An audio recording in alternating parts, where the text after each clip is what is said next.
Your assignment as we go along.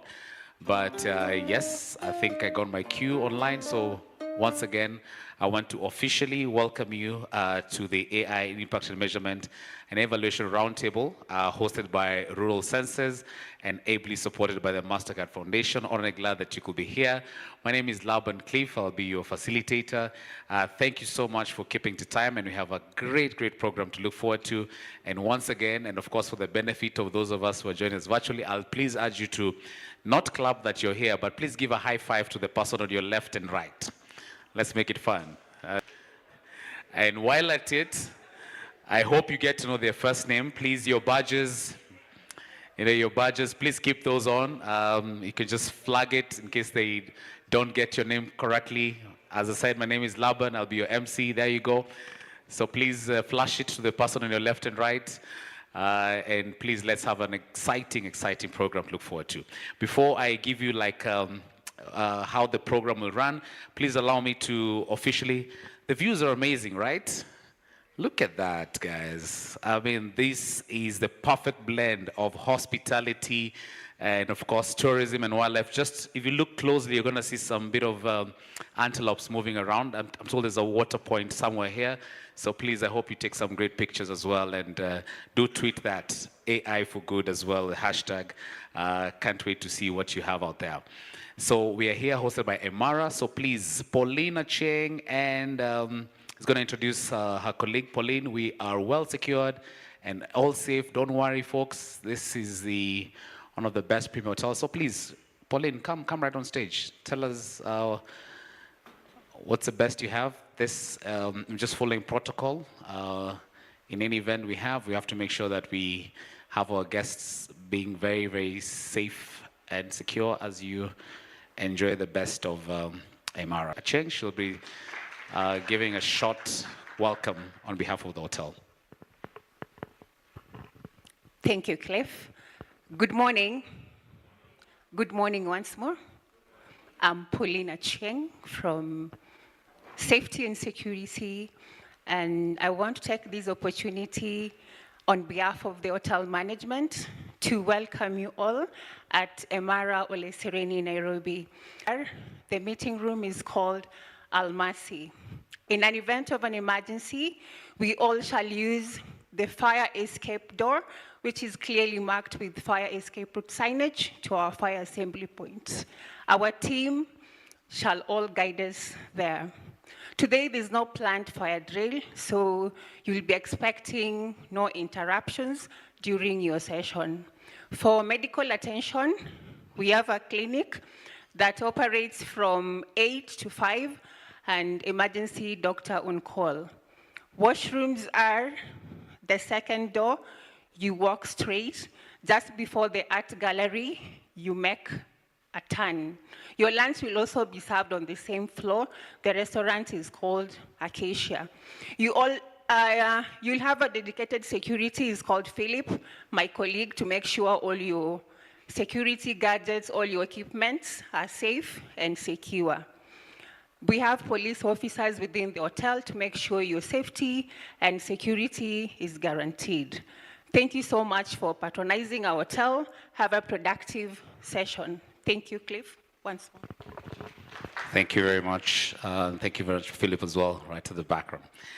All right, fair enough. So, as I mentioned, we great that you could be with us here today. So I will not want to, I'd want to save the best for our host to actually mention in detail into what to expect as we go along. As I mentioned, we are going to also have some bit of breakout session and great engagement sessions just as we go along. Right at the back of your badges, we have where you'll have, it's clearly labeled where you'd have your lunch, and what table, and also the room. So you'll see LT and you'll see R. So the L is basically your lunch and the R is the breakout room. And don't you worry, as we go along, I'll keep emphasizing on that. We have Annabelle and we have a great team of ushers at the back. They're all donned in black. Please just wave, my good ushers as well at the back. Thank you so much. If you get stuck, please make sure you reach out to any one of us as well. The screens, as we go along, we'll be able to scan. And most of you, who has done an interview about what to expect? Kendi and Mariam, please stand where you're at. Kendi, Mariam, thank you so much. Who hasn't spoken to Kendi and Mariam? By show of hands. Anyone? Okay, someone hasn't spoken. Oh, maybe speakers and MCs, we were a bit sidelined. But please just share your thoughts. What are your expectations? Would love to hear from you, and it's all voice recorded and very easy and seamless. It gives me an absolute pleasure to invite the next speaker because literally behind the scenes, brains behind the event as well. This has been a pet project, something she's worked on dearly. Her expertise around business and particularly with the blend in technology. She's a dynamic professional in technology, looking at how we can use AI to bolster resilience. And why this is so important, especially at a time like now, having a chat with Kevin, and particularly with what's happening. Funders want to see impact on their projects. What are the issues on the ground? Vitu kwa ground ziko aje, I know we're sitting in Nairobi at the high towers, but really, deep down, is your money making an impact? And there was an opportunity yesterday, if you watch the parliamentary proceedings, about how government is going to be channeling money and ensuring that you actually are putting your money where your mouth is. And I'm so glad that, rural sense is really at the core of this and at the center of this. This, more than anything, aside from it being her professional journey, is really passion, and it's very personal to her. Ladies and gentlemen, please give a resounding welcome to Madam Gesa Maturu, who's a Senior Partnership Manager at Rural Senses, as she comes up on stage. Hey, let me hear a cheer. Come on, ladies and gentlemen. Karibu sana. And of course, this is very personal to you. Please start from that. Why are we here? What should we look forward to? And can't wait to hear the great details and the discussions behind the scenes. Over to you, Ngaso. Thank you. We're here for the snacks. Uh, that's the most important thing. Good morning. So first, thank you for honoring my invites and my relentless emails. First, I just want to take a moment to look around and because today we have some of the brightest minds, I think, in impact measurement, artificial intelligence and development, and we're all gathered in one place, guys. And that's something that happens every day. So because we are here and you woke up and you paid for the expressway to get here, thank yourself and thank you for being here. Thank you for being curious and for being part of this conversation that I believe is not just important, but it's also very urgent. I always used to make a joke how they invent Facebook, as we just create profiles. They invent Instagram, we just create profiles. Like, when do we invent for the continent? When do we build for ourselves? And I'm glad we're here today to start having these conversations. Now, if we're talking about AI and impact measurement, I think it's only fair that I start with, why am I here? Why did I decide to do this roundtable? And the truth is, it wasn't because I had all the answers. It was because I had a lot of questions. Now, rural census started about, on paper, 8 years ago. And I joined 5 years ago. And I used to tell people, I work in AI in 2021. What are you talking about?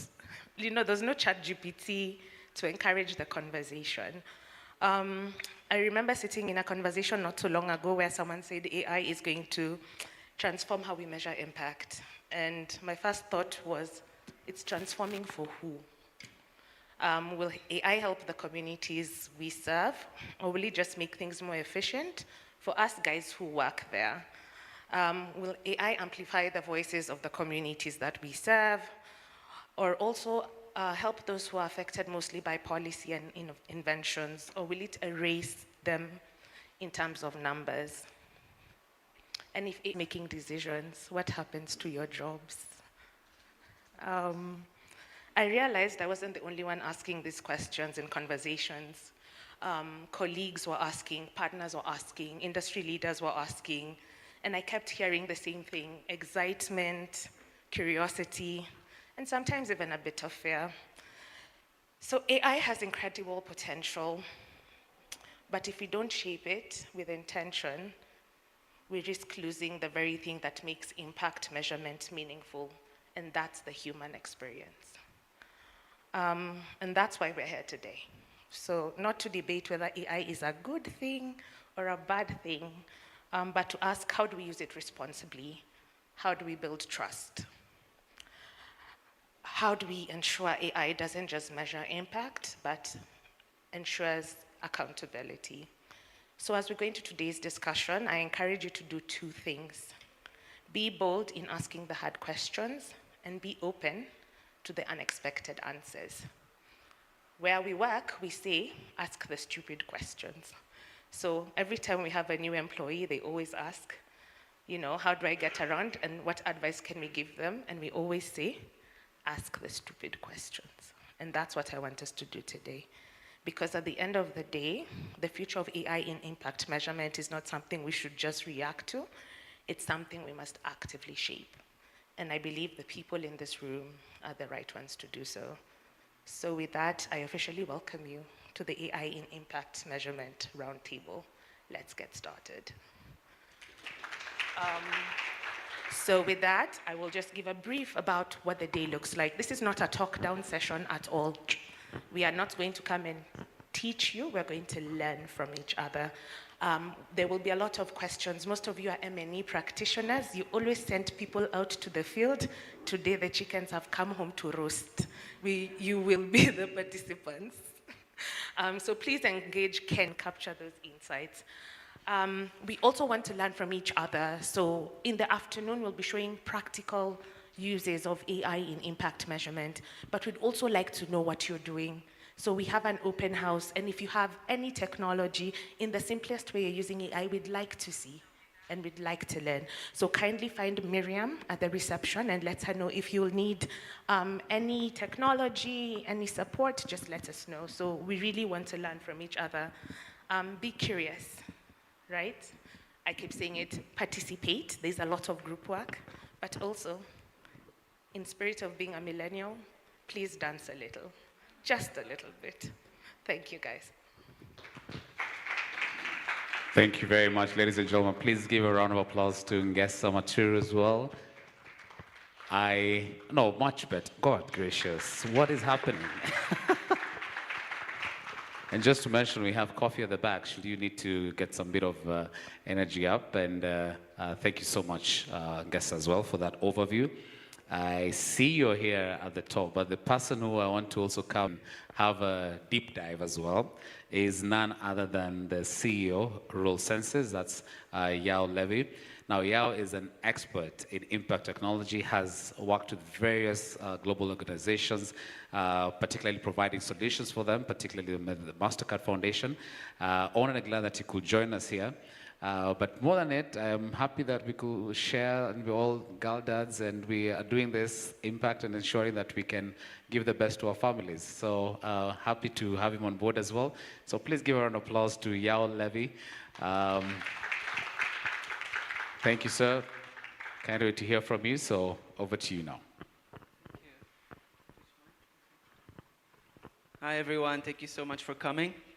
It is very exciting for me to be here amongst my peers, people that care about MEL, about measuring impact, about creating learning. So thank you so much. We can start.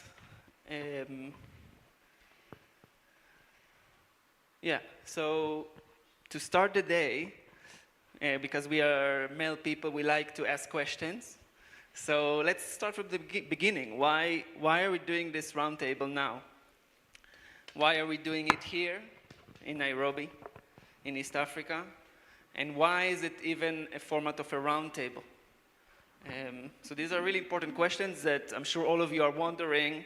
Maybe you have yours, but I want to give my own reflection. So first of all, why now? We are in a very interesting place in the world. We can move to the next slide. That we all heard in the news and felt in the projects that we help, the budget cuts starting from USAID that went from 100 to 0 in a matter of days, and followed by also other governments like the UK government that also cut funding. And that's a big impact on the work of international development and in general on the work on supporting vulnerable people. But there is also some momentum that's created here, because now more than ever before, it's very clear for everyone that we cannot just do things for doing them. We need to prove that what we're doing is effective. We need to prove that what we're doing actually makes a difference. And usually I give a lot of talks for people that are not from the impact evaluation space, and I start the conversation by telling why it's so important to measure the impact and to create learning. And most of my conversation is about that. And here in this room, I know I don't need to do that, because I know we are all on the same page. All support and understand the importance of creating learning. With this change in the world, everyone are starting to understand that. And even though it's very tragic with the budget cuts and what it does to really, really meaningful projects, maybe it's the wake-up call that people needed to understand that we need to be effective, we need to be efficient, we need to learn, we need to improve over time. And I think this is something that we can leverage as MEL professionals. The second reason of why now is the fact that we are now in an AI revolution. And this AI revolution is creating an impact measurement revolution. Things that in the past took a lot of time, were very slow, took a lot of money, and people that are not really experts could not do, Now they are fast, they're cheap, they're accessible. The whole world of impact measurement, MEL, evaluation, learning, whatever initials you want to give it, is transforming. And we as MEL professionals, we need to embrace it. We can get a lot from it. We will talk later today about the fact that AI for MEL professionals is not a threat, it's not a professional threat, it's an incredible opportunity. And these two things together, these two parallel movements, on one hand, incredible budget cuts that push the need for efficiency, and on the other hand, the AI revolution that allows this efficiency to happen, are really going to transform this space. So now is the exact right time to come together and speak about these things. Because together with these opportunities, there are also risks. There are also challenges. It's not all just a big promise, and we need to be aware of that. So this is why now. But why here? Why? Yeah, we have an amazing view to the Nairobi National Park, and I think I can spot a gazelle. But other than that, why are we here? And for that, I want to give the stage to my colleague Negesa to share her views about why here. Okay, question. Who knows how many NGOs operate in Kenya? There's a gift, by the way. ChatGPT is your friend. Quickly, run. It's an AI conference, guys. Please, check on ChatGPT. How many NGOs? Yes, are registered in Kenya.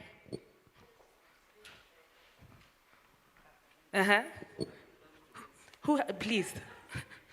Let's see who has the fastest prompts, fingers. No? The Wi-Fi is not working? 12,000. 12,000. It happens to, no? Yes, 12,000. 12,000. Why Nairobi? I don't know if it's the country needs a lot of aid. We are not sure. But this is a place where we are for the people and by the people and always willing to go out of our ways. We have a lot of people who are willing to do good. And there's no better place to start having this conversation. And I think we are moving from aid to sustainability. And how do we get ourselves there? There's no longer a handout, you know, pesa ya chapati, if you know what I mean. It is now, how do we create sustainability? And since we already have the infrastructure for NGOs and a lot of the conversations happen to be the Silicon Valley of Africa, this is why Nairobi. So thanks for being here. Thank you. And for the last question, why roundtable? Why this format? So we see a lot of events that are more top-down or more one person speaks, the other person listen. And we understand it cannot work like that, not now, not for this topic. I had a chat with some of you here with the nice cards, and I heard from many of you the transition that's happening now from just measuring quantitative data and indicators to more qualitative, measuring perceptions, more broad outcomes. And the key part of this transition is to do things more participatory, and more engaged. And nobody has the answers. But we have good questions. And with your help, together, we can maybe create some more clarity as to how we can leverage and we can embrace this change. And this event is really not your usual event. We don't know exactly what's going to happen today. It really, really depends in you and what you bring to the table. There are people here, I guess you already met a few of the people around, that are really the top tier of the world of impact measurement. So there's a lot we can learn from each other. There's a lot we can create today and end this day with a lot of new value created. And I invite you to take this opportunity. I want to mention two things about that. First of all, later this afternoon there is an open stage session. That means if any one of you wants to share or tell about something, to show something. It can be about AI, it can be about technology in general, it can be about something innovative, about measuring and learning, anything. Please take the stage. Please showcase. Let's learn from each other. And the other thing is a little bit about the format of the day. That will be a lot around roundtables and discussions that will be created by us, by what we bring to the table. Please feel free to bring from your experience, to participate, and we'll all enjoy. So thank you and welcome again. Thank you very much, Yao. I know guests have stepped out, but if any quick fire questions as well to our CEO that you'd like for us to engage, please come back on stage. Yeah, let's do a group photo. Let's welcome back guests. Give a round of applause. Could you please go to slide 14 as the guest is coming up? I'll have them, both of you, take a photo. Please scan that, ladies and gentlemen, first before we kind of get yourselves scanned. Let's scan that. Have a look at that. And don't you worry, please connect to Ole Sereni. That's a Wi-Fi. I don't think there's a password required. You just go all straight up. That should be very easy. Are we good? It's all working. The Wi-Fi is on. Okay, please try it or refresh again. That's the point I call Pauline or Philip to help us here. In case your Wi-Fi is not working, please just raise your hand and I will have Philip come to you. Yes, please scan that. Let's have a look at, kindly share your response. This is very interactive. I know I asked you to shut your laptops, but yeah, let's make it as very engaging as possible and we'll be good to go. So the next slide will be giving our program. Sorry, I wanted Yao and Sorry, I went to get a glass of water. I want both of you to please take a group photo here.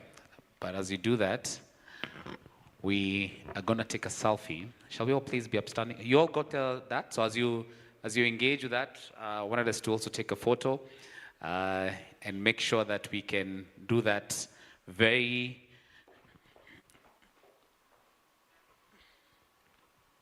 Okay. Take one. So you'll take, both of you take one photo as well. A round of applause to Rural Senses as well, and the staff behind the scenes with Annabelle, the team as well. Please just be upstanding. Let's give a round of applause to Rural Senses.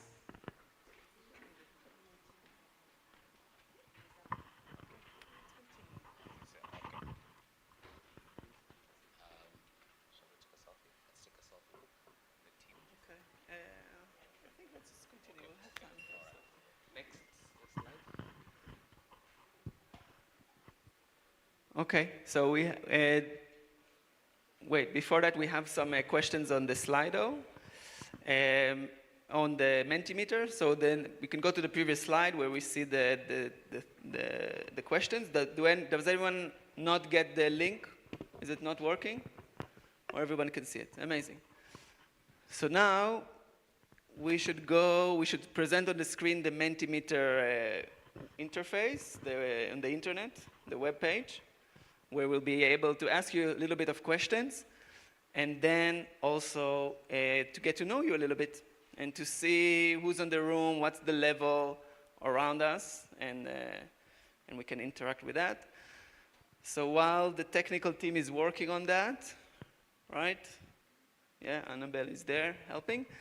Then I want to ask you maybe an initial question.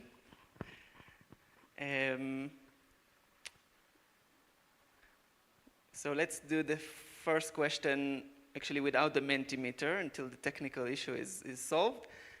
I want to ask you with a raise of hands, how many of you,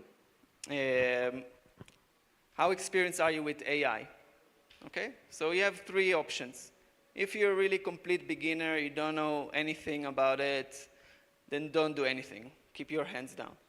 If you know a little bit, like you use ChatGPT sometimes, or you heard about it, you use some tool here and there, raise one hand.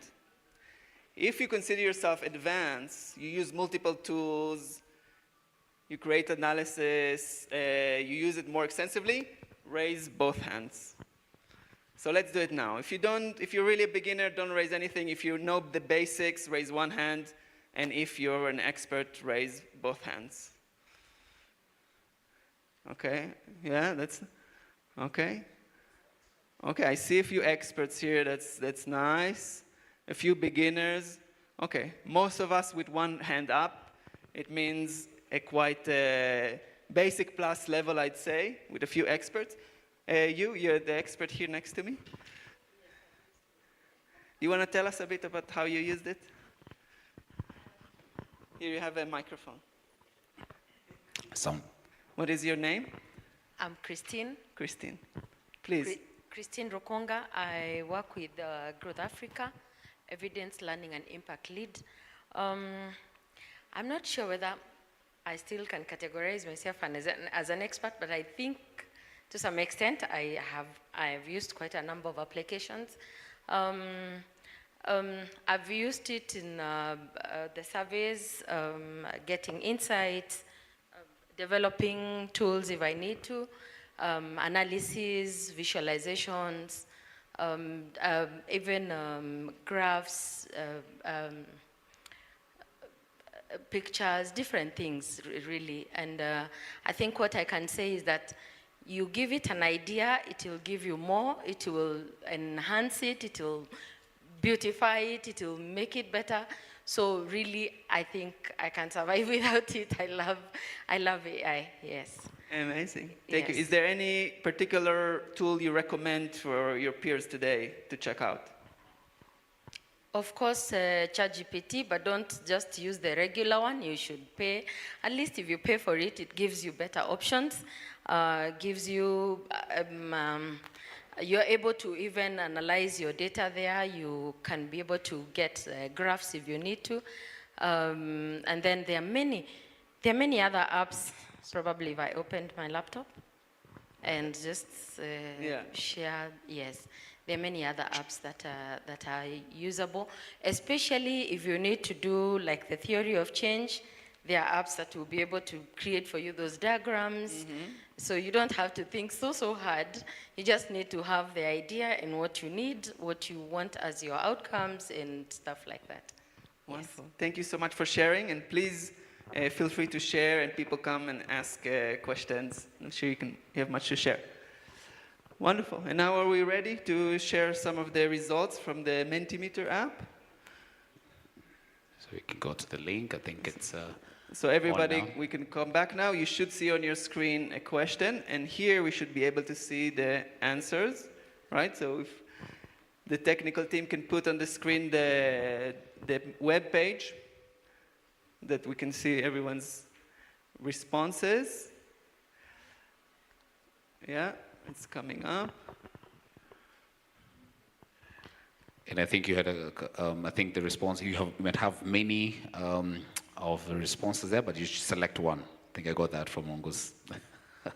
So just one of maybe the options you can select. Yeah, we're able to show it on the screen. We're still working on it, okay. So in the meantime, does anyone else want to share? I think there was here also someone mentioned your experience. Was it you, sir? You raised 2 hands? 1? Okay, but do you want still to share anything? Yeah, so thank you and good morning, everyone. So my name is Edwin. I work with Save the Children. So in terms of experience, I think ChatGPT has had some quite significant impact in terms of how we do things. And from my experience, I'm in a context where we have 40 to 45 projects at one time. Every month we have around 8 to 10 designs ongoing. And so you can imagine the amount of workload that goes into that. So when you look at utilizing AI, for example, to make sure things are much more efficient, then it becomes quite an easy task. So that's something that we've been able to do.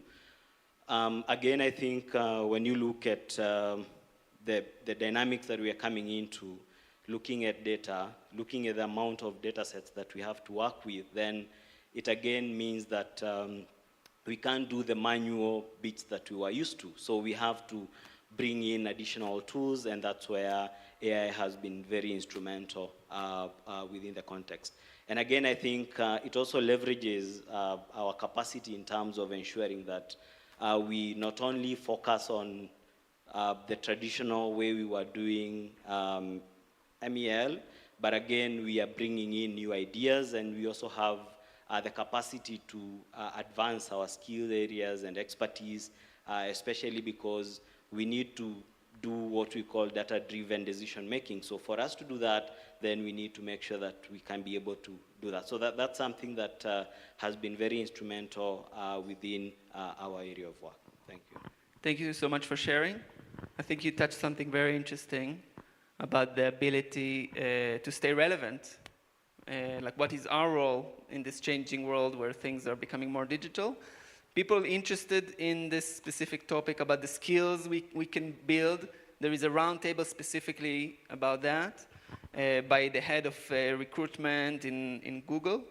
So person that really knows a lot about that topic of professional development. So people interested in that, I welcome you to join that roundtable. Okay, so with the questions, are we okay, or should we move to the next thing? Yeah, okay. So we'll come back to that later. And for now, we can go straight to our next session. And the next session is called AI for Dummies. It's not really AI for Dummies, there are no dummies here. But things are moving really fast. So everyone, I'm sure, that's still trying to see what's happening with AI, doesn't matter how much of an expert are you, it feels overwhelming because things are moving so fast. So in a way, we're gonna just do a quick overview of the different tools now. Regardless of MEL, regardless of evaluation, just what the AI world, how does it look right now? What capabilities does it give? And from that onwards, we can start the day that we know what is our playing field. So let's start. What are we gonna cover now? We're gonna, let's look at the agenda at the next slide. So we're gonna talk a little bit about what is AI anyway. Specifically, where everybody is saying AI, sometimes people say generative AI, sometimes people say machine learning. What is the difference between all these things? How does it all come together? And then we're gonna go through a list of really fun use cases of things that our AI allows us to do, from writing and summarizing to video and images and songs and music, podcasts, and a lot of stuff. Just to do a recap, and it will all be tools that anyone that are either free or almost free, that anyone can use and play around with. And we're gonna also talk a little bit about how to stay up to speed. Before I start, can someone just grab me my phone from that table number 5? I'll need it for one of the demonstrations. Thank you. Okay, so let's begin. What is AI? The first slide I'm gonna do here is just to give an overview of AI. Thank you. So we can move to the next slide. AI is artificial intelligence. It's a word that in technical terms doesn't mean much. It's a very broad word that talks about things that mimic human behavior, human intelligence, but within that there is a lot more technicalities. So within the world of artificial intelligence, we have the circle of machine learning. And machine learning is a specific theme in AI that tries to look at a lot of data and identify patterns. Identify patterns in the data, and by that, give us tools. So in that space, we have other subdomains like computer vision that tries to identify patterns in a lot of images, and by that decide what is the meaning of this next image. Also, traditional machine learning stuff that are called time series. So basically, if I have that a lot of the weather forecasts are based on, so if I know what was the weather in March every year in the past 20 years, it helps me identify a pattern, and I know what will be next. So this is general machine learning. Then inside of that, you have deep learning.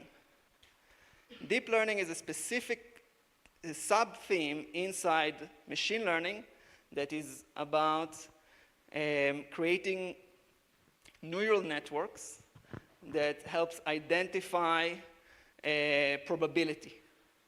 So identify probability, meaning what is the chance of something to happen given the different variables I have. And there are a lot of games there about how many variables, how many features you can enter, and based on that increase your probability. Within that field, we are meeting large language models that are basically fed from a lot of information. So all the text in Wikipedia, all the text on Twitter, and they are learning from that.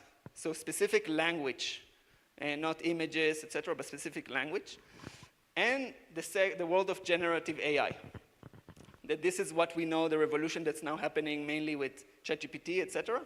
And generative AI is all about the probabilities, so it's connected to what we talked about, the probabilities from deep learning, specifically in language. So what generative AI eventually, when we talk to ChatGPT, he explores the probability. His answer is not necessarily intelligent, but he knows to identify the probability of each word in their response and how likely it is relevant in the context of the conversation. So we sometimes speak to ChatGPT, and it sounds very intelligent, but the way it works, it's just every word is calculated how likely this word should come in the context of this sentence. And it's called generative AI because it generates content. So it can generate text, it can generate code, it can generate images. It's creating something new. And not just analysis and prediction, it generates content. So this is an overview just about these themes. But the rest of the conversation is not going to be technical at all. It's going to be very practical. So we start with a basic use case that most of the people also in the room use, which is to write and to summarize and to elaborate. So how many here ever used ChatGPT to write an email? ChatGPT or one of the other tools? Yeah. And how many here use ChatGPT or something like that to read an email or an article or something like that? Also quite a lot. So this meme kind of reflects a little bit of that kind of paradox we live in, that we are used to conversing like people with everyone. One person speaks what they want to say and the other person understands, and in our brain we summarize. But now we are all lazy. That's not new. And we don't want to write and we don't want to read. So we are using AI to kind of help us in that process. I invite all of us to think, now that everyone is doing it, and it's pretty much mainstream, and you can already know that the person that wrote the email to you maybe used AI to write it, and you might be using AI to understand, to summarize it, to maybe cut to the basics, and we can just speak like humans, just more directly and simply. This is just food for thought. I'm not going to stay here too long because this is the use case that most of us already know and already use, and it's kind of basic. Let's move on.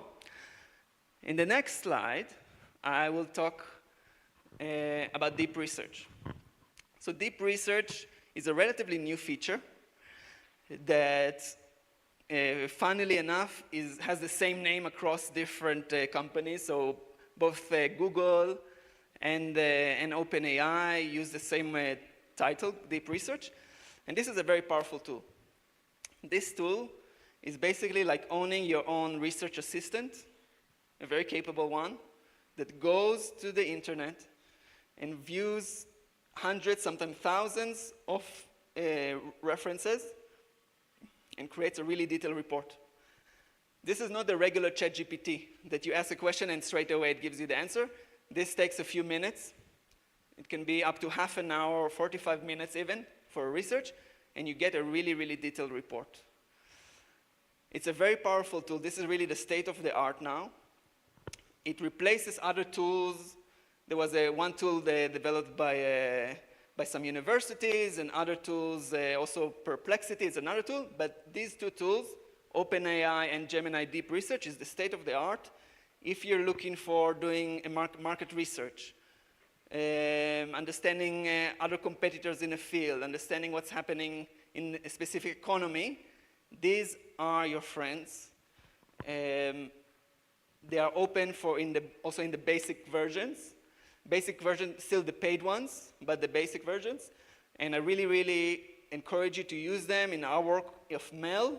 This can be really valuable because it allows us to learn from what's happening in other similar projects, etc. So very powerful tool. We're going to move on to the next application, and that's to build a software from scratch. Did anyone use any of these tools, like to actually build an application just by asking for it?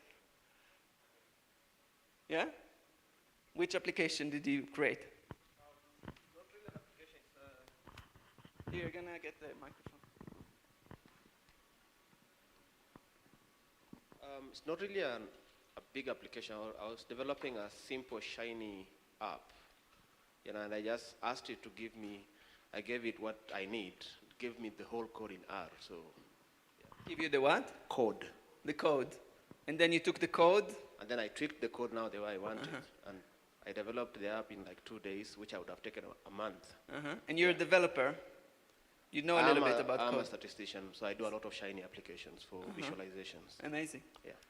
Wonderful. Does anyone else want to share something you built? Okay. So these are some of the leading, there are many tools like that, but basically it's very simple. You go, like a ChatGPT window, you tell, create me an app so I tell you an app that I created the other day, inspired by my friend. An app, I'm a young father, I have a 2-year-old daughter, and one of the things I found the most efficient when I want to teach her something is to tell her a story, to tell her that in a story. For example, if I want to teach her to share more with her friends, to share her toys with her friends, which is a big issue in our home, through a story, it's more efficient. But even though I consider myself creative, it's hard every time to think about a story specific that has also the educational purpose and all that. So I created an app for that. So it's a simple app that you just go, you select the theme, you write the educational purpose of this story, and in one click, it gives you a full children's book, ready for you to read and to talk, and for me to read to my daughter. And in a matter of half an hour, that was done, no coding at all, just conversation. And this is for my personal use. We can think of also professional use cases. Like if I want in my organization to have a new tool to allow people to share feedback, to communicate, any application that you can think of can be created there.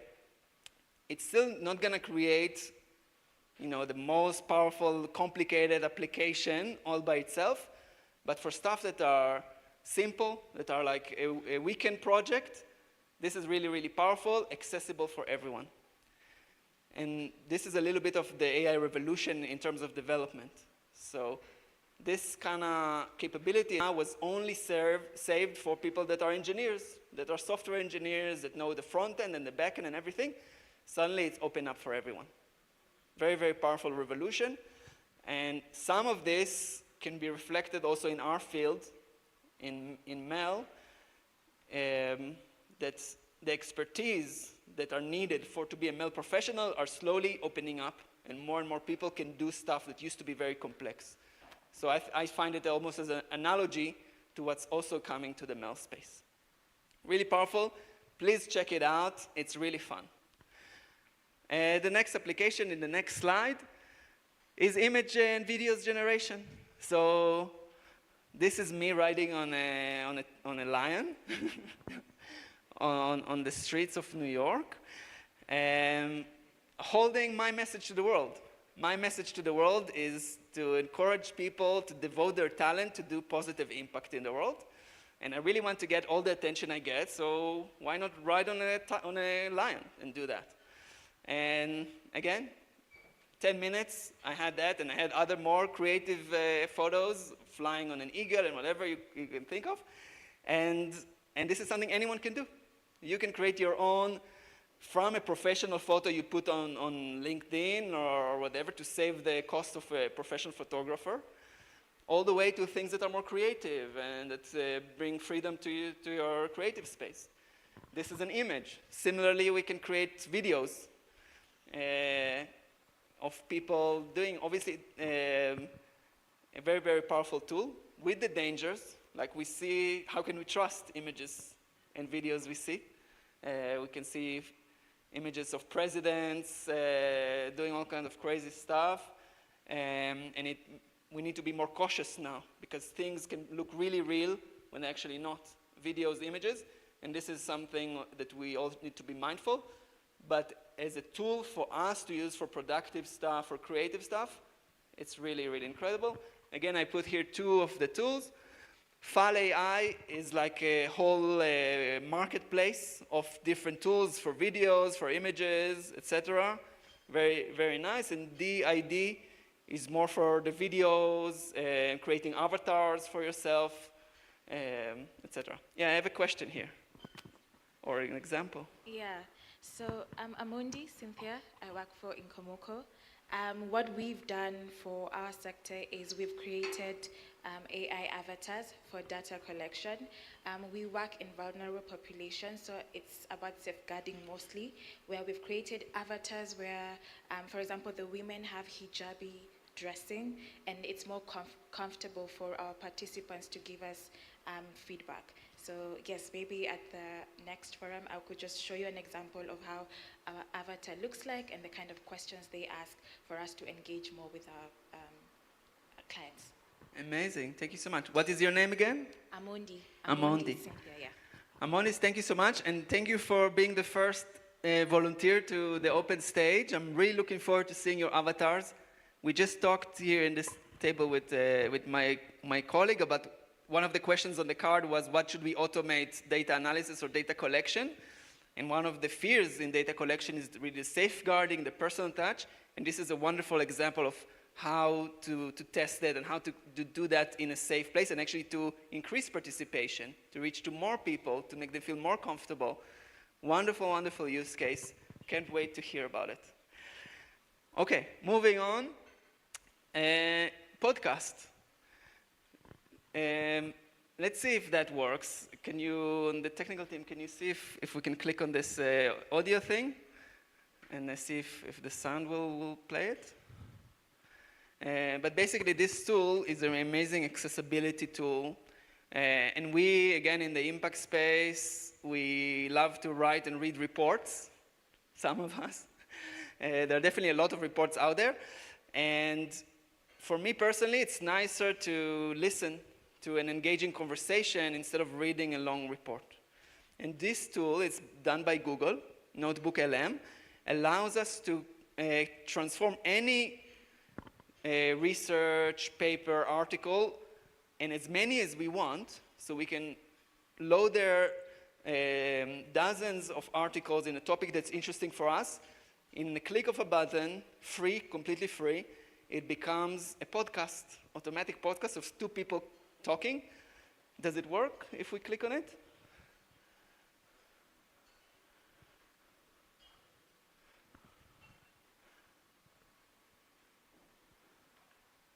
Yes, no? Just give me, it's loading. Okay. Anyway, I'll send it to you also, the participants, after the event. I used an article about tradable impact. Basically, maybe some of you know about the whole concept of outcome-based financing, that organizations will get funding not based on their activities and what they plan to do, but based on the impact they actually achieved. This is a concept that puts male professionals at the center, because they are the ones that can prove and can demonstrate the impact. And it's under a bigger kind of umbrella of value for money, and how do we measure, how do we quantify that social and environmental impact. And it was a very long article, and I was like, I don't want to read it now. I want to go for a walk. Let's just put it on my headset as a podcast. And it's really works, so I will send it to all of you after the event, so you can also listen to it on your evening walk. Okay, let's move on. Oh, we can? Hey everyone. Oh. Ready for a deep dive into something that can really shake things up, like how we think about doing good in the world? Yeah, always up for that. Today it's tradable impact.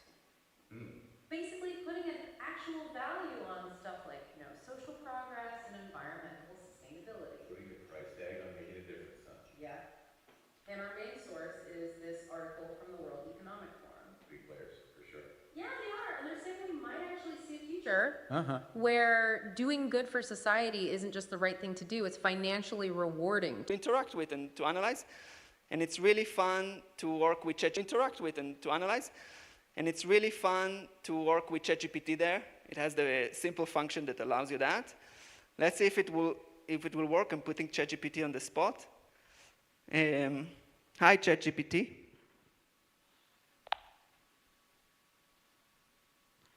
Hi, ChatGPT. Hello, how's it going? I'm great. How are you? I'm doing well. Thanks for asking. What's on your mind today? So I'm here at a conference. I'm going to open my video now. I want you to try and guess where I am. Sure, feel free to turn on your video. I'd love to help figure out where you are. So can you describe to me, what do you see? I see a large conference room with round tables and chairs, and several people seated. There are decorations and banners in the background. It looks like a professional event. Does that sound right? Yes. Can you guess what are we going to talk about today?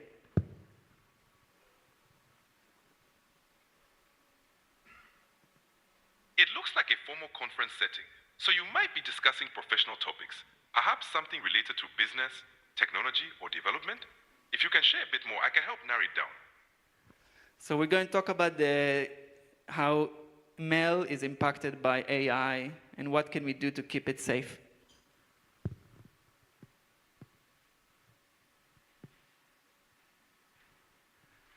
What can you say about... AI can have a big impact on media and entertainment law. From Yeah.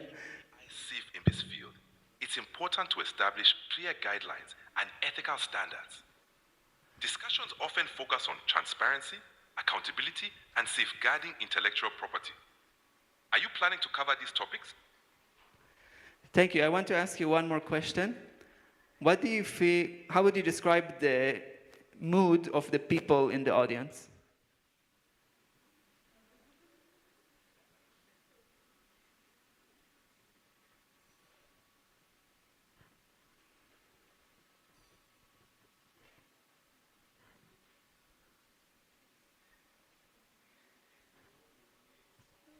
How would you... oh. Okay, connection failed.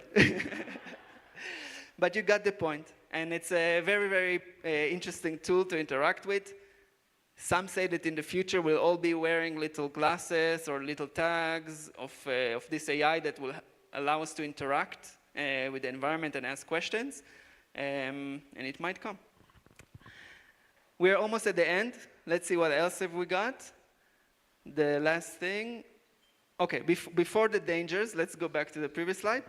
There are two other topics I just want to touch in a nutshell, just because this is all about recapping and staying up to date. One thing that is very gaining momentum now is the concept of agents.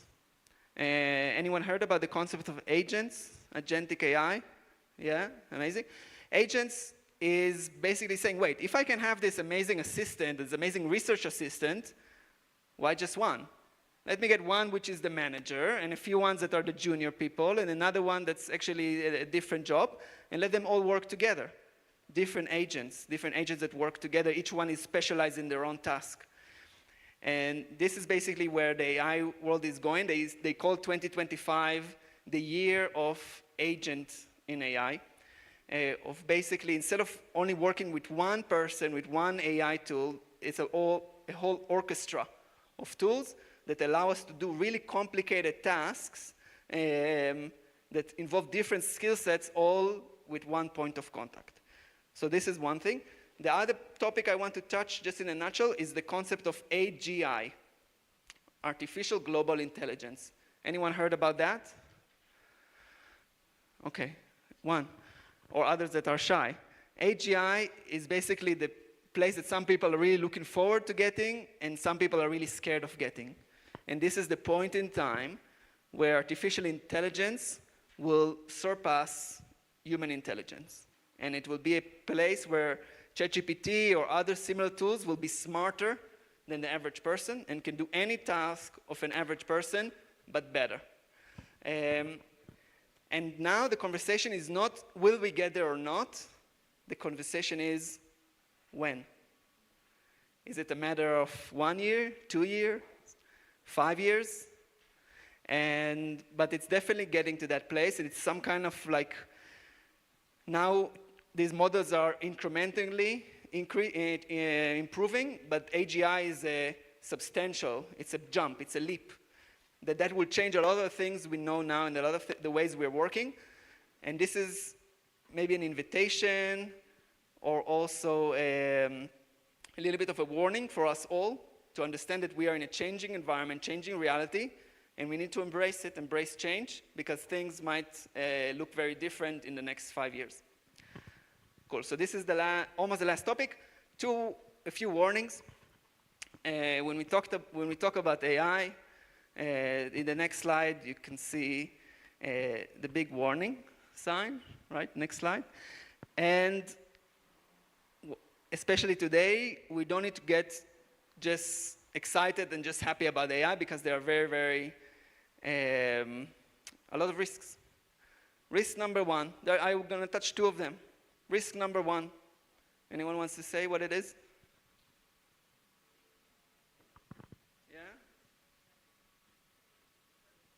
Yeah? Data privacy, exactly. So in the next slide, we can see a warning to never, ever share any sensitive data, with ChatGPT or other commercial AI tools. What is sensitive data? Of course, we have data protection regulations, and we all work with vulnerable, or many of the people here work with vulnerable communities, so we're not going to just share people's names and numbers or anything close to something that can identify people. But it's not only that. The rule is don't share anything that you don't want some other person in your neighborhood to receive. There are documented cases of people that ask ChatGPT, write me a letter to my friend, and the response was an Excel with salaries of some other organization it didn't know. So these tools are not mistake-free, and everything we send can come back, not to the AI and the big brother that's listening, it can come back to someone else, and we need to be very careful. So the rule of thumb is don't share with ChatGPT anything you don't want your neighbor or some other random person to receive when they ask a question. That's one warning. And in the next slide, the second warning is always review the outputs of AI before sharing. AI makes mistakes. AI sometimes hallucinate. Hallucinate means it invents something that doesn't exist. It invents facts. And especially in a professional setting, you don't want to send anything that you didn't review, that you're not confident with. Which begs the question for us as male professionals, where's the line? What can we do ourselves and save us a lot of time, and what do we need to supervise and to facilitate? And we're going to talk about it also in one of the roundtables today. Where does this line stand? And the next slide, almost last.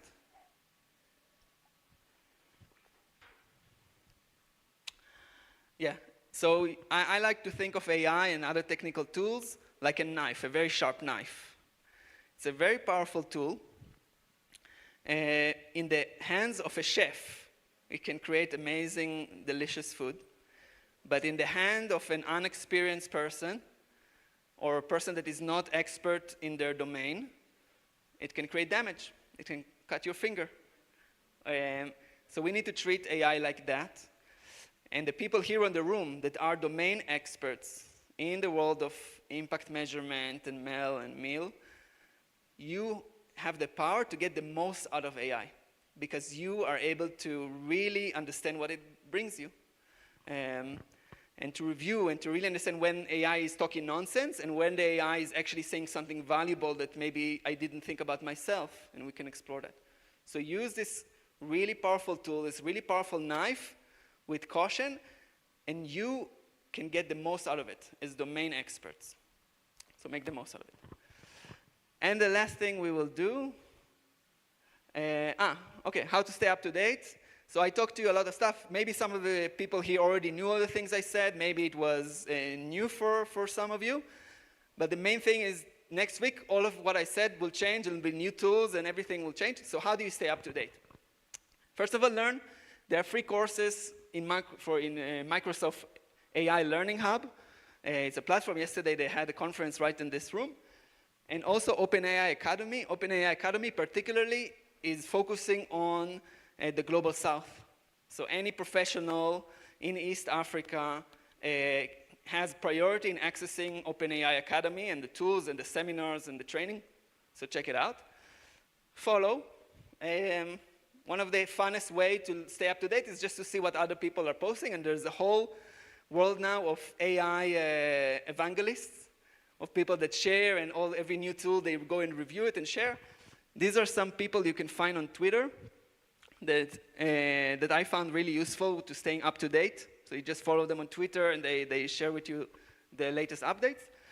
And of course, the best thing, there's no substitute to experiment yourself and to play with these tools. And I invite all of you to do like a little kind of rule every week to try out one AI tool, to create an image of yourself riding on an antelope, to create a podcast, to create a song, and to see how you feel. It's most of the tools are really accessible, and it's just about sitting down and trying it out. The last thing I will end on a high note. I hope it will work. In the next slide, one of the applications I actually enjoy the most for my free time is to create songs. So we can click on the link, because yesterday I created the song of the conference for today.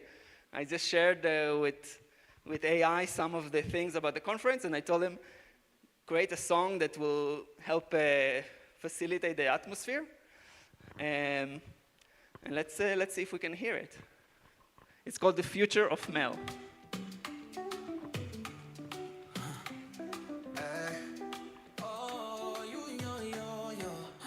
Data flowing like the Nairobi River.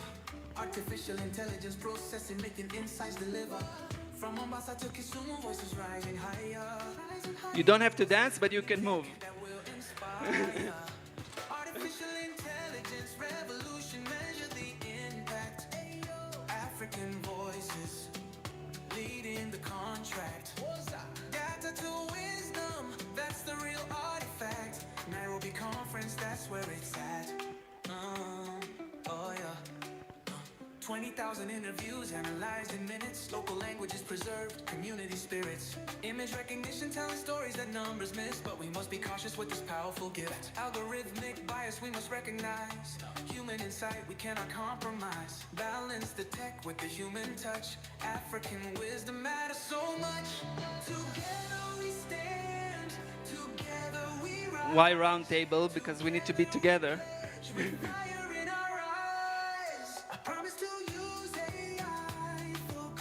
Let's all promise to use AI for good.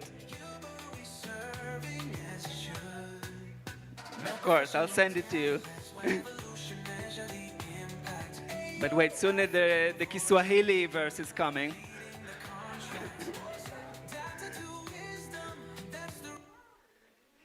No, let's just finish the one last verse.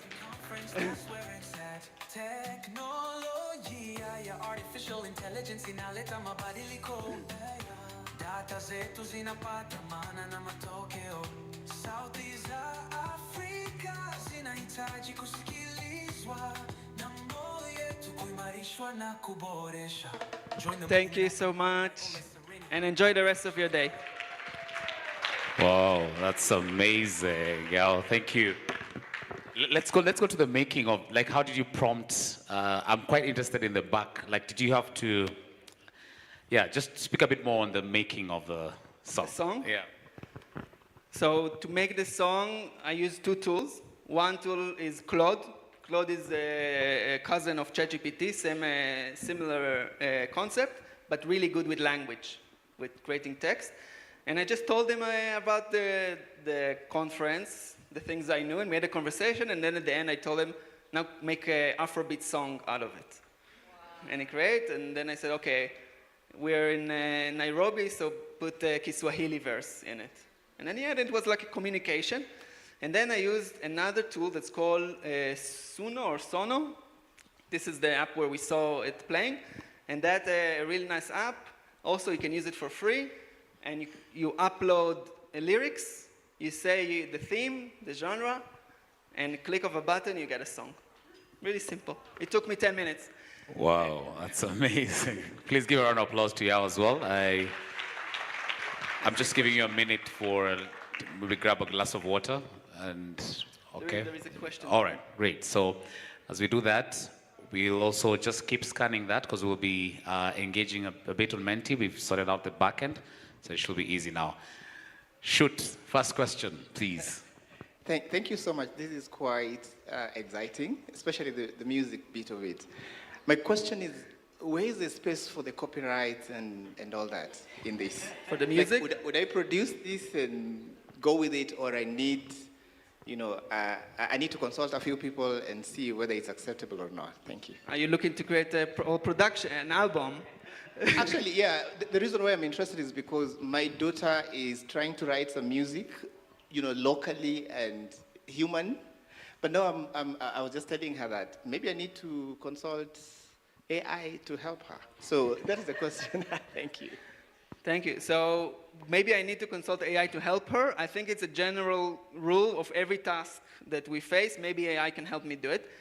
And about the copyrights, etc., I'm actually not sure. I only use it for fun, but maybe someone else from the audience knows. Keith? Yeah, let me help with that. I'm actually in that space, and it's a big discussion happening in the creative world about using tools like Suno AI to create music. The copyright in music is in writing the song. Whoever writes the song owns it. So if they're your own lyrics and you use a tool like that, and they give you a beat, you own the music 100%. As long as you don't use anybody else's lyrics or written material, then you're good to go. If ChatGPT or DeepSeek is able to generate the lyrics for you and they become original lyrics, then you own them. That's where the copyright is with the music. Thank you so much. And Gesa also Fantastic. wanted to say something? That's Keith. I think that's a fantastic question around copyright, and I think that's the reason we're here today. You see, the challenge is we don't have any solid data protection laws or any frameworks that are governing us at the moment because we don't own the technology, we're only consuming it. So the question back to us is, how do we structure frameworks and policy that will work for us? And where do we start? Fantastic. Well, this is great, engaging. Let me see if there's any burning. That was pressing, clearly. And I like that fathers and daughters are making sure that, there'll be future stars. Okay, Mariam, you want to say something? Okay, next. Yeah, please feel free. It's a short engagement before we go into our next session. Yeah, thanks for that really interesting discussion. My name is Daniel Mwanga from the APHRC. And I'm from the science space. The question that I've been asking myself, and I think you touched on it, on the risk of misinformation that comes from AI, and especially when you think about the new crop of graduates that are coming from the universities that rely a lot on AI to do the assignments, and so they may not go very deep into the theoretical underpinnings of, let's say, statistical models. And then AI gives them this, and they believe that is the truth, which sometimes may not be the case. How do you navigate that? That's a wonderful question. So I heard two things. First, about fear of the next generation ability to learn, right? Basically, if now children to doing a home assignment, they don't need to think, they just write it to ChatGPT or to deep research and they send it off. What did they learn from it? Which is a big question. I don't have the answer, but I have maybe a few points to think about. One point is it's happening whether we want it or not. We cannot, there are some schools, most of the schools, I think, do some limitations and tell the children you're not allowed to use ChatGPT for the assignment. And I think it's gonna fail because it's impossible to enforce. The tools are getting better and better, and you will not be able to trace what was originally written and what AI was written. So I think the revolution needs to happen not from more rules and regulations, but maybe it's an opportunity for us also to change our mindset about education. If at the first place, we're not gonna ask children just to create some deliverable, but actually to prove if they learn and to help them learn, and there's no one better than the people in this room to reflect on that question. How do we encourage learning instead of just a deliverable, a report you send at the end? So what do we need to change in our education system to facilitate learning and to help children? Yeah, use all the tools in the world, use AI, use whatever you want, but show me you learn through the process. And I think it's a big mission for education systems all over the world, and, but it will definitely change the way these things work. Yes, the gentleman at the back, yeah.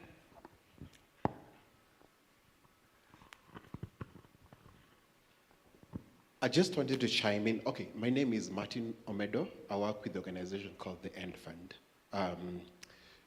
as an associate director, measurement and evaluation. I just wanted to chime in on his question. I grew up in a generation where we use mathematical tables. Who remembers that? And we used to be told that using calculator does what to you?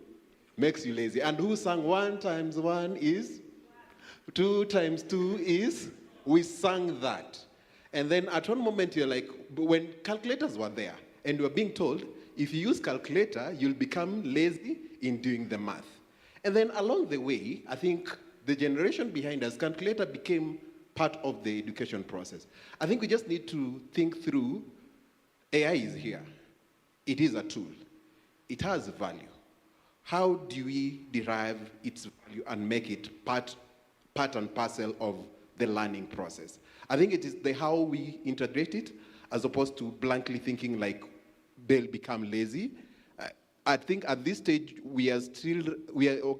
institutions are restricting the use, which I don't like. It is, instead of creating a red tape, why can't you just like, oh, we can use it. But this is how you can use it. If you want to do assignment, you can just ask high-level topics. Like in this topic, climate change, what thematically list for me 3 things that I need, then go read about those 3 things. Then you'll have answered the question. I think it is the how we integrate it as opposed to fearing it and thinking like it will make everyone lazy. Thank you, Martin, for the great insight. Yes, Somet, do you want? Yeah, sure. Somet, and then I saw a few other hands, so we'll have space for everyone. So mine is just a prompt to help people get to thinking. So if you think about it, a lot of you measure a lot of stuff. Today, how do we measure education? We measure it by getting students to do exams or quizzes or ask questions. Now, in the age of AI, can we think differently about how we measure how people learn? Because maybe that modality has completely changed.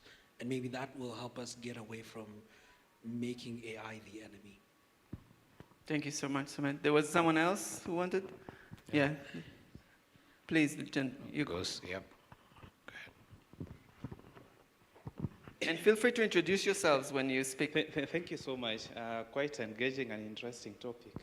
My name is Ongus Michael, and I work for an organization called, I'll use an abbreviation, International IDEA. So about this question, AI, first thing which you need to acknowledge, it's not going anywhere. So with that acceptance, what next? I'll speak to the people who are in the education space. When you're in the education space, what do we need to do? Can we adapt the learning in a way that instead of fearing that if the AI is used, then things will not change? Can we make a shift from perhaps assessing our learners based on the theories, based on those things which are documented? Can we push it to the level where we make it practical? Can we see the practice based on what we want them to understand?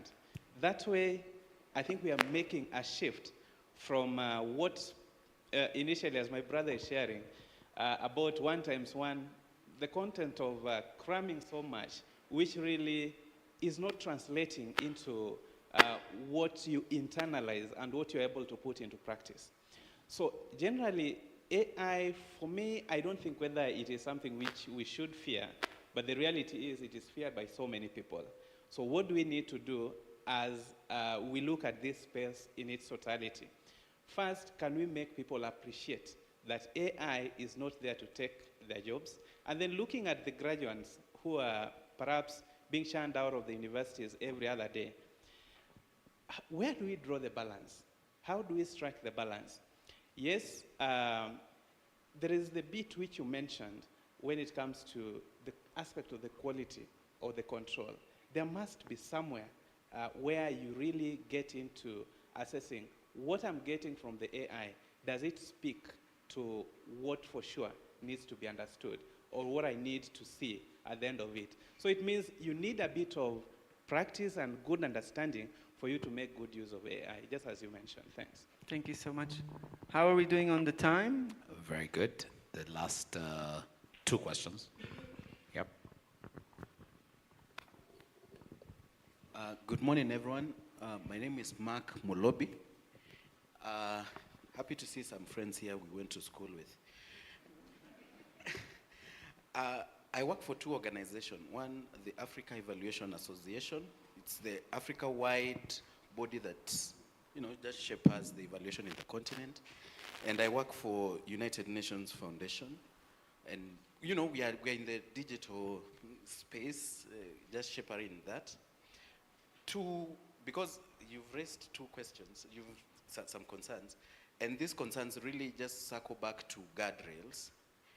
I'm happy to mention that Kenya will release or publish or amend their AI policy either this month or early next month, and already we have the AU Continental Framework, where we are also really encouraging the governments, because we work with the governments, to really just incorporate this. And I think some of these policy frameworks will help in just, mellowing the conversation to ensure that everyone just accepts AI. Yeah, thank you.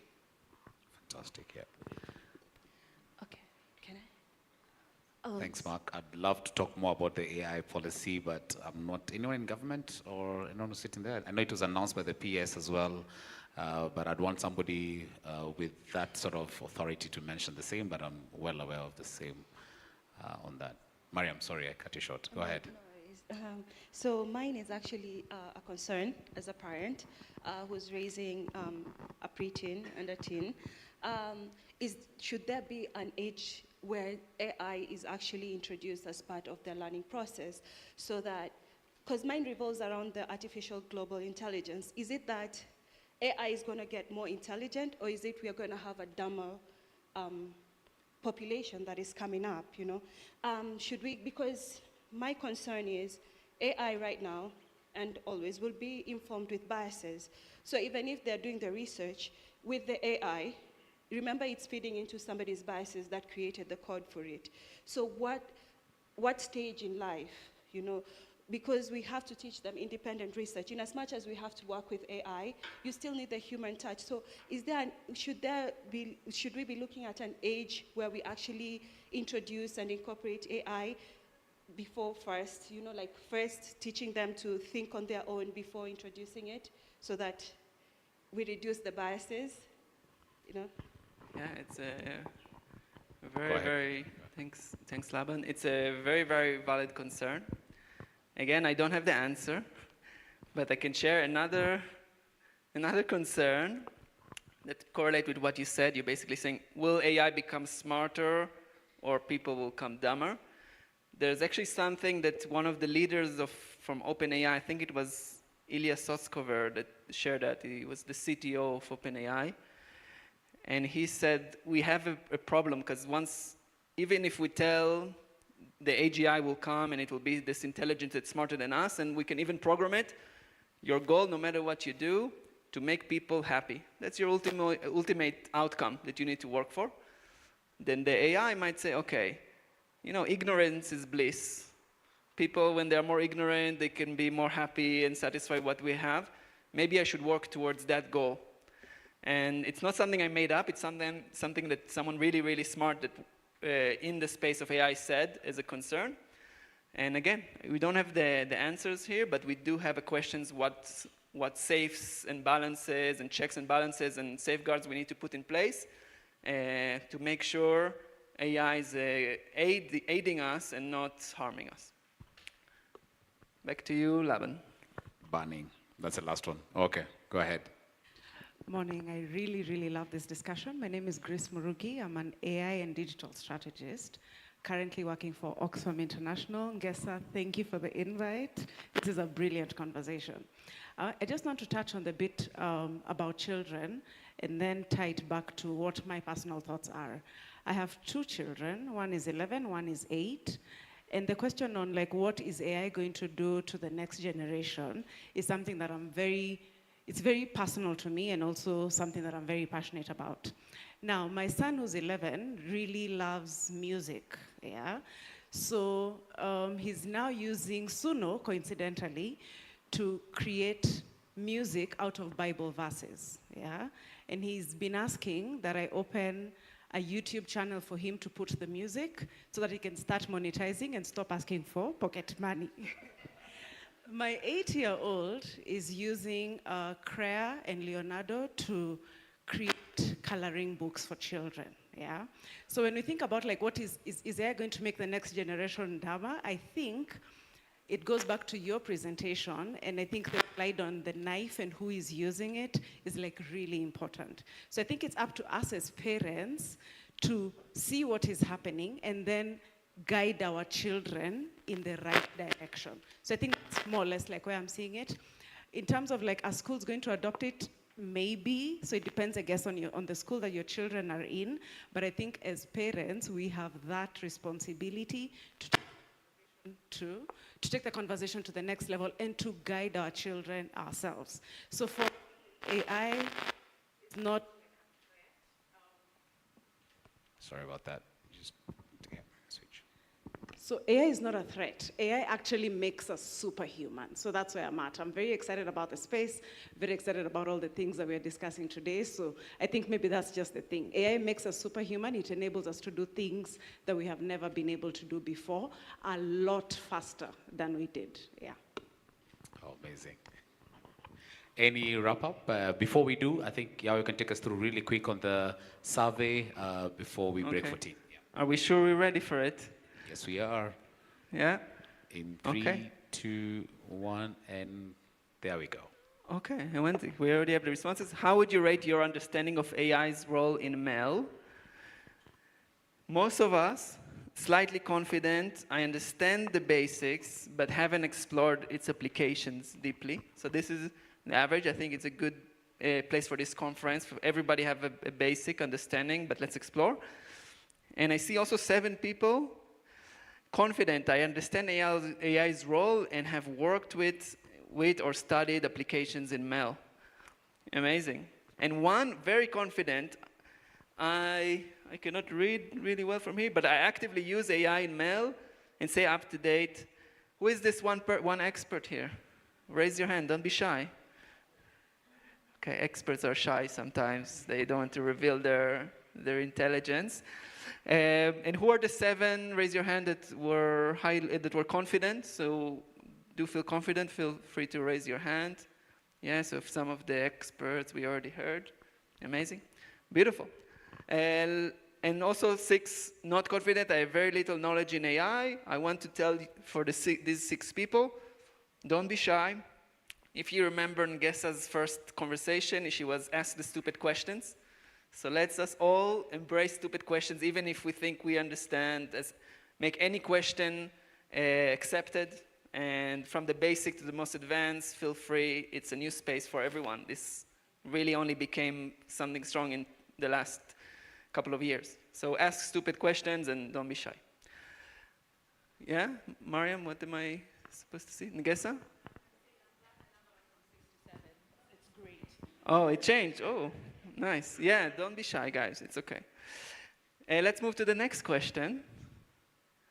The technical team can take us to the next question. What AI applications for Mel are you most interested in? First place, qualitative data analysis. This is indeed a big promise for Mel professionals to be able to listen more, to create things that are more participatory. But also we see visualizations high, writing reports that we know can save all of us a lot of time. Outcome harvesting, theory of change design. Also local languages, transcription and translation, which is a really big issue, especially in East Africa, where all the different dialects.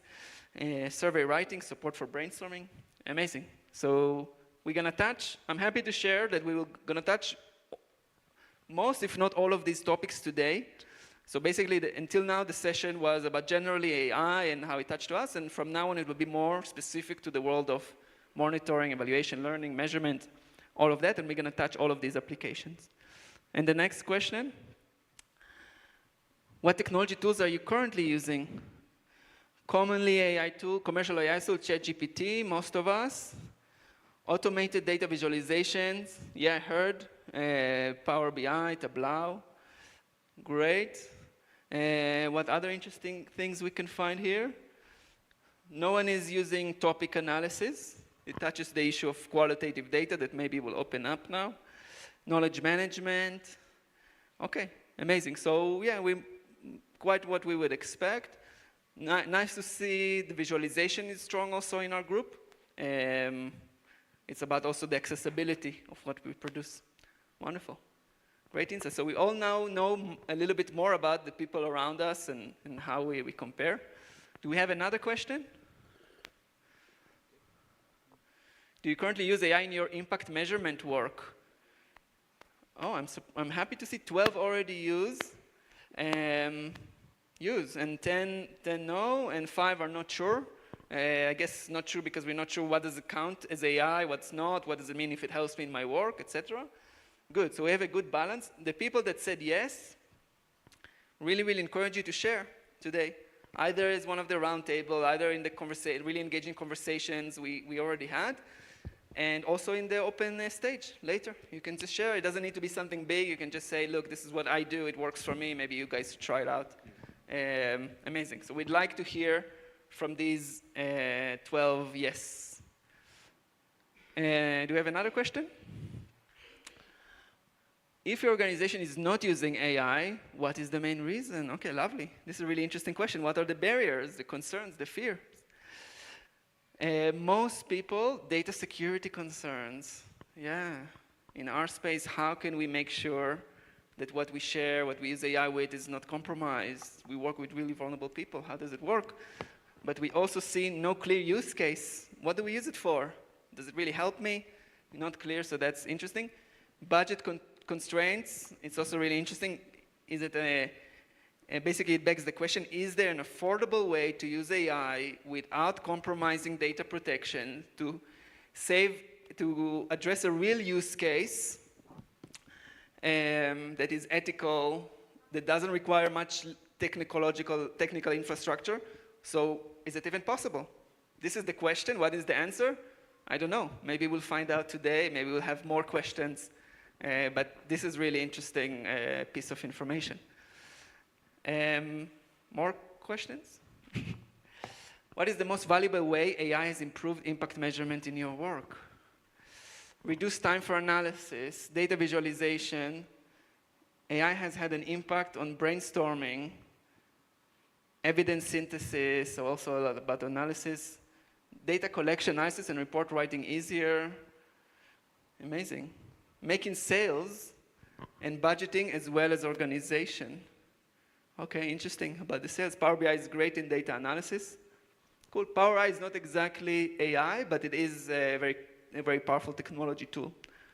Amazing. So it's about efficiency, AI. It's not necessarily talking about the things that we saw in the previous slide that are most interesting, like qualitative data analysis and such. Let's see one last question, I think. Which aspects of AI has the biggest positive impact? Providing predictive insights for better decision making. Okay, that's interesting. This is quite a relatively new concept, predictive impact. Yeah, we all know the process of how to evaluate retrospectively or ongoing programs, but can we? Thank you. Can we evaluate the impact of something before it happened? Can we give some statistics about what might happen, and by that decide, give better advice to resource allocation? What's likely to create more impact? It has a lot of ethical concerns. Can we make this decision without really seeing what happens, what's changing for people? How can we do that? Not by just deciding for other people, but maybe allowing them to decide. It's a whole interesting concept. Data analysis we talked about, speed, yeah, amazing. Great, do we have any more questions? Yeah, how many questions have we got? I know I'm not supposed to be surprised from my own slide, but it's happening. Can you share an example of an AI tool that worked exceptionally well in your mail work? So ChatGPT is obviously the star here. Power BI, still a beginner. We can scroll a bit. I think there are more underneath. Can we scroll on the screen? We're trying, okay. I'm still a beginner. All of these insights, by the way, that we're seeing here, and the other questions that we'll collect during the event, we'll share with you. So you can have all of these insights for yourself, for your organization, for your own insights, and so you all have it. ChatGPT, paid version Copilot. That's the first time we're hearing this tool. Copilot is a great tool by Microsoft to analyze data, to write code. It's a whole host of tools. Claude, we talked about. Okay, amazing. One more? 6 more. Oh, wow. Okay, let's go them quickly. What challenges have you faced when using AI in mail? Struggle with capturing local knowledge and qualitative insights. Very interesting. So we see here a strong, yeah, Gesa? Yeah. We see here a strong theme of interest in qualitative insights, which is great because we will talk a lot about it today. Difficulty integrating AI with existing mail systems. Yeah, another system on the organization. We're already using Power BI or Salesforce, Kobo Collect, Alta, whatever system. Another one, that's a big issue. How can we save that? How can it integrate with the existing system? Privacy that we talked about, and bias. Yeah, bias. Most of the data AI, the commercial AI tools are based on is from the global north. Can it be applied the same way when we work with vulnerable communities in the global south? Can data models that were built based on urban people in New York be applied for a farmer in Seattle? There are biases there that we really need to be aware of. The next slide. If you could improve one aspect of AI, what would it be? Data privacy, bias, yeah, things we already saw. We can move on. What is the biggest limitation? Trust, no human expertise, knowledge on how to optimize, data security, lack of knowledge, inability to extract nuances in qualitative data. Good, so we're starting to see the themes that maybe will guide us today. We didn't plan, like I said, we don't know exactly what will happen today. It's really based on these responses, and now we have a little bit of focus on what's interesting the people here. And a few more. What is the most important step needed to ensure AI in Mel? Okay, it's becoming a bit repetitive. And one or two more. Where will AI make the biggest impact in the next 5 years? Improving decision making with predictive insights. We see predictive again. Interesting. Enhancing real-time learning and adaptive mail systems. Yeah, maybe it will allow us to create mail systems that are not fixed, but they are changing over time when the whole framework is evolving. That's amazing. Really, really interesting themes. And the last one, do you trust AI-driven insights in mail? Do we trust now mail? I trust AI in mail to a large extent, but 46, I'm somewhat neutral. And 21, I trust to a small extent. Okay, there are very few I fully trust. So no one is, I don't trust AI, amazing. So, so we are in a relatively trusting environment. And now we can see how from here we increase the trust, we build this relationship. Amazing start of the day. Thank you for everyone who participated, and these are great insights that will guide us through the day. So Thanks, Yo. Appreciate it. A resounding round of applause. Any final thoughts before we take our break? To you as well? Any? Okay, we'll have a...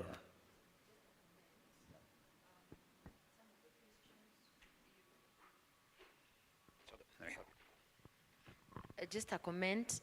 Some of the questions in the Mentimeter, I think we could have given more options so that you're able to select, not just pick one thing, like where you say which ones are you using. It only allowed one, so probably just open it to more options. Multiple options. Yes, and there's another question too. Yeah, well, thank you. That's a good point, and we will learn from it. But I think it did sometimes helps you to pick what's the most important one that also has some value. But we talked about the value of qualitative information, right? So there's definitely room for that as well. Laban, so what's happening now? We're going for... Very well. So Pasha, this is a nice clap. Let's make it warm, Pasha, Pasha, Pasha, Pasha. And Choma.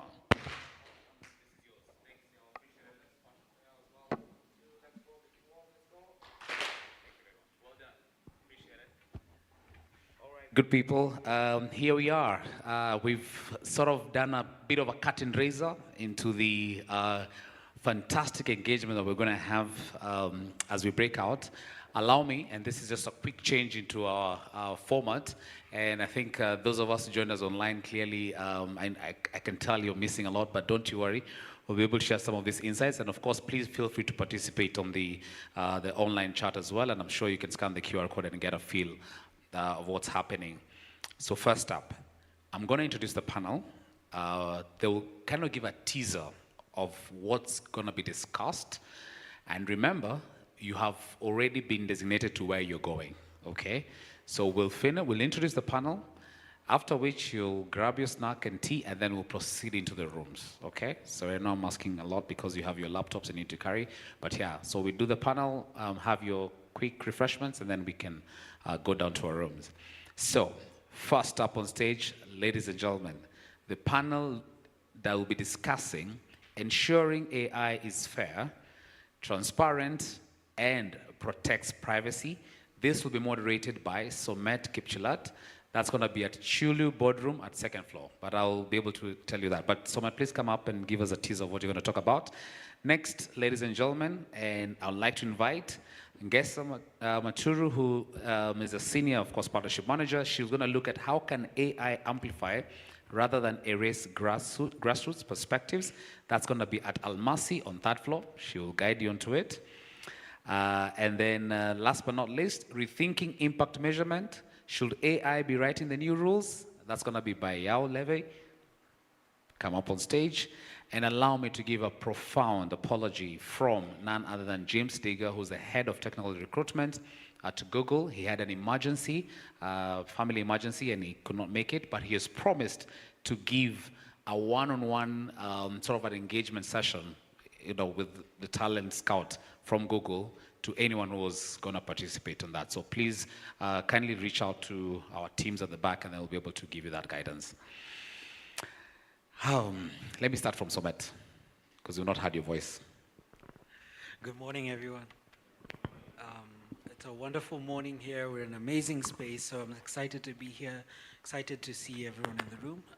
So for the roundtable I'll be moderating will be around AI ethics and data protection. I think there's been bits and pieces of that conversation already started in the room around how do we start thinking about the pieces of information that you have around the people you work with. How do we make sure, one, that is protected as you use all these amazing, interesting tools to do cool, amazing stuff. But also at the same time, then, as you continue to use these tools to either make decisions or to get insights, how do we make sure that there's some level of ethics in terms of, one, what we get out of it, but also what it's able to spit out and how do we actually use it ourselves. So looking forward to that very interesting discussion. So see you in the room. And his room is Chulu Boardroom on the 2nd floor. Okay. Next up, yes, sir. Hi. So I need a volunteer. So I'll give a joke. My first boss and my current boss are currently in the room. How cool is that? So Grace, I will put you on the spot to introduce my roundtable. Could someone please give her a mic? Grace, there you go. Awesome. So that was my first boss, guys. I was 19 and a handful. So Grace, would you like to eat chicken or beef for lunch?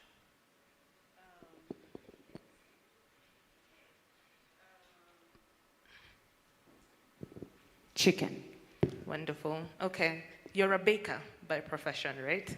So would you rather have tiramisu or Black Forest? Tiramisu is the best dessert in the world. What? It was one? Okay, now Grace, tell me things you love about cake. Tell me about your favorite dessert. Okay, so it's not about the cake, it's about the moment, yeah?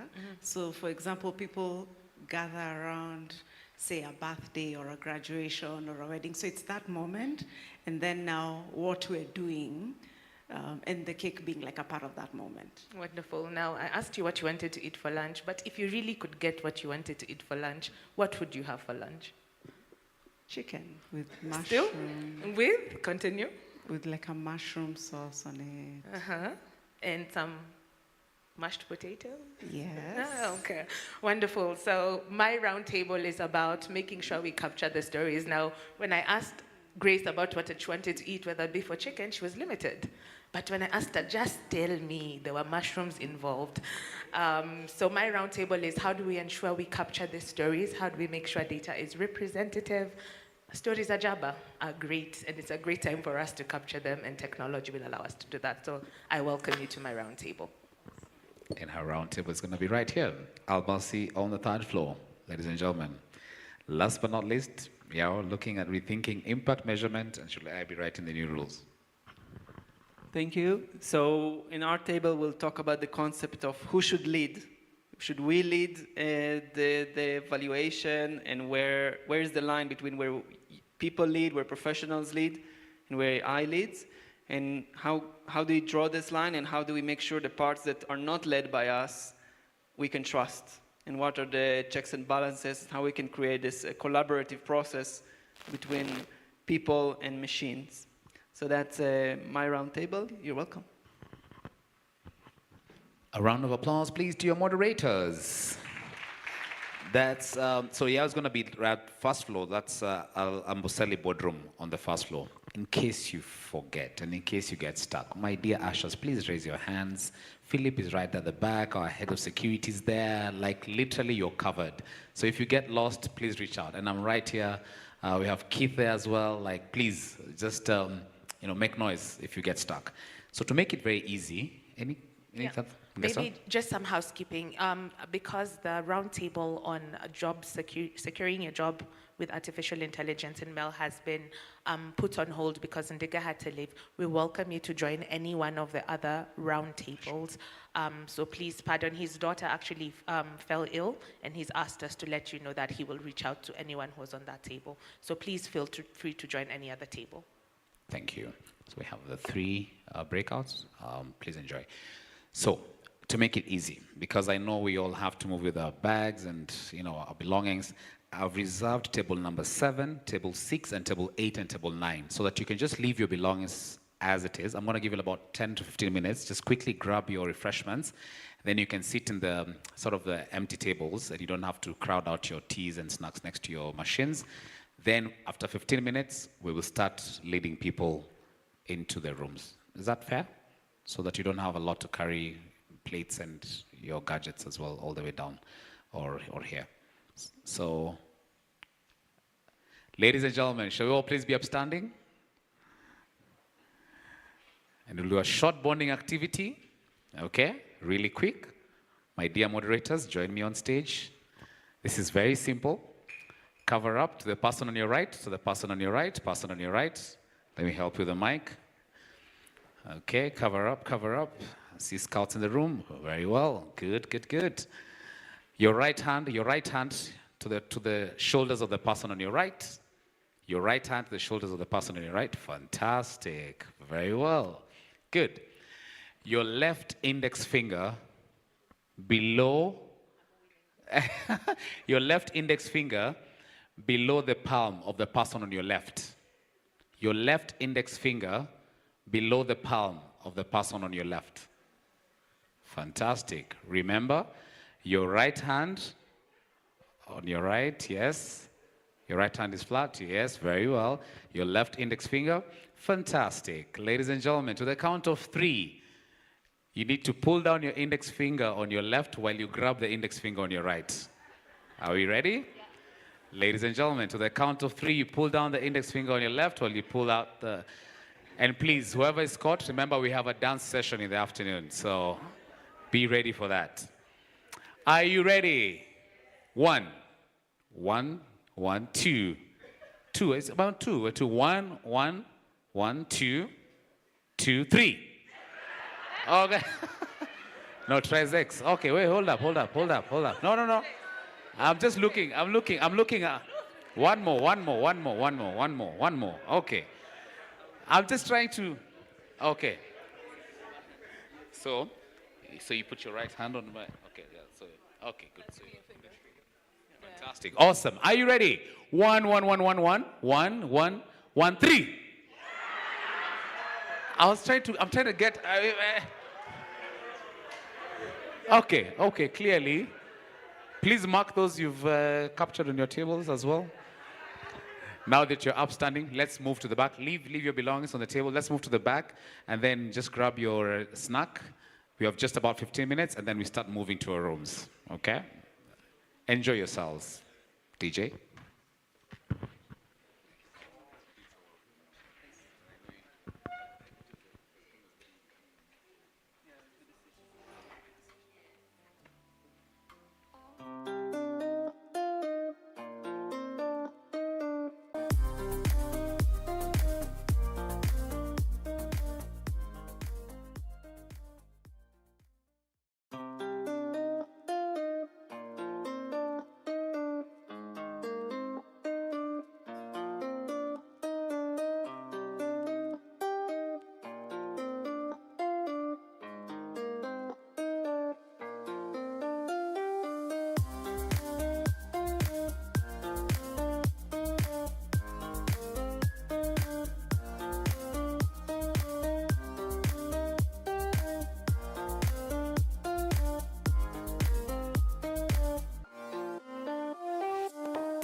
Noemia is going to introduce herself as well and tell you a little bit about her, but I'll tell you about what I do. So I'm a senior partnerships manager.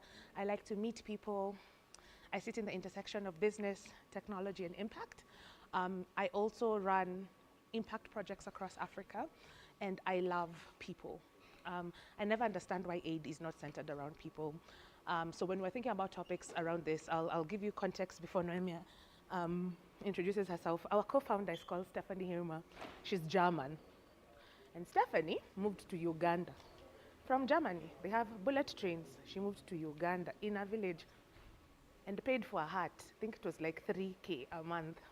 She worked for GIZ as a senior program manager. And she stayed there for about maybe 2 or 3 years. And there were 17 NGOs happening in this city.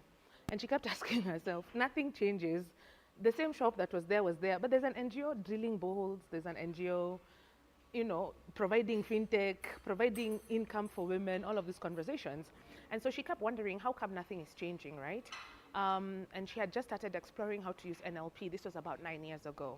And so one day she asked her neighbor, but surely, why is nothing changing? Like, you don't even have a car. But you have everything in your house is paid for, school fees for your children, pads for your wife, there's an NGO for something. He said, but who asked me what I want? Like, nobody asked. So they give and I take. In fact, I feel extremely emancipated because my wife doesn't think I do anything. Because I don't bring home anything, the food is donated by the food bank. Her pads are brought. For me, I just want a shop. And so Steffi started getting to think. So she went back to her colleagues and they said, okay, Stephanie, the reality is, if I talk to 1,000 villagers, who's analyzing that data? How long will it take us? It'll be costly, right? It'll take a long time. The data will be obsolete. It'll have disappeared. And that's where we started playing with the idea of technology. How do we ensure tech amplifies people's voices? And that's the purpose of this roundtable. And that's probably the last thing I'll say. How this will work is I want us to explore the truth, the reality of our everyday work. And I'll start by allowing everybody first to introduce themselves. And we're going to look at this from 2 angles, because I know not everybody here is in impact. Some people are in business. So how do you also use people's voices to design your marketing campaigns, right? So we will look at it from those 2 angles. That being said, I'd ask everyone to introduce yourself. And if you know the meaning of your name, please tell us. So you can use this when someone else is talking. Okay, cool. Sure. So Noemia. Okay, so I'm going to get second. My name is Noemia. That is in Portuguese. In English, it's called Naomi. And my name means delight. So you see the smile always on my face. That's true. Yes, I bring delight everywhere I go. Okay, so I'm from Angola. I'm a project manager at Sure Senses. I dabble impact evaluation and also business development. I'm very excited to be here in Nairobi, meeting different people, some people that I've met just online. And it's very good to finally add the faces to their names. So I'm very excited about the conversations and how we can use AI for good. Thank you. Hi, I'm Elizabeth Kago. I'm the Monitoring Evaluation Learning Manager at African Climate Foundation. My name, the one which I know direct translation, is Nyambura, which means born during rain season. But from where I come from, I'm named after my grandmother, so I was not born when it was raining. Yes, I'm actually very excited. I was actually telling my colleagues here, the ones who are sitting next to me, like, you hardly find workshops around MAL, and if they're there, they're online, even before COVID. Yeah. It is your time. Hi, everyone. Hi. My name is Kevin Obura. Obura in Luo means convener of meetings, so I've literally convened this meeting. Please take over here the notes. Nyambura, do you need a meeting room? Because we can organize so that you don't have to run out. If you go to first floor, there's a boardroom just if anyone needs to take a meeting. Yeah, as a point of order, you're welcome. Okay. So I work for an American foundation called Firelight Foundation.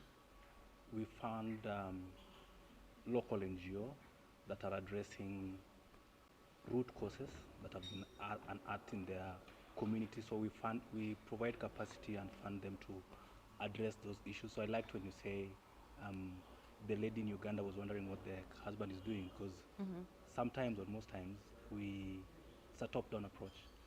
So we decide this is what the issue is, and then we pour money, to try to address those issues. Probably that's not priority for them. So we try to work with these local NGOs who work with their communities to try to find out if it's child marriage, what's the root cause. So we work with them to address those issues.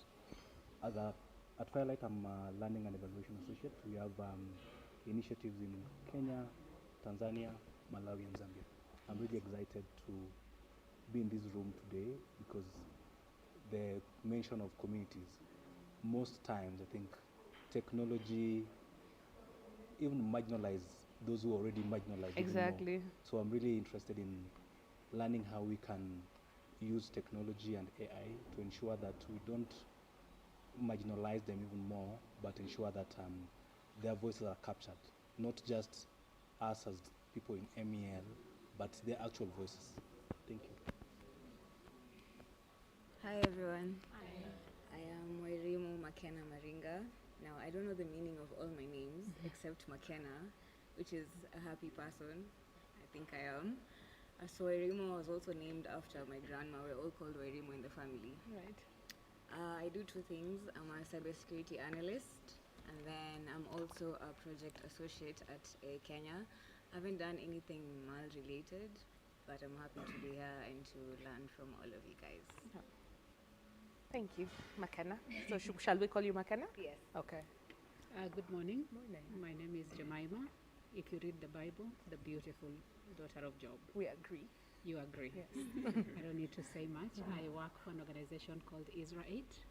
IsraAid is emergency response and humanitarian sector. In Kenya, we work in Kakuma refugee camp, where we work with both refugee and the host community.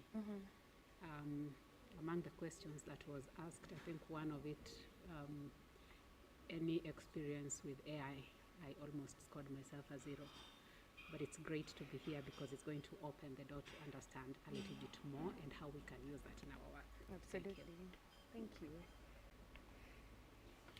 Good afternoon. Is it afternoon? Yeah.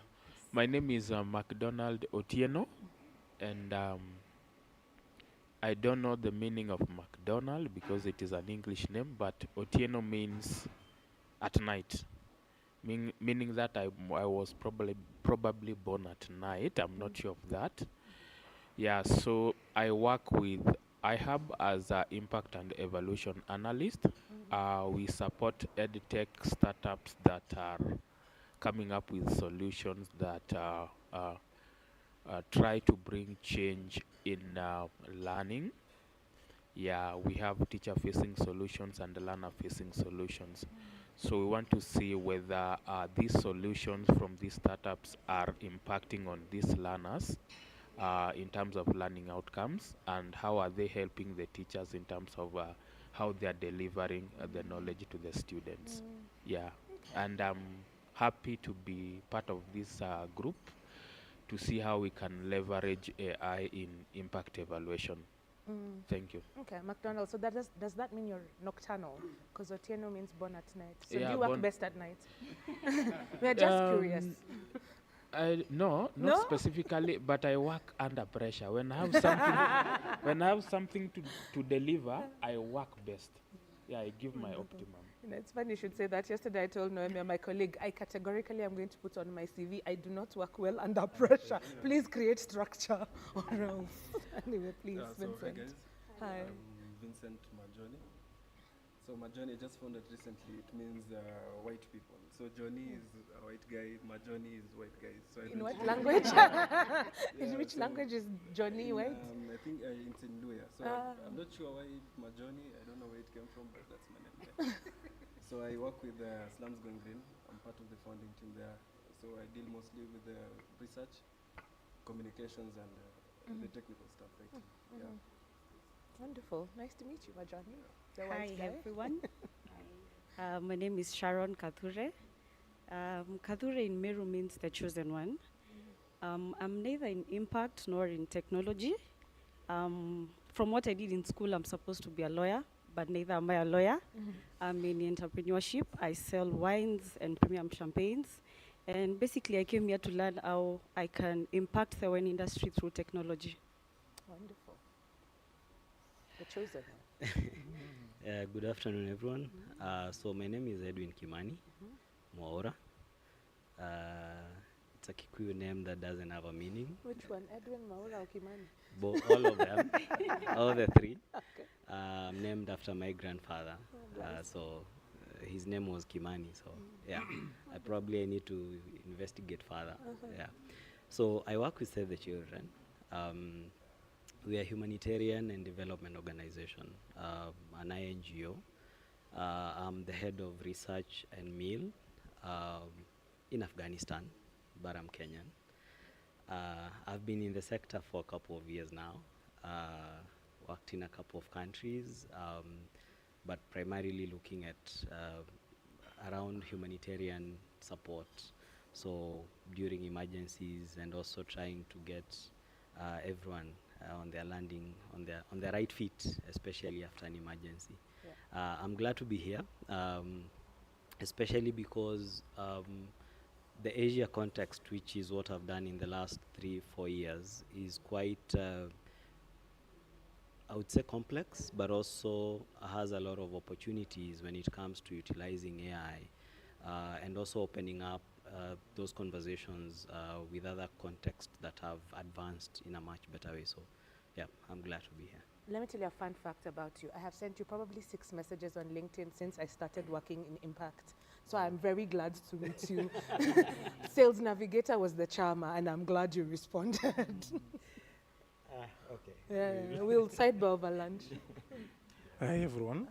Hi. My name is Tatenda Duncan Kavu. If you can pronounce Tatenda, just call me Duncan. I come from Zimbabwe. So I work as an AI scientist for APHRC. So basically what I do is that we do research, we also build AI systems. But I have no experience with impact evaluation, so I came with my colleague who is downstairs. I'm happy to be here, thank you. Welcome, Tatenda. What does Tatenda mean? We are grateful. You are grateful? Yes. Does that mean do in Kiswahili? My Kiswahili is rusty, but Tatenda, no? Ni Tatenda? Yeah, it means I will do, or will really? Do, yeah. Okay. Yeah, first time in Kenya, no?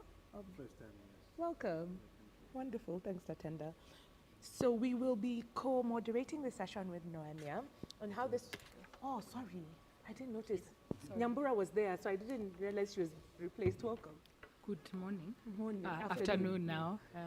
Sorry, they said our sessions have been combined. Yes, they have. So you were going for the career hours. I went for the empowering one. It's okay. My name is Erin Mwendwa. I lead an organization that works on technology, data, and culture. We research how Africans are improving or using these data and technology to improve our lives and for governments to improve public service delivery. Our organization is called Policy with double L. And I'm sure everyone is wondering why. It's because we believe policy making and polling, the exercises of voting, is the most important decision we make as adults. So if you vote the wrong person, hey, Kenyans, the reality. Then the policies that come out, finance bill, are wrong. So we believe policy making, beyond eating, beyond sleeping, are the most, polling and policy making are the most important decisions we make as adults. My name, Mwendwa, means, who wants to say it? You all know. Mwendwa. Mwendwa means the most loved person, and thank you very much for loving me. Of course. Say less, we saved the best for last. All right, thanks guys. So, just off the bat. No, there's somebody else. Oh, sorry. Hi, I'm Tony. Who I know? Tony Olale. I'm in tech and payments. I just came here to learn about AI. We are going into that field right now, and we feel, well, I'm not in the humanitarian field, so we are in the profiteering field, but we want to know how we can latch onto that. and make value for our down the street for our merchants, our consumers, and people like that. So it's the only thing right now. So we are trying to engage as much to understand the ecosystem. Okay. Right. Nice to see you again, Tony. I actually know Tony. I just realized you look different. All right. So first things, like, just guys, what were your expectations what did you guys hope to learn? When you said, "Oh, I saw communities," well, what were you expecting? And this is a discussion. Why did you? 3 hours you could have been sending emails,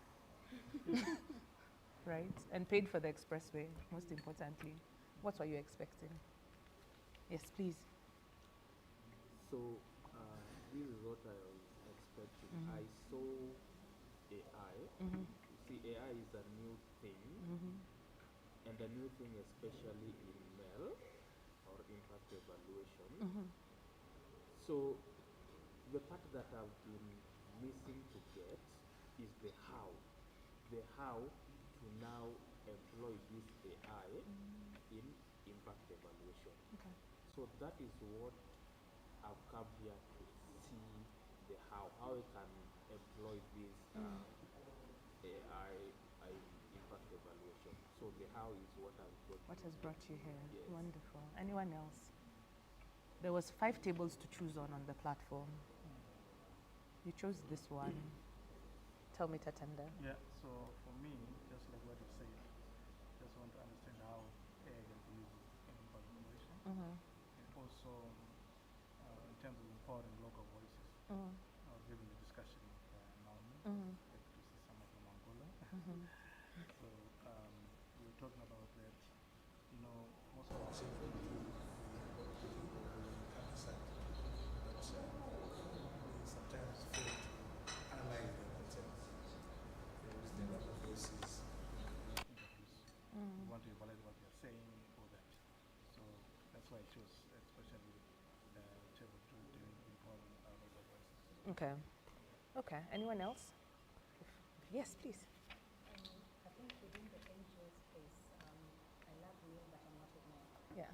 Within the NGO space, there's a lot of talk around localization. And really understanding what localization is. Right. And knowing how to combat it. Because localization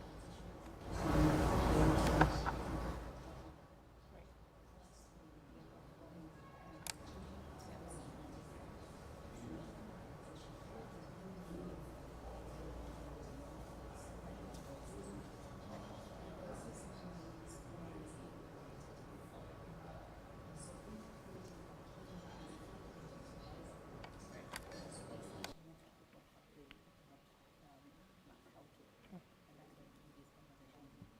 Okay.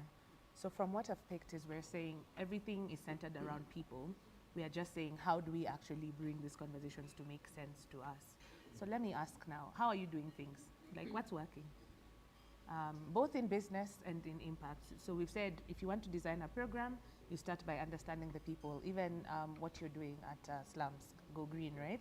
You start with the people. You said that you usually design interventions based on what they've unearthed. So how are you guys, how are we doing things? Like, anyone share, like, it's open.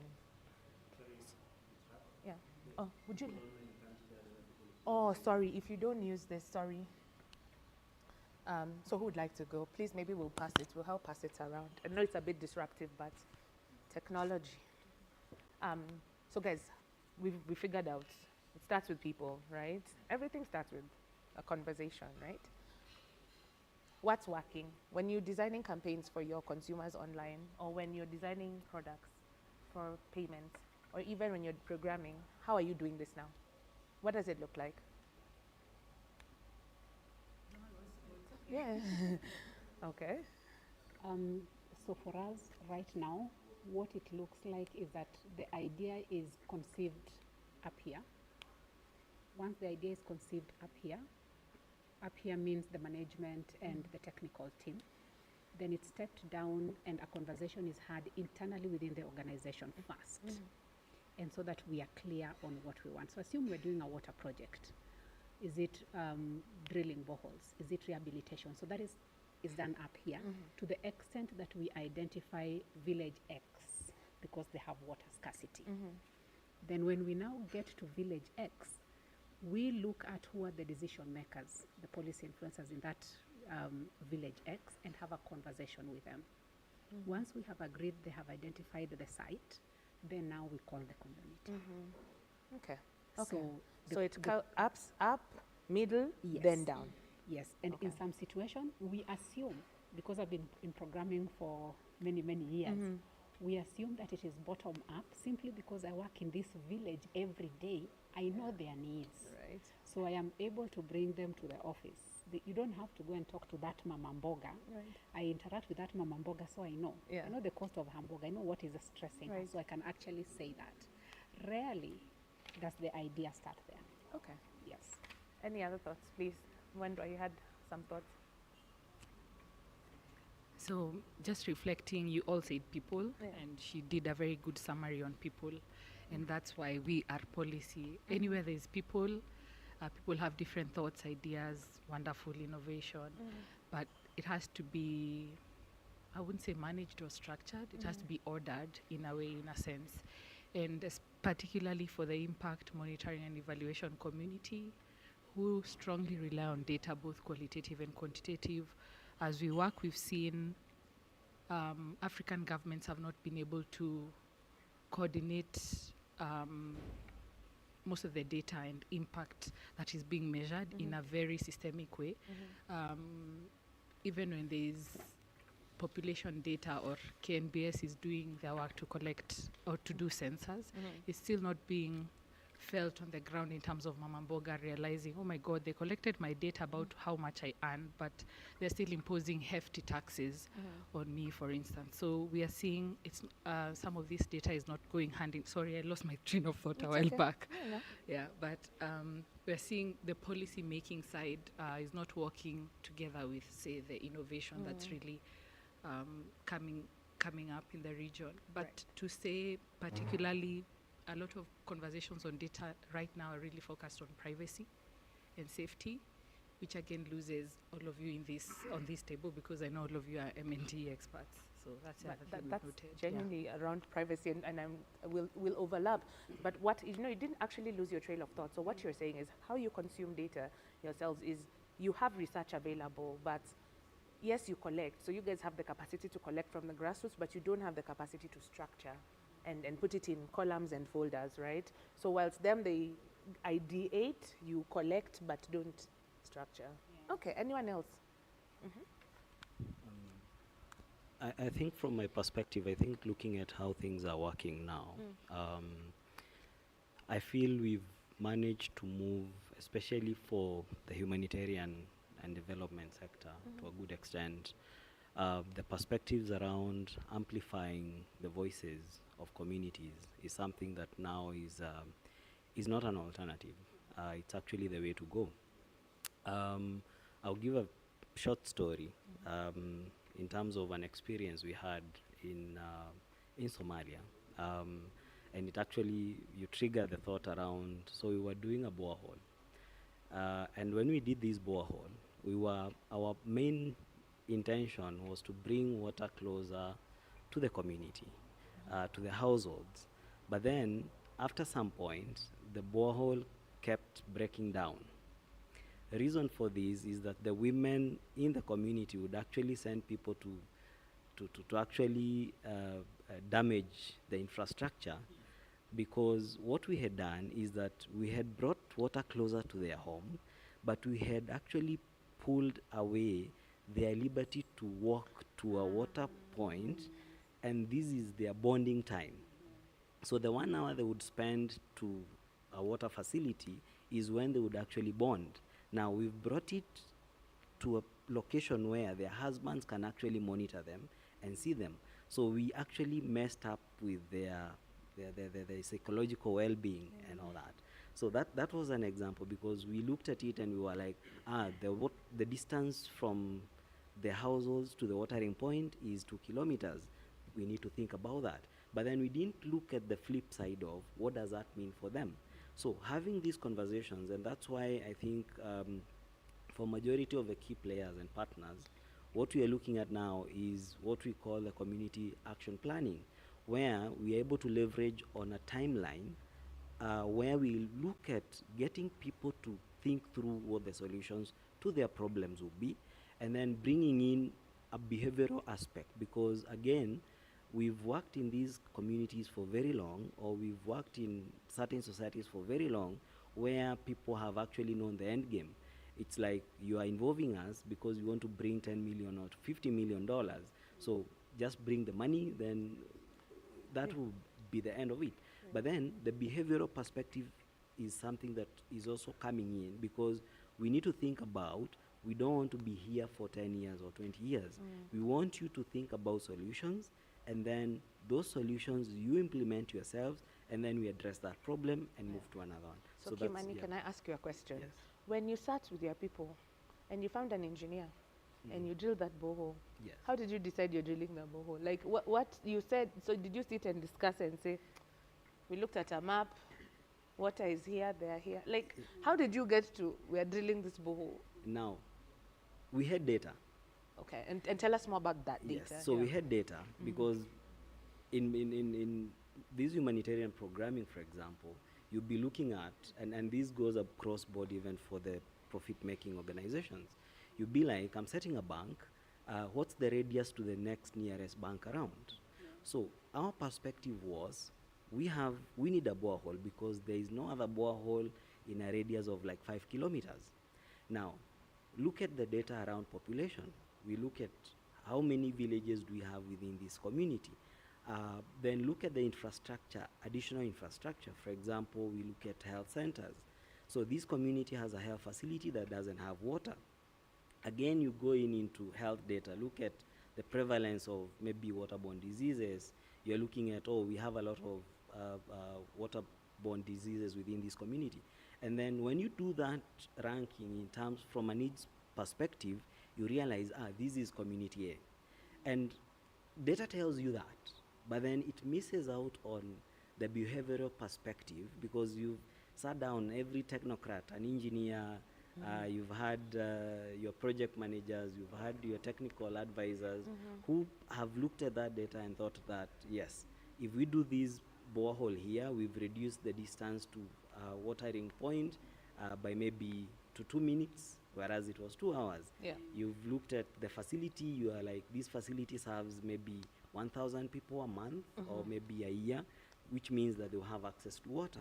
Right. And all those factors. Okay. But then you miss out on looking at the flip side in terms of, from a community perspective, is it okay doing this borehole, and what does it mean for them? Okay. Looking at the people really concerned, and then determining whether that actually will bring any impactful change. Okay. So we bring change, yes, we've brought water, But we will for who? most likely see reduced waterborne diseases. We are going to see all that, but then the impact bit is where now we again miss it out. Okay.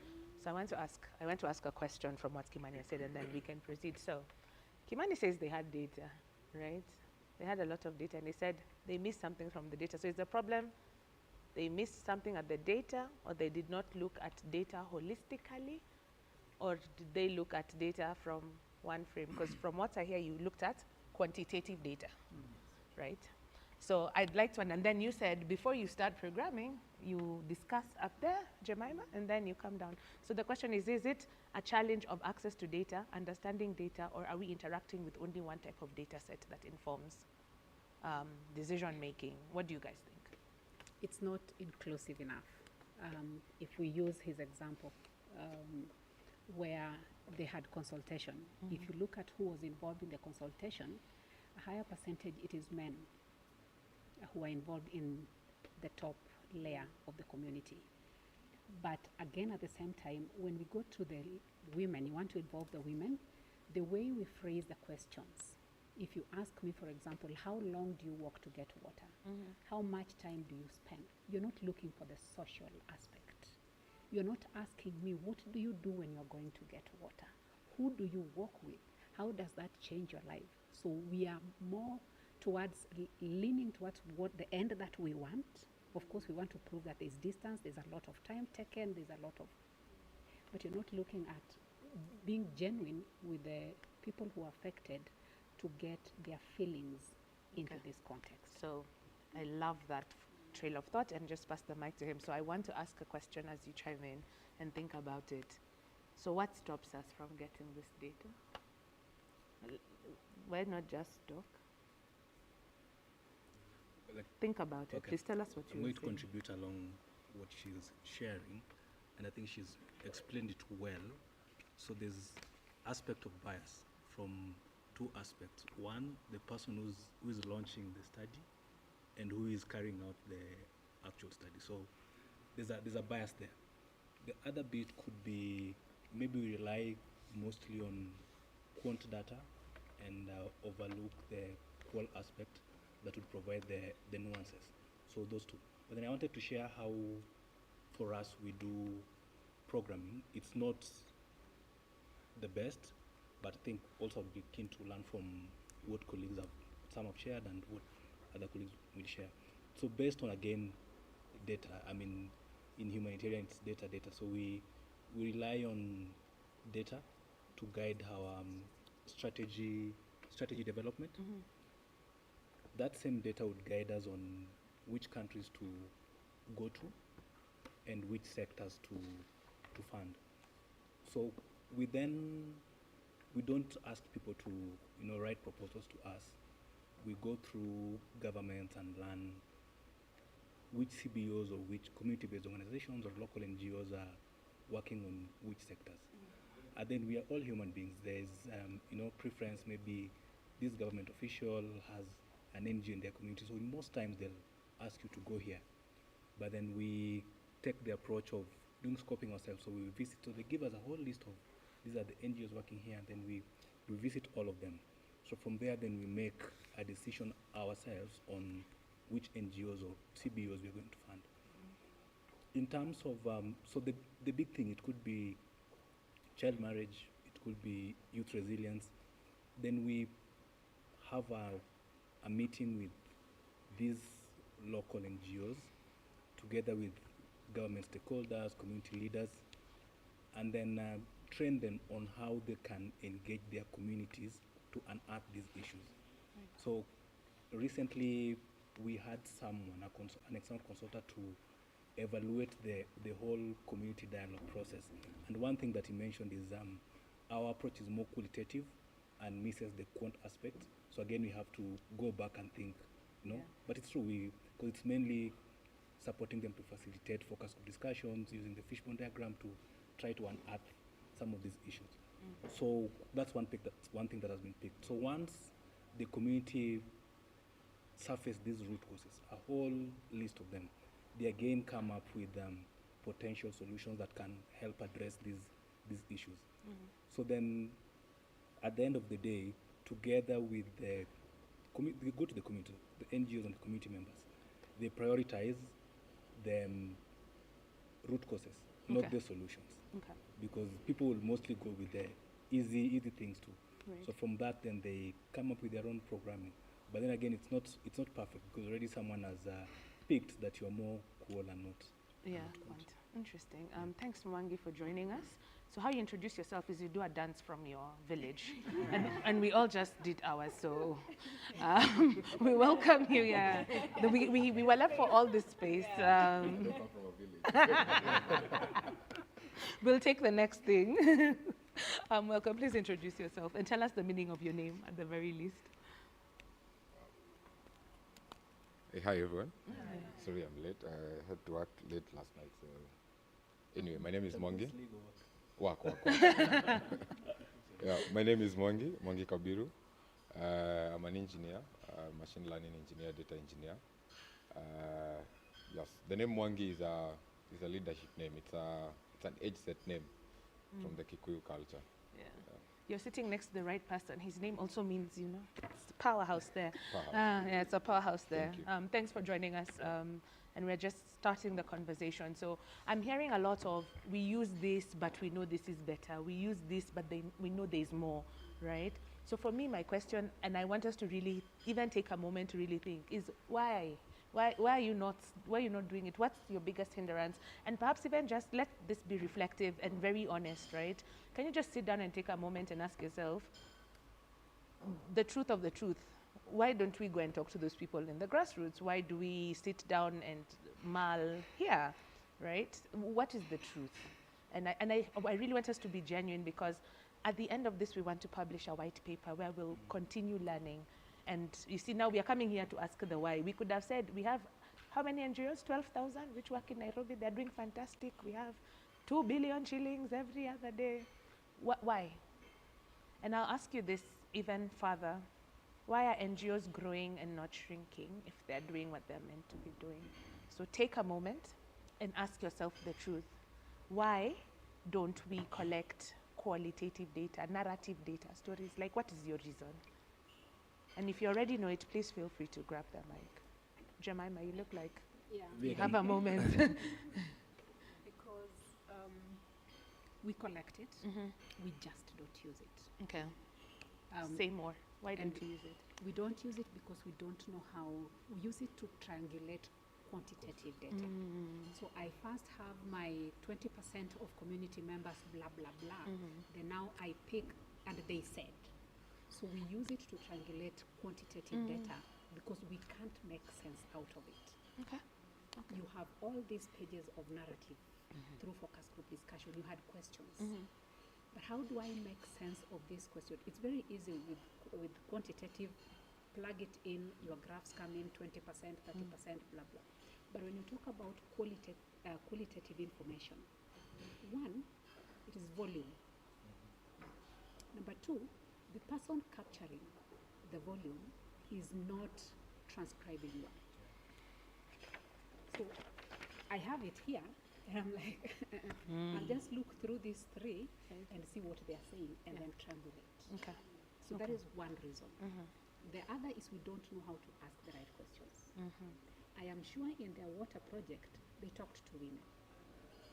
And the mindset that the community has today is bring the money and finish the business. So they're not going to be very honest with you to tell you that, you know, we actually use this 1 hour to gossip. That will not come. And because you have this time frame, 1 hour, how much can you get in an hour? So that you go back to write that proposal that is due in the next 3 days. So the time frame that we also actively, meaningfully engage is very reduced. Okay. So, and if it is the same community that I'm currently implementing the project, I am here to do this and go. So our engagements, I would say, are very superficial and do not really touch the core. Okay. Because if we are able to touch the core, then in the course of program implementation, you're not waiting for the proposal to now go and collect data. You're having these conversations on an ongoing basis so that you use it meaningfully. Right. So for me, that would be the biggest challenge we have. Okay. We don't have time to do it. We get it, we don't know how to utilize it, we can't analyze it, and so it's information that is there, piles. Okay. Yes. Okay. I have a follow-up just to what you said. So is it that the data collection that we do is just, you know, one of those things that we want to tick a box, that we collect the data, and then at the end of the day, we're not really diving into, you know, to like really get the insights? I would answer both. It's yes and no. There are situations, especially with the quantitative data.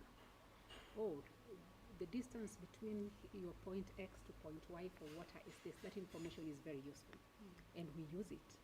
But now when it comes to the qualitative bit is where we miss the mark. But there are people who also collect routine monitoring data for the sake of routine monitoring data. And when it comes to proposal writing, I would do literature review to make sense of what the situation is, rather than use the mill data that I've been collecting on a daily basis. Right. Any other reasons to why before and please. Maybe I can add to what Jemima has shared. She's talked about genuine and meaningful. So are we genuinely involving them or involving them to tick a box? Right. Two, who collects the data? For instance, you come to Kisumu, where I come from, and then you're bringing a white person to collect data from people from my village.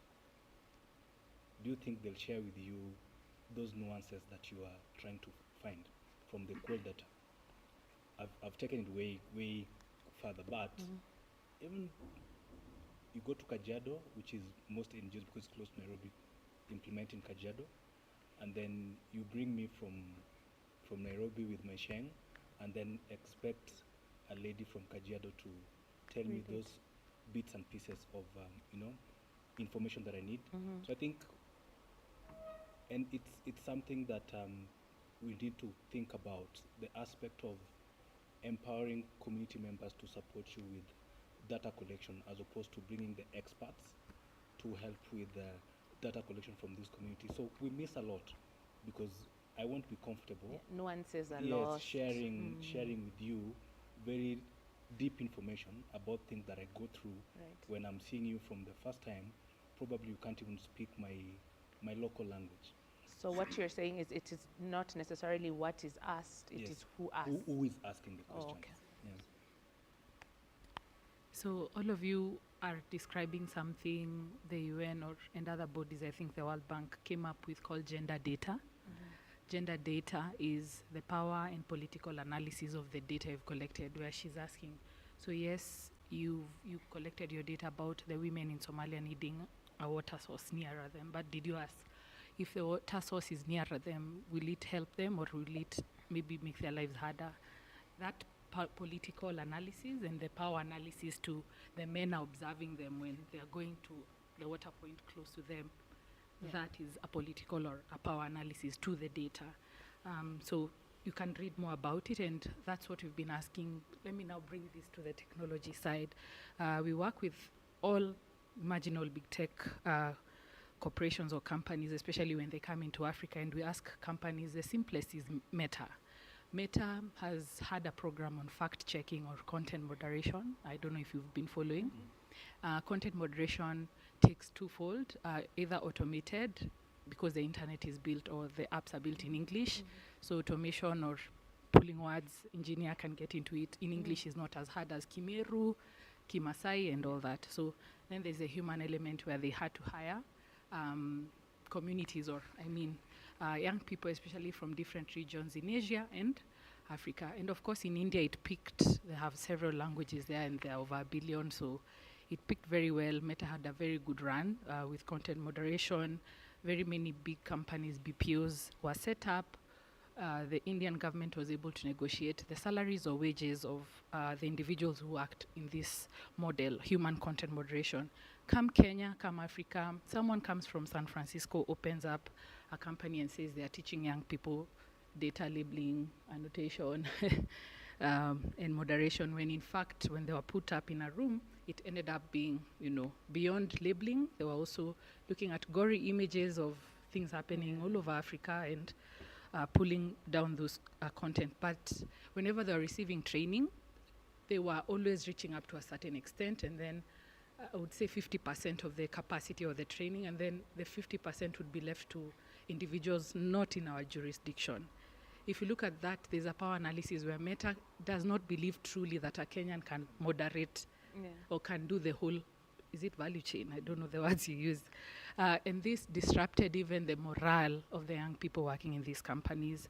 And what we've been working with them since they brought this model was to tell them, if you're doing the same regard you respect your engineers back in San Francisco, in China, in London, you give them very ample information to build your systems and to work efficiently.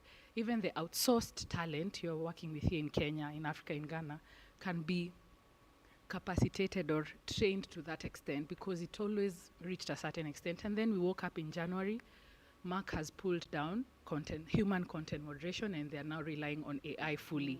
That already has failed at inception because our languages are not fully online. So gender data, again, coming up where there are nuances, language, power. How has Ruto taken this? Is Ruto aware that all the people he's asking or he's advocating to get tech or digital jobs are going to lose jobs from the January decision by a billionaire? You see, those are now the analysis all of you are speaking about that must go into your questions when you're collecting data, and you must name them. There's a power and political issue. If it's not done in that sense, then the laws that come out or the frameworks that you want to see will not be capturing the real emotions, as she had shared, about what women, girls, or the communities are feeling. So I just wanted to bring that. Let me ask you a hard question. So there was a conversation here where they said, okay, so we've established many times we are not asking the right questions, right? And then somebody talked about a problem with translation. And what most of you are saying is, you hear there's technology that can assist, right? And what you're saying is the language models that are currently available. And I'm curious, can someone go to ChatGPT and see if it can write something in Kikamba or your mother tongue? I'm just curious to see how good it is. So we're saying we can embrace technology. The technology that is available to us is not invented by us. However, we are saying we want to embrace this technology to enhance marketing impact, right? So where does that leave us? So is it then we need to sit down and figure out how to make sure our languages are representative? And if yes, how? And this is open to our technology experts here. I'll chime in at the end, but I'd like to hear. So we have a problem practically with what you're saying. So let's say Jemima is doing work in Makueni. So she has Kamba, she has Masai as a language, right? Then she has translators. First, when you translate, it's subject to interpretation. If for example, you know, the way they usually say one word can have many meanings. Like if I say bye, depending on how I say it, or like bye, you know, it has, how I had it is, nuance. It's not weird, it's a nuance, right? So then how do we embrace NLP, for example, what Tia was teaching us, natural language processing, or Sharon, who is a business lady, and she's running social media data, and she's seeing people commenting in Kiswahili, in English, maybe she has audiences somewhere in, God knows where, in Vihiga. How does she translate that with a skewed database that is not trained? It's like, you know, when you do an interview, then you hear, I was in Rwanda the other day, I had somebody say Kasongo. I know that guy, but nobody, for them it's a Congolese song. Yeah. Right? I'm going to answer that with an assignment to everyone. Yeah. The country Germany. Right. Is it number 2, number 3 superpower in the world?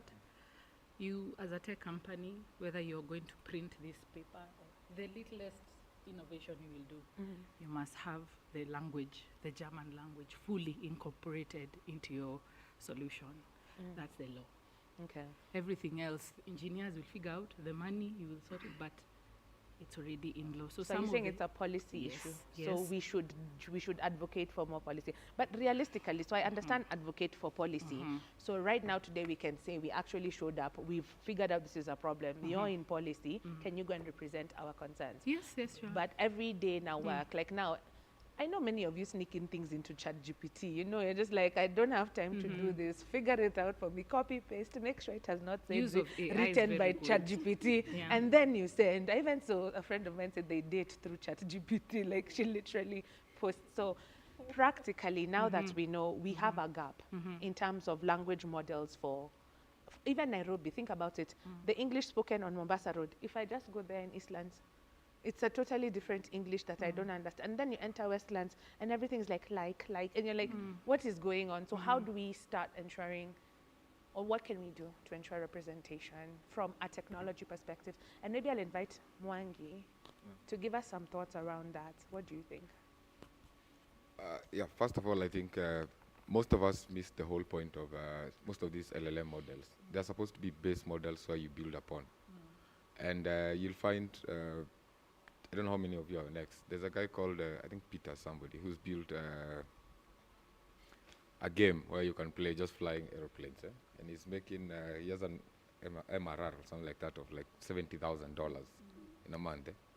Because if what is MRR for people who are not familiar? Something to do with revenue. I'm also not something, but that's the amount of money he's making. And the whole point of it is we want to use these things as they were given to us. We don't want to extend them. We don't want to build on them. We don't want to think, okay, this is the best thing we've been given.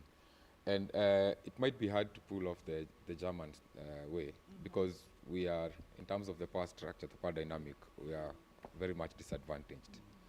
Yeah, but then we have, most of these LLMs are proficient in languages such as Swahili, which is a common one. And I think where we would go amiss is we can't overly rely on ChatGPT, if I may use that as the Fanta of this situation. Yeah, we can't over rely on such tools. We need to find a way to put our data inside that. And back then when I used to do research, there was something we tried to do with ethnography and ethnography, which is like one of the best ways to do this. I don't know how many of you have come across the Hawthorne effect. It so happens, I was laughing here because when you asked me what does Mwangi mean, immediately I get into a Q&A kind of mode. Yeah, so the same way if I go and ask him, what do you like doing on weekends? He's going to give me an answer that might not be actually what he does on weekends. So we need to come up with better data collectors. The human part, call it the human in the middle of data science. You can't escape that. Okay. Train better data collectors who understand the nuances, who understand, one of my favorite things is, if you come to my community, we use dog, Gui, to describe everything. We say it's as sweet as a dog, it's as, my head is spinning like a dog. You see, all those things. And you can't really get an LLM that understands all that. So we need better data collectors who will be able to process this. And if they can be able to immerse themselves in the society, that's where the ethnography comes in. They're able to immerse themselves in society. And they understand the two parts. They're more like an intermediary. They'll understand what the people are saying and how they need to put this to the large language models so that it can be interpreted for something that have meaningful impact. So what you're saying is artificial intelligence can't exist on its own currently, and it needs to be human-assisted translation. Yep. So do you think eventually, if we were to call, like, if we have how many NGOs represented here and businesses, if we were to start contributing, do you think the large language model database would grow eventually? And is this like a temporary problem? Yes, no, I don't think it's a temporary problem. Okay. One, because it's we are not a priority, sadly to say. For some of these, we are not a priority market. So they will build things that are not really for us. It's up to us to find ways to use them for us. Okay. And it will actually be very interesting. I know we have things like ChatGPT, which allows you, if you're on the premium model going up, you can create your own GPTs. I think you saw that during the finance bill, and you can give it your own data. So I'll actually be interested to see NGOs come up with something. It's simple, it's basic, doesn't require a lot of money. Come up with something that's tailored for us. Yeah, but then there's that one thing. I think there was an incident a few weeks back on social media when somebody took CDF auditor reports and they put them on ChatGPT, and then it gave them numbers. The hallucination part of models is not something that most people understand. Yeah. And these LLMs will give you data that doesn't exist. They've failed people in exams. They've cited pages that don't exist. Yes. So for people who are not familiar with the tech jargon, let me just help. So LLM is large language model, which is like you give something a lot of information and it starts. And you know when you're dating and you tell your spouse, I like green and yellow and everything in between, and then eventually they kind of know when not to make you mad. Think about it as an LLM like that. So you keep feeding it with things, and so this is language, right? Until it understands, and that's what they're referring to when they talk about LLMs. And what we're saying is, the LLMs that are currently available are not representative of our languages. Okay, so. Sorry, Mwangi. As we speak, the EU, through their Digital Services Act, is in the process of making sure that, one, the APIs is a mainful, and the LLMs are open for researchers and now young people to build upon. And then you see, they're still using a framework. It's very coordinated. I can share with you, Ngesa, to share with everyone. And policy and other African organizations, we're also trying to see if we can ask the EU through the organizations to come and train some of us here to have a model that will ask, if you're a Kenya government, if you're a Botswana government, how can you use volume, large, like the big data to build upon? But you can see again, as data scientists and engineers, it still goes back to the frameworks, the laws, because Meta was being asked, Meta, Dublin, all the big tech who are registered in Dublin, and Ireland is a member of EU, they were being asked for, you need to give us data, especially post the February 23rd German election. Give us data. We want to do some sentiment analysis and look at hate speech, Nazi, whatever, the Nazi things that came out. in February, and they would say, no, you can't compel us based on what. Yeah. And quickly they went to court, they won a case, and they were able to use that to ask Meta, give us this data. We have to strengthen our laws that will fine you more if people are still putting out hate speech online. So it's a model where African governments really must ask for our data back. Thank you. So let me just center this conversation. And it's a sad thing. We actually have the capacity locally. We have data scientists, engineers. That's why they're being hired outside, because we can't use them here. And the rule of data is simple. It's the rule of the jungle. You eat what you hunt. So you use what you collect. So until the point we get where we are collecting our own data, we'll be always at the mercies of other people, asking for access to data about us that could have collected here, but then because somebody else came and collected that data, well, here we are. Did you have something to say? So as you pass the mic, and I just want to maybe give the comment, and then I'll recap and center us back. Yep. I think my thought process would be, when you look at the civic space, I think we use Mwangi's example of a dog, and it's about he who feeds a dog. I think our space He who feeds is a dog. like commands it. I Yeah. see. So the dog will always follow he who feeds it. Yeah. And I think I will look at the humanitarian sector, for example, and it's all about what our donors want and where our funds coming from. So right now, we've seen what the stop work orders from USAID meant to the sector. Right now, I think, like, from where I sit, all we are doing right now is monitoring what donors are picking up as priorities. So, like, we are picking who is reducing their funding, what their priority areas are, who is developing which strategy, and that again tells us that we are not able to, like, build on some of these systems because we have to rely on funding or guidelines from some external forces who steer the conversation. I see. Okay, interesting. So this is what we've discovered so far. The heart is at the right place, and we'd love to do good. Policy and donor needs are prioritized because that's essentially our way of doing the work we are doing. There is a challenge with collection of data in terms of who's collecting the data, where is the data being collected, and the person collecting the data, right? We also have a lack of infrastructure to put our data together, is what we are saying. And then how do we consume that data post while ensuring back again our donor is happy, but we are doing right by the community. So I want you guys to just reflect. And maybe I'll ask Sharon and Tony here to speak, because then they're for profit. And perhaps if the non-profit thought a little bit like, and I want to see, maybe let's see if this is a social experiment. So guys, which village do you come from in Angola? Mushiku. Okay. Where do you come from? Where's the village? Yeah. Kakamega. I'm from Vihiga, right? I love this. So you're all practitioners. You do what you do. Now imagine your auntie and your mom in that village. There's that problem.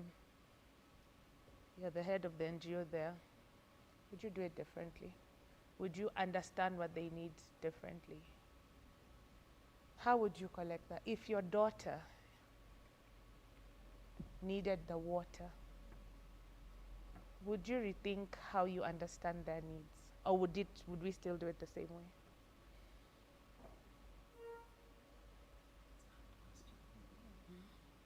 No, it's an open question. Would you? My initial reflection would be that I wouldn't want that humanitarian agency in my village. that is actually my initial reflection. Right. I wouldn't want...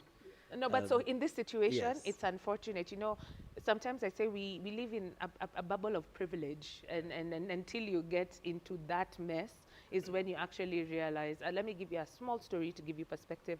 The first assignments I ever did, I came from big tech into rural census, and the first program I did was in Mombasa. And they sent me to talk to these boys who had been rehabilitated from Kakuma. And I sat down, so I wanted to experience my enumerators and see what they go through. So I went to the field, And I was talking to this boy, and when I got there, he said, listen, yeah, you want to talk? No worries, I'm shooting heroin. Are you joining me or not? And he said, you're going to sit there in your high horse. Yeah, I'm shooting this thing. Are you joining me or what? And it's like, I don't have time for you, by the way. So I said, shoot, we talk, ama you bounce. And that's like literally how he spoke. And I said, okay. So I looked at him, and in that moment, I thought on my feet. I said, I really want you to know what your experience is, because you really want you to be helped. And I ended up telling him, okay, I'll get a bottle of something. I'm not doing heroin now because I'm at work, but I'll drink something so that he can feel like I'm coming down to his level. Now, it's only when you get to that pit of the reality. You know, us will sit here and be like, oh, we want to rehabilitate people who come down. And then I realized he's shooting the heroin because he doesn't want to deal with his reality of he can't go home. And these people are telling him to open a shop for gas. Like they're starting a business for him, and they want to know how much money he's making, and nobody's understanding. You've been saved from Kakuma and you've come here and you're shooting heroin. And it's only when I put myself in that situation and I said, what if it was my friend? You know, what if it was Tony? Somebody radicalized him and he went, like, would I rethink how I ask Tony those questions? So I want to ask you guys, is there, if you think in that context, how better would you engage the community if it was your people? And here is where I think we'll find solutions. How would you relook policy? It's your mom there in the middle. So this touches on a lot of programming we work with, especially with women on technology-facilitated gender-based violence. You don't ask them, have you been abused online? You ask them questions in the election. If you're Kenyan, in Kenyan elections, there are new terms. And Kenya is we're always in election mode. Now we are literally preparing for our 2027 elections. And we just had elections in 2022, so always campaigning. In the Kenyan election, there was a word going around madoadoa. You remember? Madoadoa means sports. Address in Swahili, address with sports, simply. But during elections, it means you're stained. You shouldn't be here. You shouldn't be at Ole Sereni. Yeah, it changes and becomes abuse online. You know, no one will call you in person madoadoa, but online they will try and castigate you. You're not from my tribe. So you always ask them, you know, do you see some of these words? What do you think it means? Not to just tell them, have you been abused online? So to my question, what would you do differently now that, you know, it's hitting home? And the reason why I'm going to redirect your thought and I reference to the business is, if Pesapal is not making money, if Champagne KE is not making money, will they worry about the number of sales they are making, or will they worry, I have a board that I need to make happy? Like, what is prioritized? And I think that's the change of thinking we need to think about, because you see, programming or aid ideally starts with the people. So as you think about the policy part of this, and I love what you're adding, is how are we going to how are we going to make sure people are represented better? If it hit home, if it was you, what technologies would you go and look for that day and make sure we are getting this right? Okay. For us in the private sector, data is our money. That's where we make our money. So. Could you speak up? Oh, you guys can hear me? Sorry. We're struggling. So data is our money. That's how we make money. We identify data points. We collect the data. We sell to the people that we think are our potential customers. Then we start having that feedback loop of their reactions, whatever they feel we need to change, we need to iterate, we talk about products. And then now we sell it again, we see how we interact with them downstream. So this conversation is very interesting because you're in the humanitarian field. For us, our data collection, data management, data translation into information is very optimized. We know our data points, we know what you want to do with this data, we know how long we're going to keep it, and we know how we are building our data lakes. We have the infrastructure for that. And it's very interesting to know that the humanitarian sector collection of data is quite segmented. So segmented, but as we do our whole 360-degree view of our individual customer to understand their pain points, understand their pleasure points, understand what they need 1, 2, 3 years down the line. My question is on ALM. I'm trying to figure out something. Do you think we're lagging behind in AI to optimize AI for our use in our languages, because we have so many languages? Like let's say Kikuyu, for instance, you know, the characters in the letters and stuff. Luo, whatever it is, in those characters are in our alphabet. We have like 42 in Kenya. Nigeria's like around 80. Zambia's 60. How can we? Is that the reason why we are falling behind, or is it because the big tech companies have not optimized these platforms for us?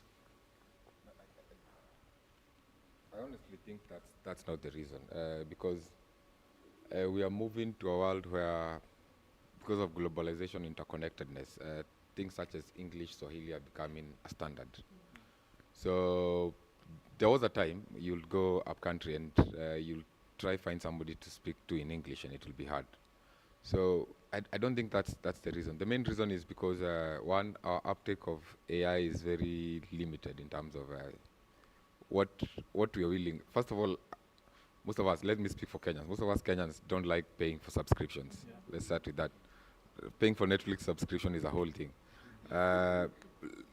This is why they'll keep optimizing. This is why they'll keep optimizing for people out there. So I was telling somebody there's a big tech guy. Him as an individual, he pays the $200 per month package for ChatGPT, and guess what he uses that for? He has converted it into a tutor for his kids, homeschooling. That's around 25,000 per month that he's paying for a teacher to teach his kids. The value is there, but then we exist in a world where we want the value without the input, and that's what limits us. Okay. Guys, so we have a hard 5-minute stop. And so I'll allow both of you to contribute, and then we will do a summary, and I will speak about some few next steps. I was just going to respond to the question you asked, if it is in your village, yes. if it is your mother, would you still do it the same way? Of course, we wouldn't do it the same way. So how would you do it? So one of the things that we are not doing is, I think he mentioned it in business, we collect data linear. I want to know how you use water and what you use it for and how long it takes you to get water. But looking at that today, looking at it next week, next month, next year, 3 years down the line, that loop is not there. So I collect this information this month, I analyze it, I use it for now and close. When I want to get back, I will use another tool. So that consistency of tools is one of the areas that we are missing. The consistency of the data collectors. I've used X this month to collect data in this village. Next to the next data collection point, I will use another one. So we do not have a loop of information. If I was to go back to my village today, I would take a whole quarter just analyzing, collecting data, reviewing, looking at their behavior, not one off, and then I come and do my report and I go. Yeah. So that's what we would. So that's how programming should be. Oh, please. Yes, please. And I like the point you raised about if you could consistency of data collectors. And I'm looking at those who are in the humanitarian space. So how can we leverage on these solutions offered by AI to support community, the actual community members where we work? Okay. I will answer you that question, but did you have something to say? No. Okay. Yeah? Kimani? I think mine would be 2 points. One, I think from a humanitarian sector, we need to start thinking as from a profit-making perspective. I think that would help us to first rethink about, because I think for us, it's always about spending money, hitting budgets, being able to spend on time. But then we need to think solutions that are driven from what the perspectives of a profit-making organization would look into. Then the second thing, I think community actions and consultations would be very critical. For humanitarian actors, there is a program that was in Somalia a couple of years ago, which is known as Building Resilience in Communities. It was actually funded by FCDO. It took a whole year to actually design that program, which meant it was a year of consulting and working with communities. Right now, you go to those communities, you actually realize impactful change. But then we get money 1 year, tomorrow we are on the ground. We want to actually set up classrooms or facilities, but then we don't consult. Yeah. Okay, one more thing? I just wanted to ask everyone who is really piggybacking on commercialization, what are we going through right now in Nairobi when Uhuru Park is closed and we have to pay money? It's the same case even for data. Not every piece of data is supposed to be commercialized. Some is for public good, and most of it actually is for African government service delivery. So in the continent, I don't think we're mature enough to always use profit-making or business models in terms of data for public good or to support services. Yeah. Okay. So it's a balance. I hear the side of profit-making, but also the governments really rely on some of these analyses to make decisions. I think that's a fair point, but you have to understand that when you're going into the stream of data collection, now you have to understand and look at humans in a 360-degree view.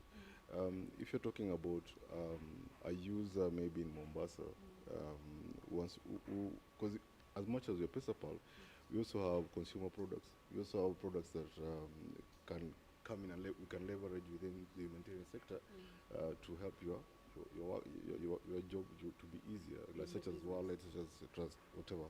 If you're doing remittances and things like that. So we look at the community data as well as business data.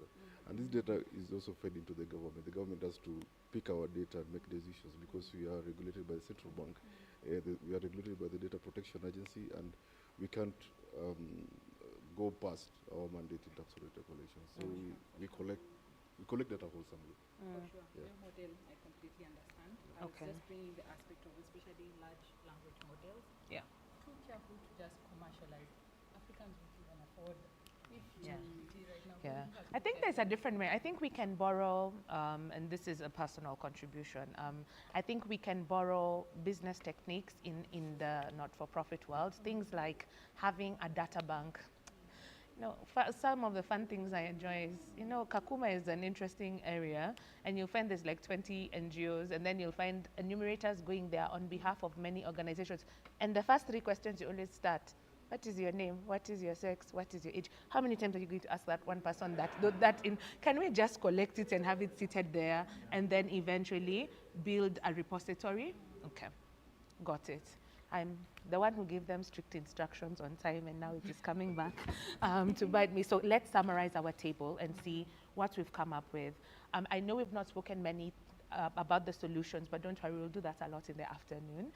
So just to give us a recap, we wanted to understand how we can have better representation of the communities that we serve through data. Some of the challenges we are facing, first is the technique of asking the questions and who is asking the questions, the technology to support this. We've also seen that duration and reporting to donors is also a hindrance from us adapting models that make sure that we focus on data. The questions that have come up are, what technology can I use? How can we adopt it? How can we make it for ourselves? And I think we'll discover this a lot in the afternoon. There was a question which was asked at the end, and I said I would answer about, you asked the question. How can we leverage on this solution? Right. I'll give you a highlight and why we do what we do at Rural Centers. And I hope this doesn't come out as salesy, but I'm glad the pain points you have mentioned are the things we are trying to fix. We've not gotten it right. So from the onset, we only recruit enumerators within, I call it a triangle of the area you live, so we don't lose nuances. We do use AI to do the transcription and translation. However, we have human-assisted AI, so we'll always have somebody coming to read. So the AI has like an accuracy level of some sort, and it'll come and say, this I'm sure, this I'm not very sure. Sometimes we actually do fully human, and then we compare with what we have. So that's a way you can use the current translation transcription tools that you're having, and then you use it also for all your analysis to shorten the time. We'll explore this in depth, but I'd like to say thank you. Is there any reflections or final thoughts before we wrap up? And what has your experience, like, do you feel this was valuable? And should we continue doing this as well? It would be nice to know.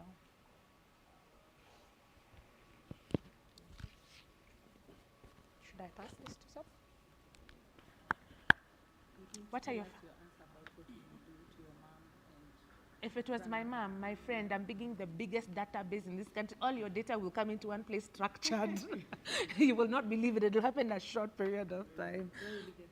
I will mobilize, ensure it's being done properly. I will activate local communities. I will train trainers of trainers so I don't lose nuances. I will learn all 16 dialects of Luya if I must. That's what I would do differently. And I think as humanitarian people, we have empathy, but we don't empathize. And I think even as we design, even me, I sit down, I design surveys here with Noemia, say, what do I want to know? And sometimes I sit down and I look at the sky and I say, what could this person be going through? So I want us to think about bringing those voices to light, and we'll later go through how we'll use technology to help us do that. Last question. So do you think the suggestions you sharing are things that, because most of our projects are after Mhm. 5 years, 6 Mhm. years. So do you think these are solutions that we can leave behind and we know where we're implementing this rural area? I mean, do you think these are solutions that we can leave community members with? And as you rightfully put it, every time I click those Kenya's Nation link and I have to pay, I'm just like, no, Yeah. I'm going to pay. So do you think we have solutions that we can leave community members with? They don't have to pay and still. Absolutely. Yeah, absolutely. And we'll explore some of the things. So one of the things, I genuinely don't like static reports. Personally, it's a personal preference. That's why I say when you collect the data, you're collecting the data for who? So I'm a firm belief of allowing different people to interpret data in their context. So if I go to, like the way I was in Mombasa, we can share back what we learned and actually say, this is what we found out. What do you guys think, right? And technology can enable that data sharing to be faster. And we'll explore later in the afternoon how to do that. Thank you guys for joining my roundtable. I will send each of you a summary of the conversation. I'm actually using AI to analyze this whole conversation. So we'll see what the key topics are, what was the sentiment, and I would love to continue engaging and just hearing what your feedback is as we move along. And let's build a community. Thank you. All right, housekeeping. We're going to lunch straight ahead on your left. Lunch is 40 minutes. And then we'll come back and we're going to look at the we're doing actually a practical demonstration of how all this technology could work, as well as learning from you guys. So again, we said if you're using tech for any AI or technology,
um, musical interlude, so let me consult the DJ on something.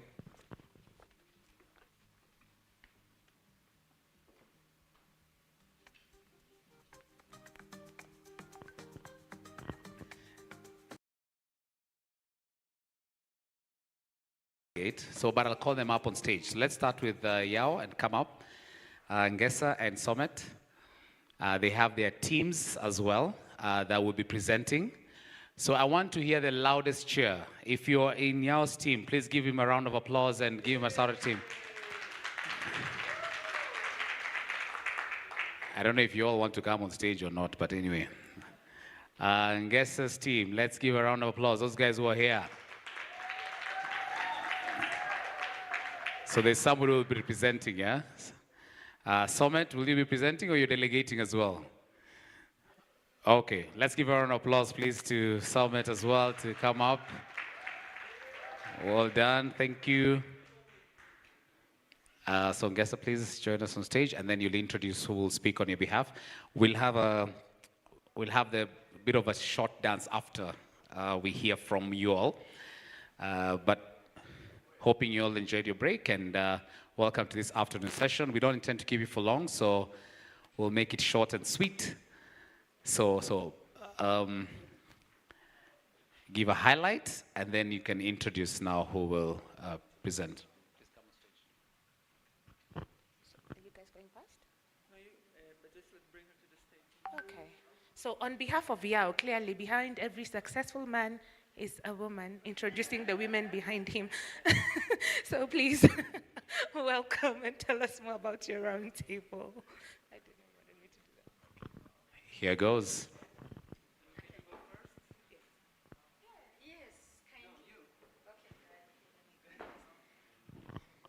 Thank you. This is awesome. I've gotten this big platform.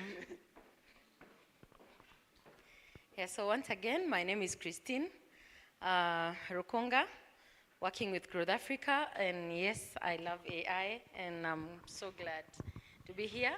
I'm actually thinking I should have used AI to just do for me a very beautiful presentation, and just very flashy with stuff. Yeah, so we were in the room for rethinking impact evaluation, and it was absolutely engaging, very, very beautiful. We had serious smart minds over there, and a lot of questions kept popping up.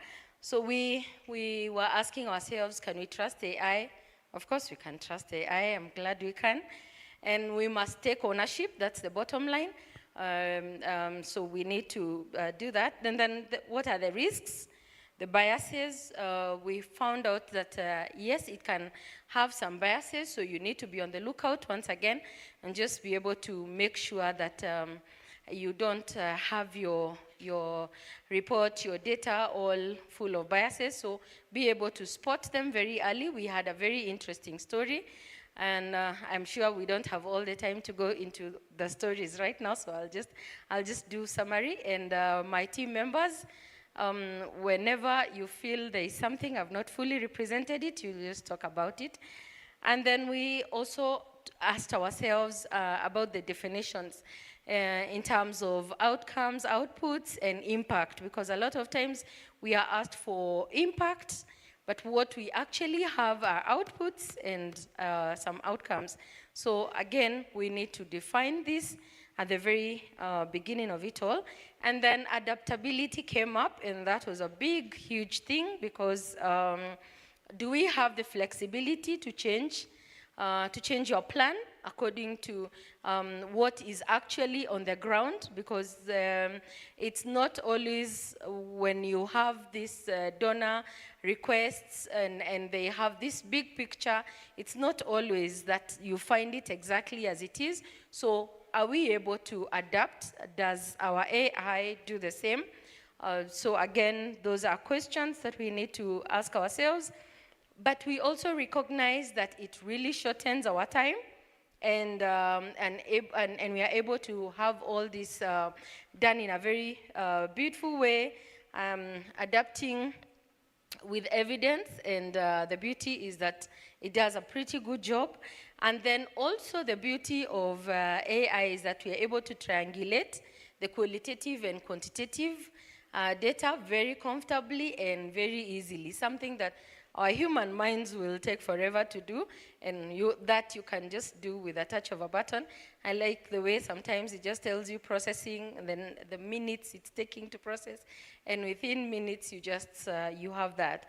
And then how are we localizing our programs and incorporating AI? So that again, where our human minds come in, we must be able to do our localizing our programs. And then lastly, but not the least, how are we decolonizing impact? We are using the Western tools, but we must be able to put in our own African context. So that's also something that came out very strongly. Just in case there's something that I've left out, my able team leaders, where are they? Could we just appreciate that team? Can they just stand up so that we know who are there? Uh-huh. Yes. Yes. So I have a comment to make. So if you have a question, shoot to those guys. Thank you very much.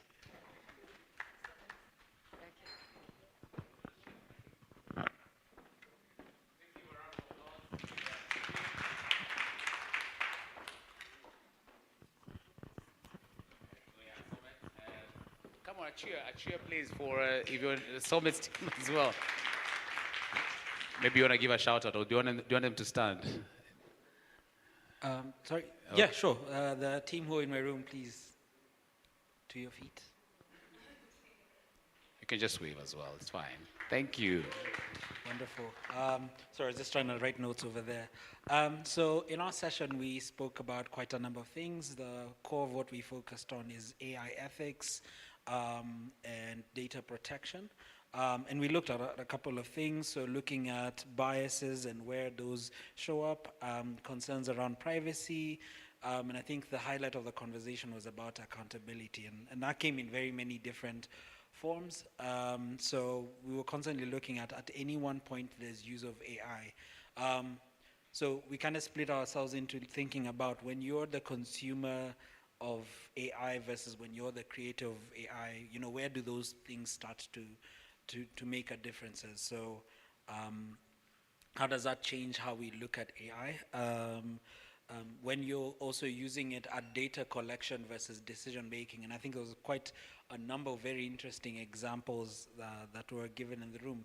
But I think the highlights of one of the things we spoke about is a framework to start to think about where AI plays a role in ethics and data protection. So one, thinking about fairness, thinking about reliability and safety, because there's so many contexts that we use AI, whether it's in just doing one tiny little thing, whether it's in you're trying to achieve a larger goal and using multiple pieces of AI everywhere.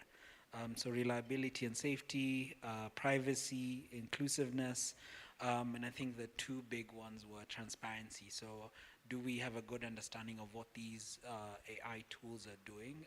But also, with one that was more critical is who then do we hold accountable? So in some cases where you have a man in the middle, it's very easy to create accountability. But for some AI systems where there's less supervision, you know, there's now thought that needs to go into that. So good example that we had in the room was when you have a self-driving car that's driving down a road and it knocks over someone, who do you hold responsible for that mistake? Since there's no driver, right? So there's very interesting conversations in the room. Just see if I've forgotten anything. I think one of the most interesting, we actually ran out of time, and one last interesting discussion was around something that was presented on stage earlier around music and intellectual property. So today we have AI systems that can create music, can write lyrics, and even in voices of existing artists. So who do you hold accountable? Who owns the intellectual property? Can we start to think about intellectual property a whole different way? So that's a lot of the stuff that we spoke about. And you know, if there's any questions, feel free to raise them. Thank you very much. Thank you so much. We still have some time on your 10 minutes, so I'm going to ask if there's anyone within the team who would like to contribute and share something within the team. Please, a round of applause. And last but not least, Kasa. Wonderful. How many of you can speak your mother tongue? Fluently, not those two words you pick. Okay, wonderful. Now imagine one day you chapa an aterere story with ChatGPT. You know the way Yao was here asking ChatGPT conversations in English. Can you imagine the day you can just talk Kamba or Luya with all its 16 dialects with ChatGPT? So our roundtable was about how do we ensure that communities are represented. And we had a very interesting dynamic. We had people who are in business, people who are in philanthropy, people who are in the NGO space, and people who are in policy.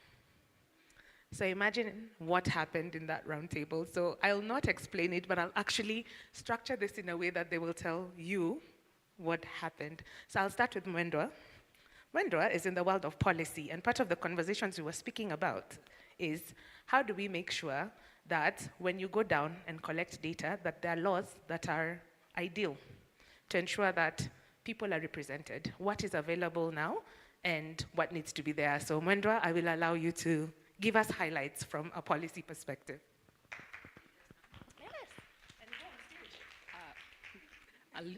Can you see me? Can you hear me?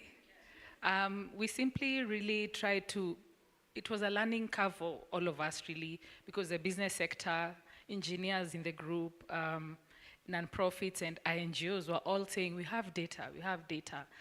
The business sector was saying, we sell our data. The INGO was saying, we keep collecting our data. And I was saying, in all this, some countries have figured out there's a model that can be sustainable and that can serve the countries. And I gave a good example of Germany, where if you're building any solution, you must ensure the language, the German language, is not fully integrated, but really the key language that you're using to build your innovation. So in that sense, we're saying with better policy frameworks, especially in Africa, and ensuring that we incentivize citizens to innovate, then we'll see a lot of uptake of some of the local innovation and data being used to build better and serve communities better, like her mom or her grandma. That was the point of conversation. Thank you. Wonderful, and just to give you context, why we were having that conversation is we realized sometimes when data is collected in communities, you send someone from Nairobi to go and collect data in Isiolo. You lack innuendos, you like the gist, but also the large language models don't have capacity for Kisii. So what are we supposed to do? So I'll go to the people who are in tech in our table to tell us what came out of this. From a technology perspective, how do we ensure inclusion? My name is Mwangi. I'm a machine learning engineer, data engineer. Yeah, so as part of our discussion, we realized it might be hard to get all these languages in the LLMs, the large language models. A good example is what you have with ChatGPT, blah, blah, blah. It might actually make more sense to have people in the middle, people who will go get this data from the locals or from where you're collecting that data, understand all the nuances, understand what it means when somebody says bye and bye. Those are two very different things, and be able to translate that into something that the machine learning models can understand. And then from there, we'll be able to build something and actually get impactful data. Because then we have a country of 47 tribes. Some of them, like the Luyas, the Kalenjins, have several dialects. Even the Kikuyus have several dialects. It might be hard to get all that. We just need a human in the middle to standardize it. Thank you. Wonderful. Now, whilst our hearts are in the right place to use technology, Jemima, who works for IsraAid, says we have a huge challenge when it comes to collecting data. First, are we asking even the right questions? And who is asking those questions? So tell us a little bit about that. Thank you very much. Many times when we work with the community, we have the end in mind as the professionals. So you go to the community, but instead of asking what affects them, you're asking the questions when you know you already have the answer. And you have a very short time in which you want to engage them. You only get the information, you don't get the emotions, you don't get the feelings. And therefore, when you come to analyzing data, you're analyzing data in terms of the quantitative, but when it comes to using the qualitative, you just use it to emphasize or to look at how they relate with the quantitative data. And we are missing a lot of emotions. And we used an example of one of the group members when they drilled a borehole, and they decided to reduce the time frame in which the women spent to go and get water. And periodically, they realized that that borehole kept breaking down. Little did they know that the women did not want that distance reduced. They used that time, the 1 hour, to socialize and to build their networks. And therefore, if conversations were had to the depth of the emotions and the social connections of these women, you would have given them a better solution rather than just drilling the borehole that brings water closer to them. Thank you. And then we had people in the business sector who said, listen, before we sell anything, before we design anything, Sharon has just stepped out. She's an entrepreneur. And she said, before we sell anything, before we design anything, every day I wake up thinking, how does my consumer eat? Which side do they face when they pray? Like, their world is centered around data. So why don't we do the same? And the challenge came that collecting this data sometimes is difficult because donors have requirements, and sometimes you just want to meet those requirements. Also, people are not free to speak to you because maybe they stand something to benefit. And also, there's a lack of knowledge on use of technology. So how do we ensure these people are represented? And we're still yet to find out. A lot of conversations to continue. But that was what our roundtable was about. And feel free to say hi to these people who will wave at you to get more insights. So guys, wave. Thank you. Fantastic. Thank you very much. And to everyone else who contributed, thank you, Ngasa. I would want to open it up for a bit of a plenary so that somebody's missing on stage. Yes. Yeah. Please come back up on stage. Yeah. We're doing a plenary, Ngasa, as well. Q&A. So the last one, don't worry. I just want us to engage further on this. We actually have a question online, and it reads,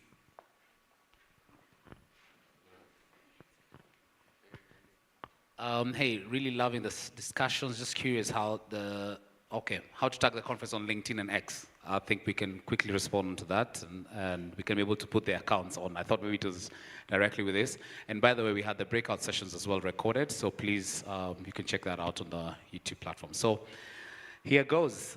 We have an open plenary session, so now I will pass the mic around, and you don't have to have been in that room for you to actually comment. So we want it to be sort of a cross-pollinated bit of a discussion. So how do we go from here?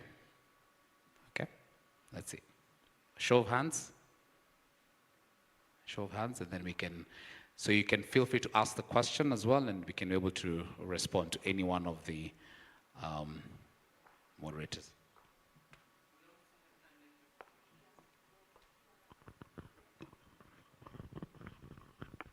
Okay. Sawa. So if you do a wrap up at the end, that's fine. So then we're going straight into our chicken dance. You want to cue the chicken dance? Okay, cool.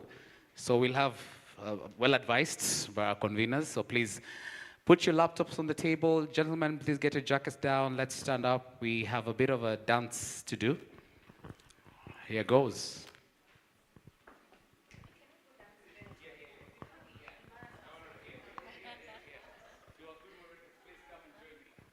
All right, in 3.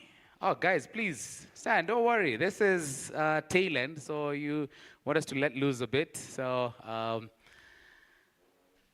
do you start? Chicken dance. Okay. You have an idea of it. Okay, clearly. Are you ready? Please shake as much as possible. So, in 3, 2, 1, here goes. If you're at home, you can join us.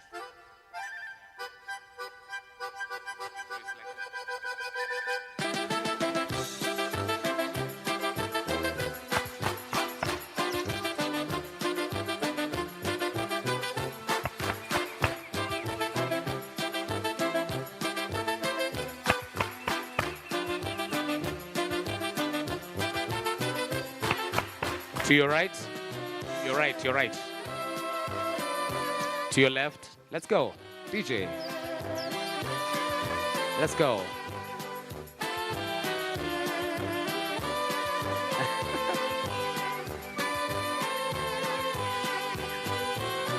Uh-huh.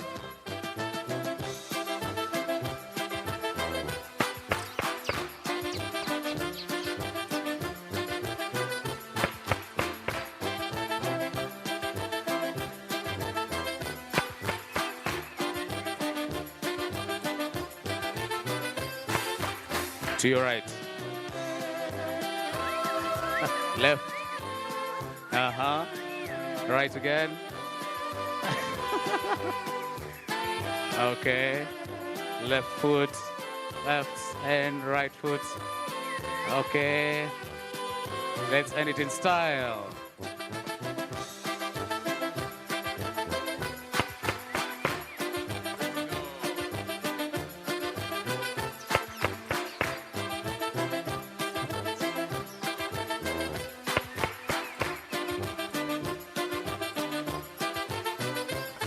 Well done. Thank you, good people. Please clap for yourselves. That was awesome. You all looked very good on stage. And thank you so much to our moderators. That marks the end of the bit on the highlight session and just really looking at what we did during our breakout. And allow me now to invite Noemi Afiri. Okay, so okay, after Yao, or over to you, Yao. Check mic. Okay, so first of all, well done everyone for dancing. If you feel that it was awkward, don't forget we also have it on video. So it might not be just a momentarily awkwardness. It will last maybe longer. And thank you, Laban, for that. I was not expecting.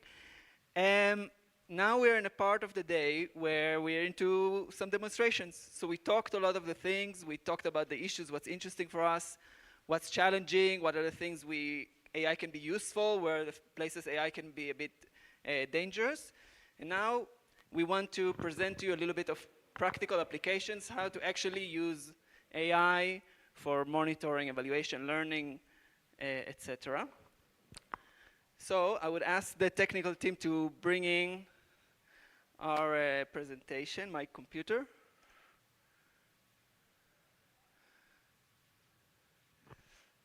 Lovely. So I want to tell you a little bit about what we do at Rural Census. Our mission, not our mission, but the way we, I'll tell our mission in a moment, but what we do is we help use AI, artificial intelligence, in a way that doesn't doesn't put aside the human intelligence. So to take the benefits, but without forgetting it's eventually about human intelligence. Yeah. On the next slide, this is a little bit about Rural Census. Our mission is to empower organizations that do good to do even better. So all the organizations that are supposed to help, their vision is to help vulnerable people, people that are vulnerable or disadvantaged for a variety of reasons, like many of the people here. Our job is to help them do their job better. We actually started as a research project at the University of Cambridge in England. And we researched this concept about how can we improve the connection between people and organizations that want to help people. And we realized a lot of the barriers, a lot of the bottlenecks are around information flow. So if we can improve the information flow, maybe things can become more efficient. And we started as a consultancy company that gives services for nonprofits to do any kinds of work to bridge between organization and the people they work with. And the main case study from day one was monitoring, evaluation, and learning. That was the main use case we were focusing on. That was the main need we identified.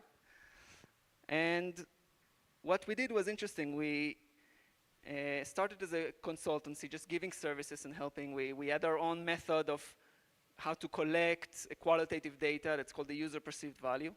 That's supposed to minimize biases and improve participation. We took all of these traditional methods and new methods that has no technology, and step by step, we automated each part.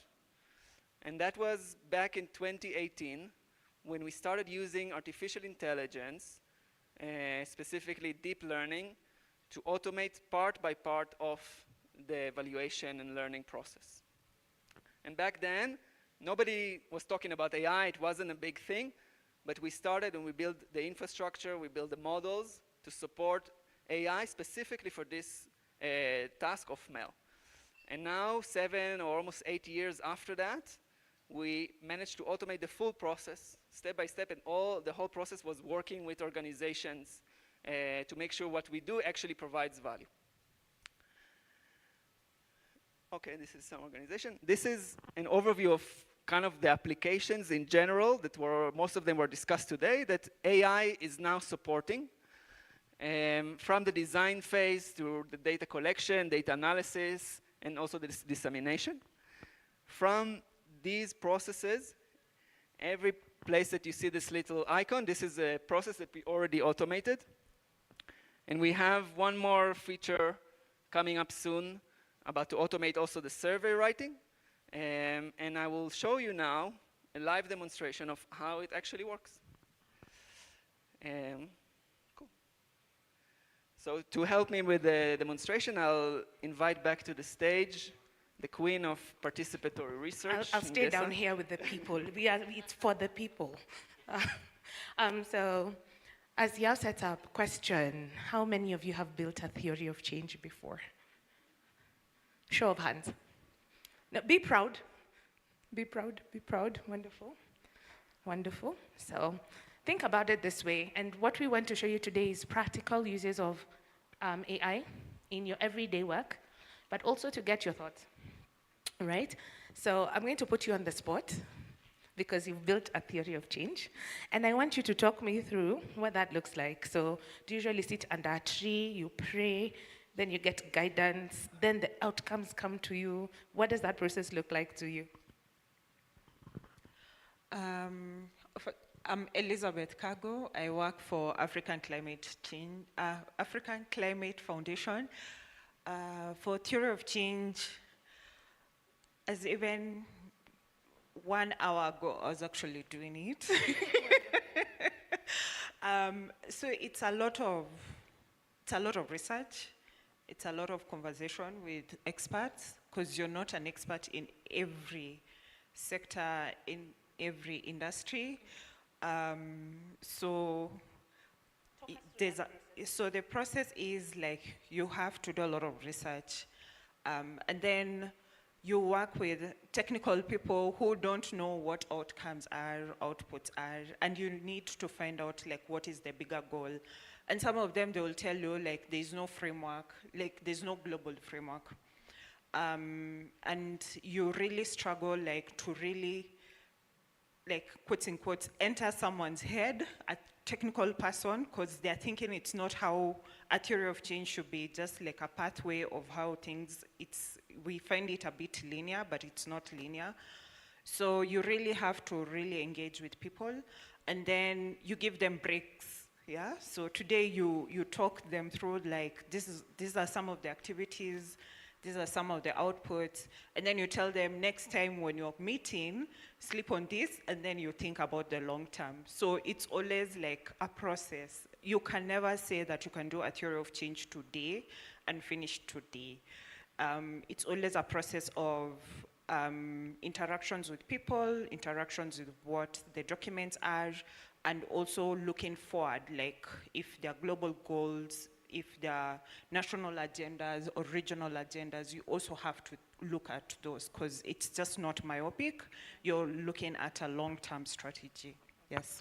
Okay, so if I could summarize what you've said, you have a big plan that you have, you sit down, you talk to a lot of people, so you collect data from multiple sources, and then you have an iterative process to make sure there's understanding, and then you have outcomes, and then you have outputs, and then you keep changing it over time, ensuring that it's fit for context. Okay, and you said this is not something that you can create sporadically. Yao, do you think we can shorten this process using AI?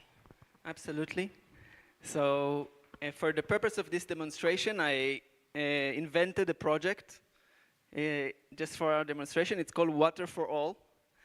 And I created the description of this project. Can you see well here? It's a bit, oh, sure. It's an innovative initiative dedicated to ensure sustainable access to clean and safe water for households in Zambia. Okay? This is the big picture. It has, I inserted the vision, a future where every household in Zambia thrives with access to reliable, clean water. It also has, I inserted activities. So what this project actually planning to do. Each activity has a title and a description. And in this case, I didn't use, but if I had any supporting documents, evaluations that were done in the past, scoping, anything, I would also insert them here. What this does is that it's all the information, it goes into our AI engine that learns and is facilitate the process of creating a theory of change. So let's see how it's done. What is the first step in theory of change creation? Who wants to, who has an idea?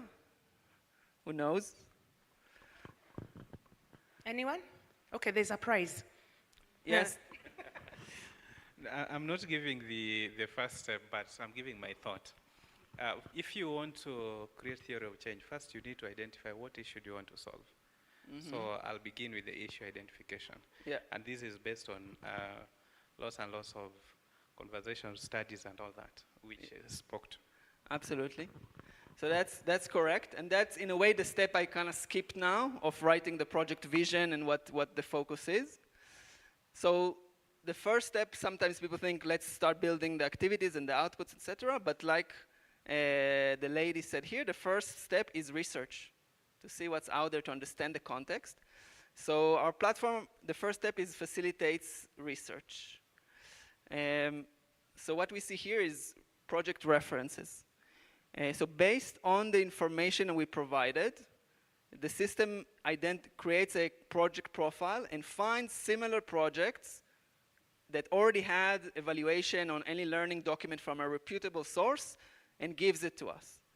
And it's done, it takes a few minutes, so basically you click on this button and then it opens it. I did it just before the session not to waste time. But after the session, all of you will get a chance also to try it for yourself.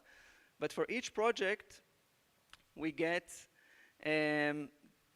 for each document, for each research, we get automatically the description of the project, where it's based, which countries, a link to the actual document, why it's similar to our specific project, and also why it's different.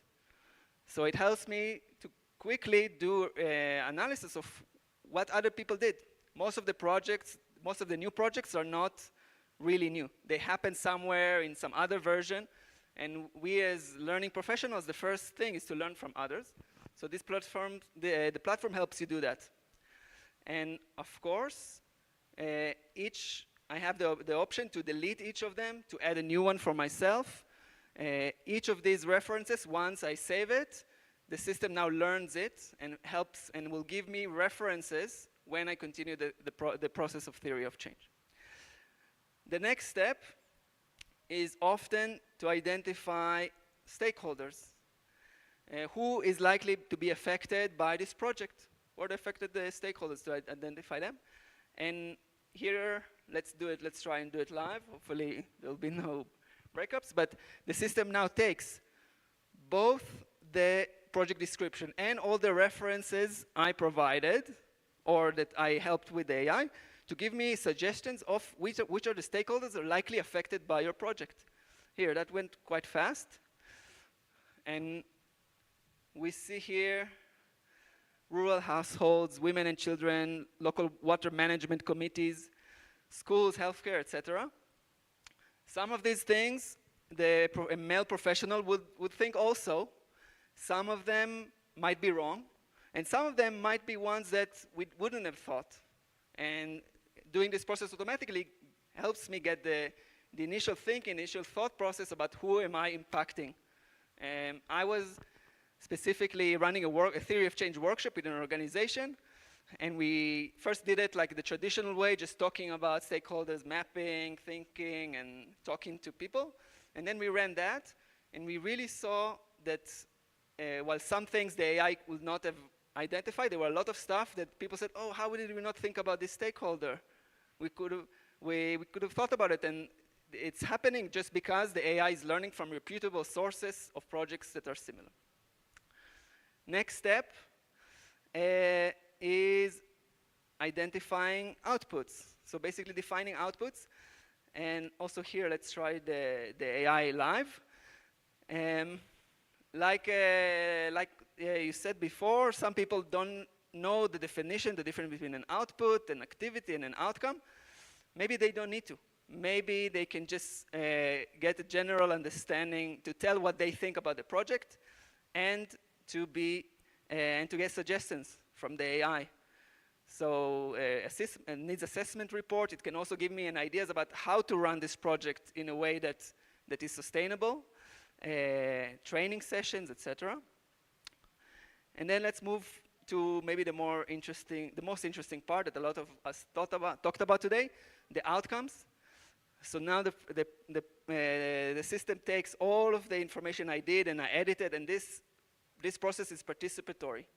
So the AI suggests, but the person's supposed to validate and to confirm and to add and to change. It's a participatory process.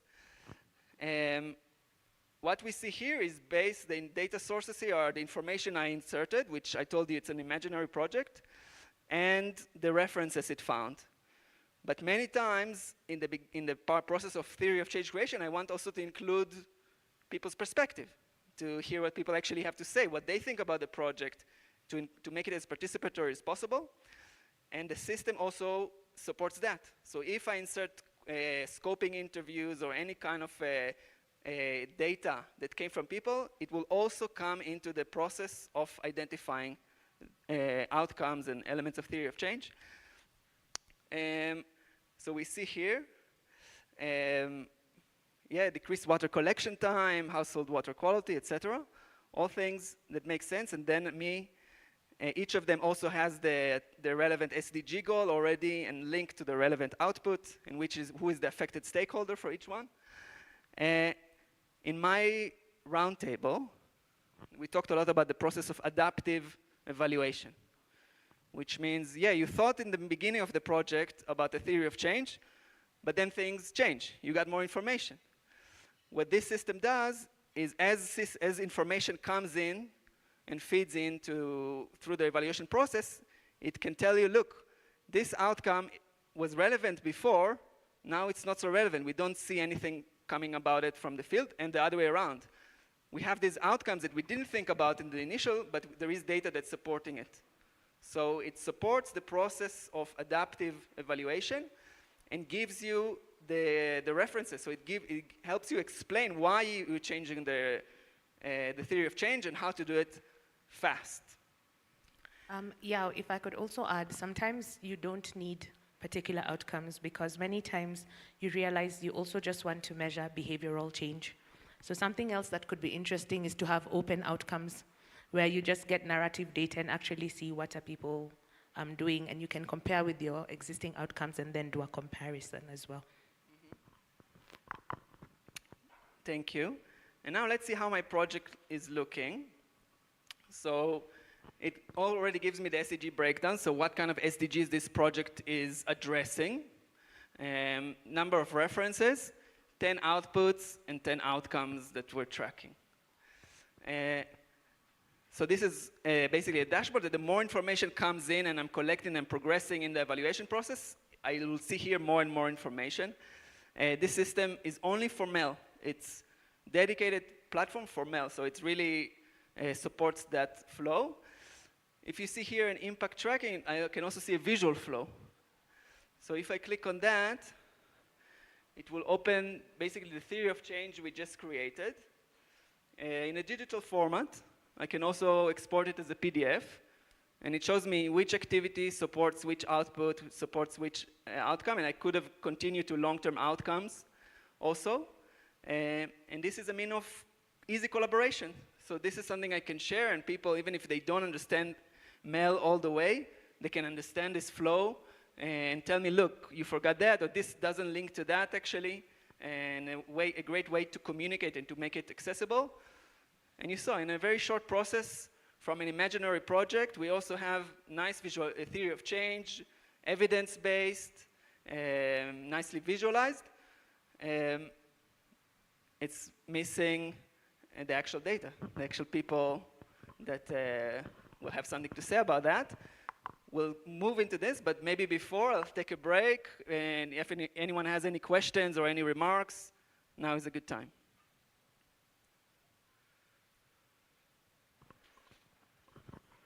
Yeah, thank you so much. This is really impressive. I just wondered, because for you to create a theory of change, I think from my point, you need three main elements. You need the change, you need the context analysis or the problem analysis, which I've seen we've done perfectly. And then you also need the change pathways and the assumptions. So is there any provision to work on assumptions on the theory of change for this platform? Yeah, that is a really good question. A theory of change eventually is all a bunch of assumptions, right? So it's a bit deeper in the platform, so I didn't want to go into that, but there is a place for every link between every activity to every output to every outcome, etc. There is a way to put an assumption on a link, and then also to put an indicator or a way to validate that assumption. But I would say this is for advanced users, and it sounds like you're one of them. Yeah, really, really good question. More questions? Okay. So we have this project. We build a theory of change. We did assumptions. I want to collect data. And collecting the data might come before I even start building the theory of change, and it will definitely come after when I want to actually collect data for each outcome and for each indicator. Let's see how that looks. So we at Rural Census, because we focus on the human intelligence, we put a lot of emphasis on qualitative data. And we work mainly we work a lot in East Africa, and in general in places where there is a lot of local dialects. So we realize we have to give a solution that allows on one hand to people to speak in their local dialect so they can speak freely and say what they want, and on the other hand to make the processing of that more efficient. So for that we have in our system a transcription translation feature. Yeah, and before you even show about translation and transcription, some of the concerns we saw from the polls were, who is collecting the data and are we asking the right questions? So let's see how AI can help us. Is there a way AI can help us to first make sure that the people who are asking those questions are localized? And how do we know we are asking the right questions before we ask the questions? Yeah, so that's a really good point. I'd just say that, the mail world changes a lot. And 10 years ago, it was very common practice that some researcher from the United States will go to a rural village in Siaya and ask the questions with an interpreter or something like that. And we know there's so much biases there. And with Rural Census, we realized we really want to make this process hyper-local. So how can we allow people that are, even Nairobi is too far. How can we make people that are already situated in the context to collect the data themselves? We need to lower the bar into what it means to collect data, what it means to conduct an interview, while still allowing them to capture valuable insights. There's a methodology we developed that's called the user perceived value, which means how to ask questions in a non-biased way. And the technology that supports it, it's a simple technology that's called voice recording. So the combination of very open questions and just recording the conversation is what we think a big part of reducing biases and making the process of listening more localized and more participatory. And this example is from a project in Tanzania.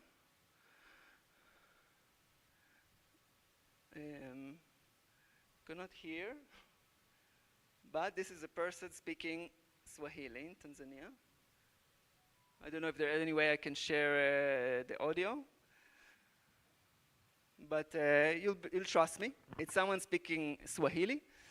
And here there is a transcription. So the system transcribes the text and then translates it to English.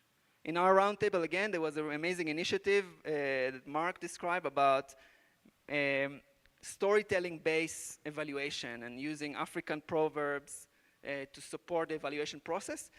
This can support it. If we just record the voice of this person telling the story, the system can transcribe it and translate it. Now, this is Swahili. It works great, automatically. But there are other local dialects where it doesn't work so good. So for this reason, this platform also has a human in the loop embedded as a system. So every piece of data goes through a person that validates it. And they can do, basically this is what we're seeing now. They can accept it, they can reject it completely, and then it sends again to a person to do it from scratch, or they can edit and do the quick edits themselves. And this process, on one hand, promises efficiency, so things are working fast. On the other hand, it makes sure we're staying true to the local context. The people that are doing this validation are people that are local to the context, and one of the things I'm really proud about what Rural Census is doing is that bringing job opportunities for people that their biggest asset is the fact they know the local context. And they can just validate, yeah, this is true. This is exactly what the person meant. And like you said, the way a person says hi can have really different meaning. So we need someone that is local and understands the context in the loop. So it's not just a human in the loop, it's a local human in the loop. And another piece of efficiency we do, sometimes interviews can be very long. It can be 1 hour long conversation. And if I'll let you review a 1 hour long conversation, it will take you 3-4 hours because you need to stop and break. So what our system does is in a very smart way, breaks a 1 hour conversation to little pieces. And then instead of giving one person to review 1 hour long audio, we give 20 people to review 3 minutes audio. And then to process completely a 1 hour interview takes us 10 minutes. So still making sure people are reviewing it, but just making the process more efficient. Cool. Gesa, anything? No. So how does this apply to you, I think, is the so what question. So if you have to use this like as a use case for every day, think about it this way. You go, you design your survey, you put it into Kobo. Instead of having your enumerators write down the answers, you just record the conversations. And then you can use, I think, is this natural language processing? Yeah. Yeah, this is NLP. You use NLP to process your information, and then you check if it has context. So that way it reduces that time that it would take or the duration it would take. Thank you, Ngesa. The next step after we collected data, qualitative data, we also want to analyze it. That's one of the biggest things, right? So here I'm sharing a project we did with the University of Oxford. So it's a research project, it's public, so this is why I can share all the results. And it was about climate vulnerability. And one of the questions was, in your own words, how would you describe climate change? And this was asked, I don't know if you can see, to over 1,000 people. So over 1,000 people answered in CIA, I think, right? They answered a very open question. How would you describe climate change? Now, us as evaluators, we're not going to read 1,000 interviews, 1,000 responses. It would take us ages. But with AI, we can understand the context very fast. So there are 3 parts here. Let's start actually with the middle one, with the quotes. The quotes is actually what people said. So let's see what a person said. I don't know if you can read, it's very small, but the issue with climate change is more worse, and it has resulted in prolonged droughts and greatly affected our livestock. Okay, and it continues. Which is already nice, but the AI also gives me topic analysis. So this is basically looking at all the conversation that was done and analyzes it based on topics. And I can see here that the second highest topic was about food security. And if I click on it, it filters all the data. Now I can see only the quotes that are about food security, and to see what people are saying about food security. So quickly understanding the data, I can also turn another level of analysis that's called sentiment analysis. So now everything that is red is negative.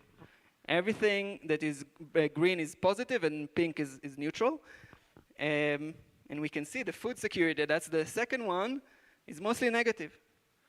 So these 1,000 people in CIA, when you ask them to describe climate change, many of them are saying a lot of concerns about food security.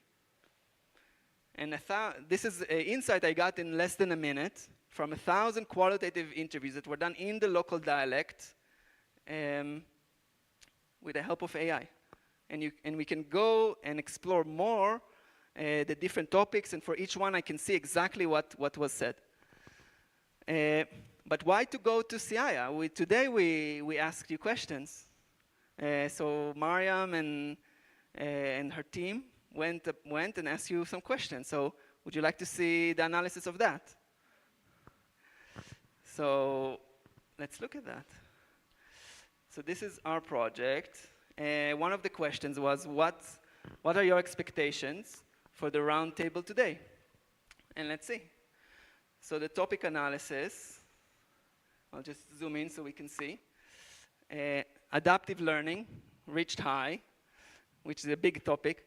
Knowledge attainment, impact prediction, community engagement, and networking. These are like the top things people said.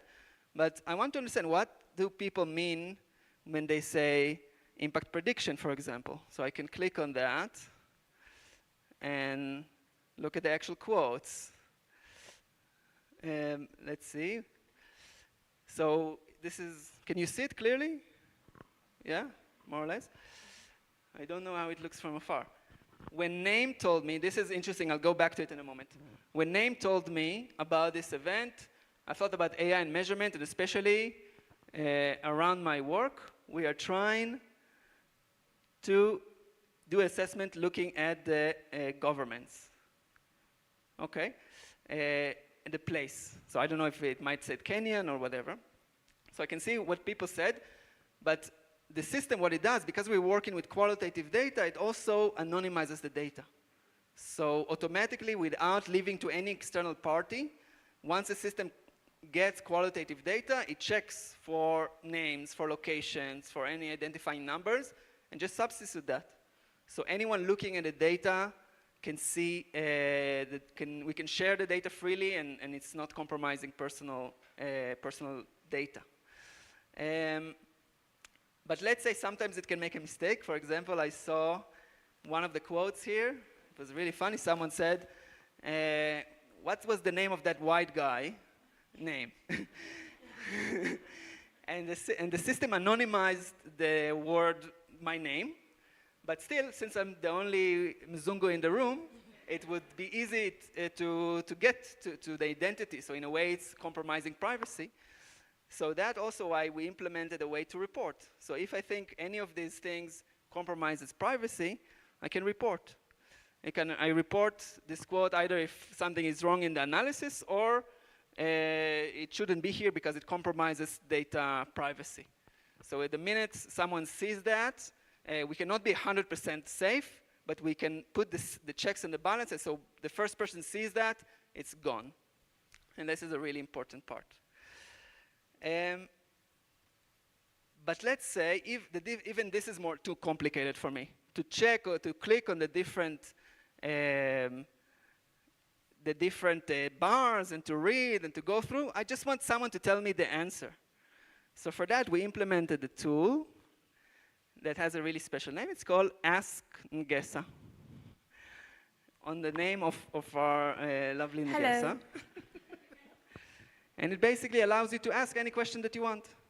So does anyone have a question? This is a question basically to the room or to the servers, yeah? Yeah, you have a microphone right there. Oh, okay. Thank you very much. We can hear you. Thank you very much for the insightful presentation. So, my first job in my career was dealing with qualitative data. At Depot down there, we used to work together, and it was such a research setup. One thing I learned is qualitative data analysis is not a blanket approach to it. There is thematic analysis, and when you're doing thematic analysis, there's a specific question you're looking for. There's content analysis, and when you're doing content analysis, there's a specific question you're aiming to answer. There is grounded theory, and when you're doing a grounded theory analysis, there's a specific answer you're looking for. So I'm wondering, when you're building this, how did you embed, it's just like statistical analysis. When I'm doing, let's say, a t-test, there's a specific outcome I'm expecting. When I'm doing an ANOVA, there's a specific outcome I'm expecting. And the same applies even in qualitative research. There is a theoretical orientation to your analysis. How did you embed that in your platform? Yeah, this is a really good question. So first of all, what we're seeing here is two types of analysis: topic analysis, that is flexible based on what's coming up, and sentiment analysis. This is what this feature so far does. And then it's for the person using the system to ask the questions according to the framework, to the scope, or to the lens you want to look. And I'll give you a really cool example about it in just a few minutes. But for now, just for the demonstration of how asking, so I'll go back to this question, don't forget about it. Just a demonstration about how Ask Negesa works. So let me just ask a question. For example, what are people excited about in the conference?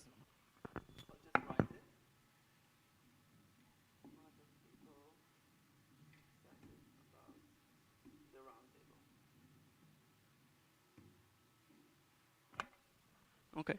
Unlike ChatGPT, this takes some time. Why? Because all the checks and balances. It makes sure it doesn't share. Oh, it went quite fast this time. But I'm used to saying because it takes time to make sure there's no privacy exposed. Participants are excited about discussing the representation of communities in data collection and ensuring ethical and effective use of mail. So this is kind of the one-liner. I get also the detailed response, and I also get links to the questions where this data is coming from.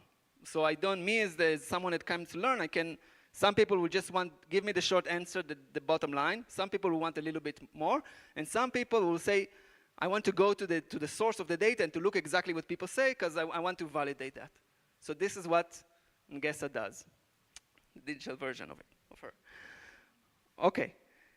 So we built a theory of change. We collected data, qualitative and quantitative. So there is also quantitative data embedded here, of course. And now I want to show the theory of change with all the data that I collected. So we're going to go back to that imaginary project here, Water for All.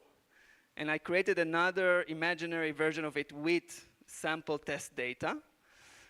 So here now I see already I have 33 interviews and 3 different data sources, and I have the number of partners and the number of affected populations. But the part that I want to show you, and the SDGs, of course, and the part that actually, let's take a look at the SDGs, because now I don't only see the coverage. The coverage is basically what's the plan, what SDGs this project is aiming to address. I also see the performance now. So I can see outcomes targeting quality education saw a 30% increase. So it also shows me the progress of this project in the context of the SDGs. But what does it mean? What are the outcomes? So let's go and check them out. So reminder for everyone, this is a water project to make household, allow them to get better access to clean water. And we see here first the outputs. So this is how the output looks like. So this output is number of households participating in training sessions. And I can see the number of training sessions per week. And I also put a target. So if the project has an output target, I can put it, and I can clearly see where I'm standing against the target. I can see the actual values. I can, of course, edit them. This is another example of the total number of boreholes constructed, that here I'm not yet at the target, and I can see that. How did the data come here? From that, we integrate basically with all the data collection tools, if it's Kobo, Service CTO, TowerWorks, etc. We just connect to them through an API integration and then link them directly to an indicator, and we can, I'm not going to go into it because it's quite technical, but we can really build each indicator and each output indicator exactly what we want to see in which data, and create a formula just like we do in Excel. So these are the outputs. Nice, interesting. But we are really here for the outcomes. So let's look at this feeling of personal safety. So there's an outcome that's called women and girls perceived feeling of safety. And we see an increase. But what does it mean? So this is an example of a qualitative indicator. Women's perceived feeling of safety. So if I'm walking in the street, how safe do I feel? How can we measure that? And how can we quantify it? It's a big question. And the way we do that on the platform goes back to what I showed you before with the topic analysis and the sentiment analysis. So what we see here, the source of each point is the same graph here, the same graph that we saw before with the topic analysis and the quotes and everything and the ability to filter. And what this takes is when the topic analysis of safety when it's positive. So the question that people were asked was, describe your feeling of personal safety in the day-to-day. So not a quite unbiased question, just describe the feeling of safety and analyze the results and like I showed you, classify them according to what topics come up. And every time the topic of safety or personal security came up, it checked what is the percentage of positive sentiment. And then we could see things going up. And like before, I can also look at the quotes and see what people actually said. This is like something negative. Each day requires careful calculations about which dangers are unavoidable, which can minimize through strategic choice, etc. At night, we lock our door, etc. So I can see here both the quantification of the qualitative data. So if I just want the high level, show it to me, but I can also go down to the level of the quote and to see what did people say when it was positive or negative. So that's one type of a feature we are really proud of because it opens the door to use qualitative data in a way that anyone can understand, and it's very transparent. Let's do a little bit of research together. Are you up for it? Let's do synthesis. So one of the indicators is school attendance. Okay, so we provided water sources inside in the villages. They don't need to go, and we checked the school attendance. We expected there is something, and we see a mild increase of school attendance. This is a percentage of the total population. So we started at 52%, and we are now at 67%. So it's an increase. But let's investigate a bit more, because we are here the male professionals, so we want to look more into the data. So here I can see the number of girls that has a steep increase, which me as a male professional, they understand the context, it makes sense. Because the girls were used to collect the water, and now they don't. So I have an assumption that I will later need to validate, but I have this, I'm needed. And let's look at the number of boys. Some decrease. Interesting. So our project did something really good for girl participation and enrollment in school, but we have something negative that's happening to the boys. Why might that be? So if you are, now I'm giving the ball to you. If you are a male professional and you see these results, what do you do? What do you do to explain them or to try to make sense out of them? Opening the floor to anyone who has an idea.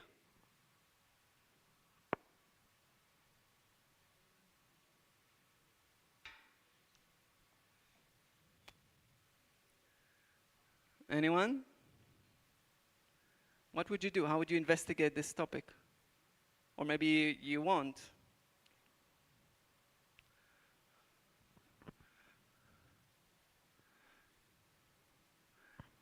You want me to put you on the spot? Oh, there at the back, yes. How would you go about and explore this issue? Yeah, so the starting point for me will be looking deeper into the data, looking at the other variables that can explain those differences. And if the data can explain, then I can go ahead, use that to conclude. Option 2, if the data is not able to explain, then go back to the beneficiaries or the participants directly to try and find out more about why that difference exists. Amazing. Does anyone want to add anything? Okay, amazing. I think this is basically what most of us will do. If we have a question about one data point, we'll go to look for other data points that can give us the explanation. And if we don't have any other data points, we'll go and collect more data. If it's for going back to the people that we collected initially and asking them about that and doing something like that. Now, I tell you what I do when I have questions about the data. I ask Ngesa. So we go back to where we were before, which is here, yeah, this project. And sorry, that's the Water for All project. Oh, let's open it. I closed it. So I'm gonna go back now to the Water for All. And I'm gonna ask Ngesa, how would you explain the decrease in boys' enrollment in schools? How could you explain the decrease in boys' enrollment in schools?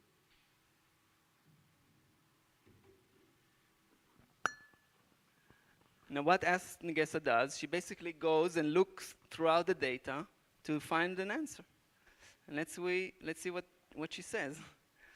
The decrease in boys' enrollment in school could be attributed to economic pressures, land conflicts, and political tensions, which may force boys to work at or assist at home rather than attend schools. What?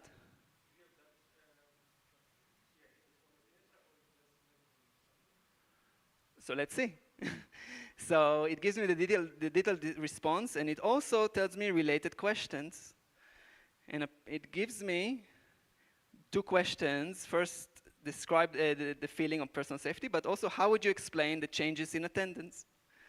So in our example, we actually have a qualitative data that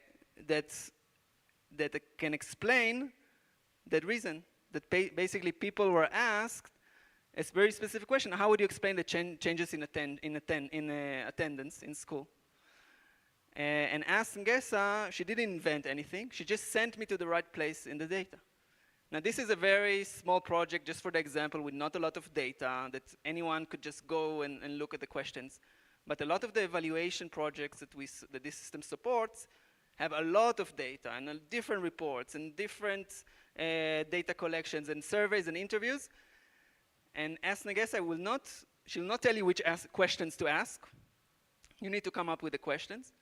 And she will not do everything for you, but she will guide you where to look and what is the general answer, and also to tell you where can you find more answers about that.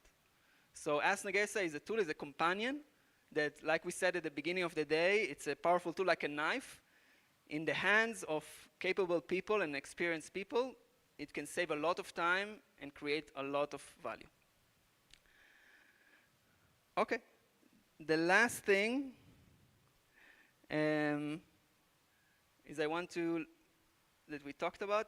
go back to the dashboard and to this Water for All project and do the thing that usually comes at the end of evaluations, which is, what is it?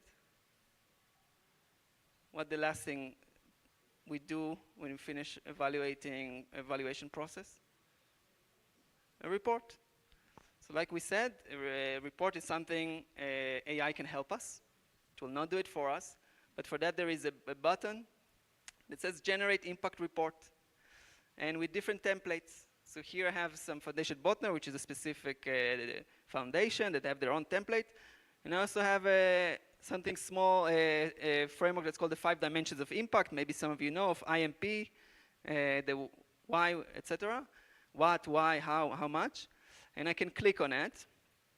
and the system goes and looks at all the data and synthesizes and brings things together.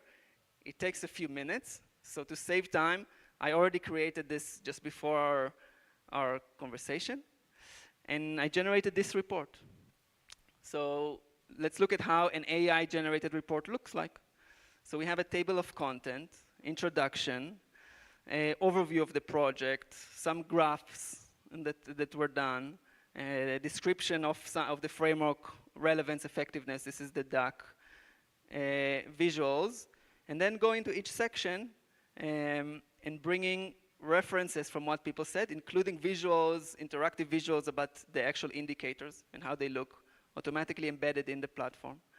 The topic analysis that we saw, all of this is interactivable and can also be shared as a PDF, download as a PDF or share online. And everything I see here is editable. So I can write it, and this is like what we said before, this is not to generate a report and to send. But this is meant to save us the process, the long and painful process of writing the first draft. And in a click of a button, I get a first draft already with all the visuals in the right place, in the right order, with initial interpretations of the results. And now my role as male professional is to bring the human intelligence and bring the human magic and explain what we're seeing and explain what the AI have seen. And the process basically that I'm left with is the more reflective piece, is the learning that this one is not gonna go away so fast. So that is our platform. There is much more, as you can see, there's a lot of features all over the place, but that is the general flow. We'd like for all of you who want to experience, to try it out, to do that. And if you have any questions, now I'm happy to take any questions. Thank you. Yeah, before you summarize, you taught people about a lot of technology in the morning, and then you've shown them applications. So can you tell them which technologies you have utilized here for reference back to your masterclass? So this is, like I said, we started developing it 7 years ago. So it's a lot of technologies in there. Some of tools that we know, like OpenAI, and Gemini and stuff like that, the deep research facilities. Some of them are stuff that we developed ourselves because we developed stuff that are specific for the context of international development and ML. So it's, what we see now is similar to what we talked at the beginning, the agent approach. So each function, each task is done by a different element of AI. Yeah, there's a lot of thought that went into that, and we're quite proud of it. Questions? Thank you. I think this is really great and really appreciate coming here. I think you've sort of answered one of the other questions I had. I had 3, but let me start with the first one. In the workflow, I didn't see the part of data quality management. At what time do you assess when the data is from the field to when you have the report? That component of data cleaning and stuff, is it also automated? That's the first question. The other question is something that we are trying to do in our place of work, and I think it would be great to have a conversation with you. I really liked the automated anonymization of the qualitative transcripts there, because we work in a research organization and we generate lots of data, both qualitative, quantitative data, video, images. And one of the areas that we've been really trying to build capacity on for researchers is in the data governance work. The transcripts. Anonymizing quantitative data, tabular data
and we can give you a package that suits your needs and your budget and all that. Thank you. More questions? I saw, yeah, and someone here? Yeah, please. Yeah, just on the part of course, we can reach out, but in the event, for example, that we would like to work on this is something we can have one-on-one, like a research partnership, such that you are a or a partner within that research consortium, then you have your scope of work, we have our scope of work, doing something on a specific project. Is that something that you do, or you set it up? We partnership, consortium, applying together to stuff, definitely something we do. Any other questions? Yes.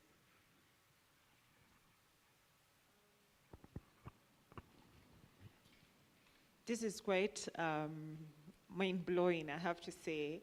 I'm thinking about, you've shown us how to go through the theory of change and all that.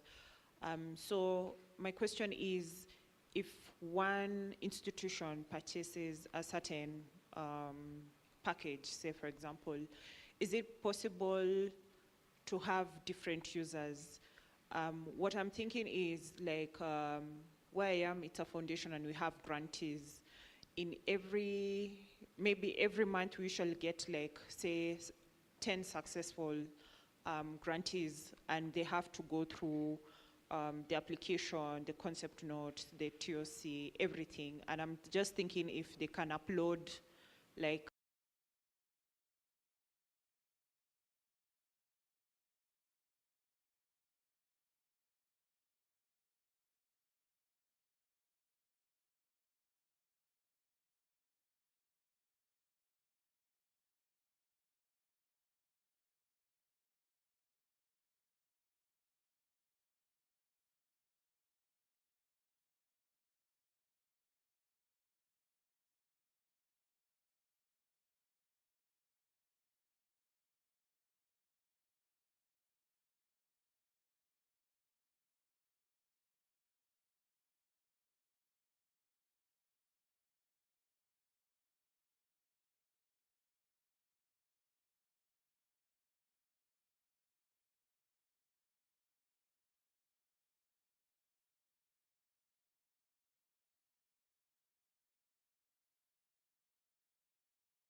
The male professionals, and it makes me really excited. And I want to really thank you for an incredible conference. Thank you for coming, for your time, and please stay in touch. Wonderful, thank you, Yao. So at the beginning of plenary, we asked that if anybody else is using AI differently in impact evaluation, we would love to see it, especially the avatar. I remember there was somebody who had avatars. Liz, I think that will be of great interest for you. So I don't know if you're willing to share, or is there anyone else who'd like to just open up and tell us how they are leveraging on AI? In the slightest way. Yeah? Are we seeing the avatar? Yeah? Okay. Do you need tech support? Okay. Keith, please help. She needs to connect. Okay, so as she sets up, is there anybody else that would like to go?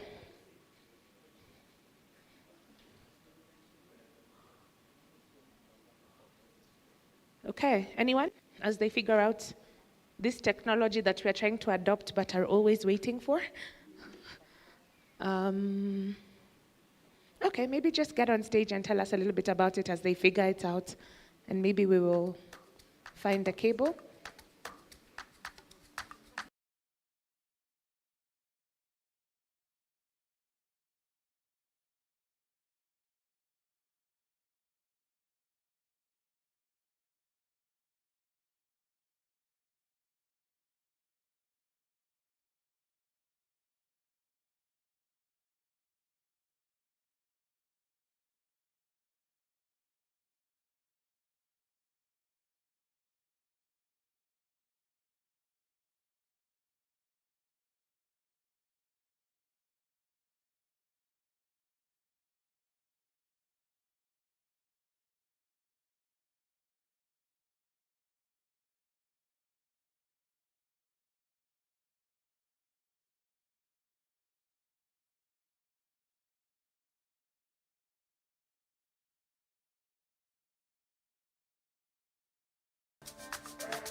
Good afternoon, everyone.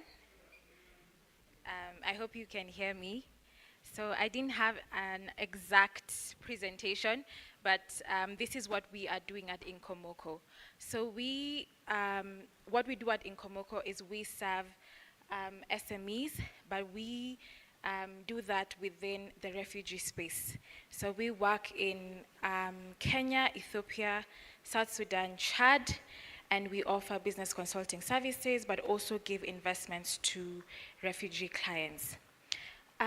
What we wanted to do is we want to be on the track of AI, right? We want to use AI for good. And we noticed we can use it in two ways. One, AI in data collection, or two, AI in service delivery. So our first point of contact was AI in data collection. So what we did is we developed an avatar. she looks something like this. Within the sector that we work in, we work with a lot of Somalis, Muslim community, women, and this is someone who looks sort of like her. I mean, everyone here will agree or disagree, but this is the version we came up with, at least for our first testing. And then what we did is the languages used had to be conversational languages. So within what we've seen within ChatGPT, the languages are a bit textbook, they're a bit academic. So we had to revise our survey tool, our questionnaire, to fit the context of which where we were in, and this was in Dadaab refugee camp. Within all, some of the goals or the things that we achieved was this. We had a 93% completion rate. So it means that whereas we would analyze data in 10 days, with using our avatar, we were able to do it in 7 days or less. There were fewer manual errors, for example, and then this reduced staff time and reduced costs. Within our clients, we asked how satisfied are they with our services. They were 87% certified, and then the accuracy was high. So it allowed or encouraged detailed responses. Some of the issues we deal with within the refugee space is safeguarding. We have to ensure that the people within our spaces feel safe to give us information. So what the avatar, when we deploy the avatar, it gives you room for you to be able to speak as much as possible and then move forward to the next question. But also with that, there are challenges, and most of them have been stated here, right? This is what we encountered. Sometimes the offline option was not accessible. Ideally, the avatar should work on both online and offline. So it means like with places of low internet connectivity, we should still be able to, receive feedback or information. But as with all technology, these are the challenges we faced. The avatar could not replay sometimes. So it means we had to go back. And Maki, we tested this like 7 times before going to the field. And it could not, when you were responding, when someone was responding, it could not go back or come back to the front. I'm using analogy, but hopefully you understand what I'm saying. And then there was language barrier. The first thing when you input your questionnaire on whatever tool, is contextualization. So we had very hard Swahili or very hard Somali, or Somali that was not spoken in Dadaab, but spoken in Nairobi. Does that make sense? So now it had to come back to what is the Somali that is spoken in Dadaab, and how does it differ, and how can we harness that? And then within the tool, we had to have the back-end visibility. So when you are actually collecting data on the field, there are certain places where we could not access the back end. And what the back end does, it captures information real time. So we had loops and gaps in that, right? Yeah, but that is the opportunity. I think what I'm saying in all this is that as in Komoko, we are ready to see where AI leads to. We have tested it out. There are things that worked and there are things that didn't, but we are ready to optimize on the opportunities that it has presented and how this can benefit the communities where we work in. Our biggest focus is on the clients that we serve. And if we are able to use an AI tool to help safeguard and get as much information as possible, then we are here for it and ready for it. Thank you so much for your time. Before you leave stage, are there any questions? Before she, yes. So that's incredible, and I definitely can see overlap with what we do. I have a question. How did it work in practice? Like, was it the refugee used their own phones? Was it some tablets someone else gave? So we had two, within our pilots, we pilot them in two areas. There was one area where we used actual enumerators, right? Because within our area of engagement, they're digitally enabled, and then there are also clients who aren't digitally enabled. So the ones who had access to internet, Wi-Fi, etc., we just sent out the link. But we also had a group of them that we used our own enumerators to take the tablet to them to answer the questions. Yeah. Thank you. Wonderful. Any other questions or reflections? All right, thank you. Thank you. Thank you so much. Anyone else would like to showcase? Please congratulate her. She was ready. Is there anybody else? Okay, Laban. All right. So I know it's in the afternoon and lunch was amazing. And I will relieve Laban for a second and I will call Noemia, who flew 32,000 feet above sea level to be here today, all the way from Angola. And I'll introduce Noemia differently because she's going to be wrapping up the day for us. So Noemia, please go on stage. Thank you, Ngesa. Good afternoon, everyone. So Noemia, I would like to get to know you a little bit. So first tell us, what is the meaning of your name? Okay, so my name is Noemia, that is in Portuguese, and in English it's Naomi. It means delight. So if this workshop went very well, very delightful, of course, it's because I'm here. Wonderful. And Noemia, tell us, are you a mom? Yes. I'm a mom of three, Right. 2 girls and 1 boy. Wonderful. So what did you study in university? I have a background in social work, so I've done a lot of program implementation. So when we're talking about, hearing community voices, that resonates very much with me because that is like my area. So being on the other side of implementation is very, very exciting. And I'm very happy to be in this place with, very brilliant minds. And the discussions were amazing. And finally, Noemia, what do you do now? So right now, I'm a project manager at Sure Senses. Of course, I do impact evaluations, and I also dabble in business development. Wonderful. So quick question. How many of you practice what you studied in university? Show of hands. Okay. How many don't? Oh, vibes and inshallah. That table, we see you very much. With that being said, Noemia, over to you. Thank you so much, Ngesa. So I won't take much of your time. I would like to start saying that who would have ever known that would sit one day in a meeting talking about AI and impact evaluation? It's not something that we pictured in the past. So we're here today and we're talking about it, which is very exciting. However, I want to find out, we talked about, data security, we talked about hearing community voices, we also talked about using AI in impact evaluation. When we started, we had a lot of, views in terms of AI and everything. I want to find out, from what we have learned, from what we've heard from all of us, on a scale of AI is my best friend in impact evaluation, or I still have trust issues, where are we? So where are we? Are we on the, is it my best friend, or I still have trust issues? You can pass the mic so that you can hear the views of the people.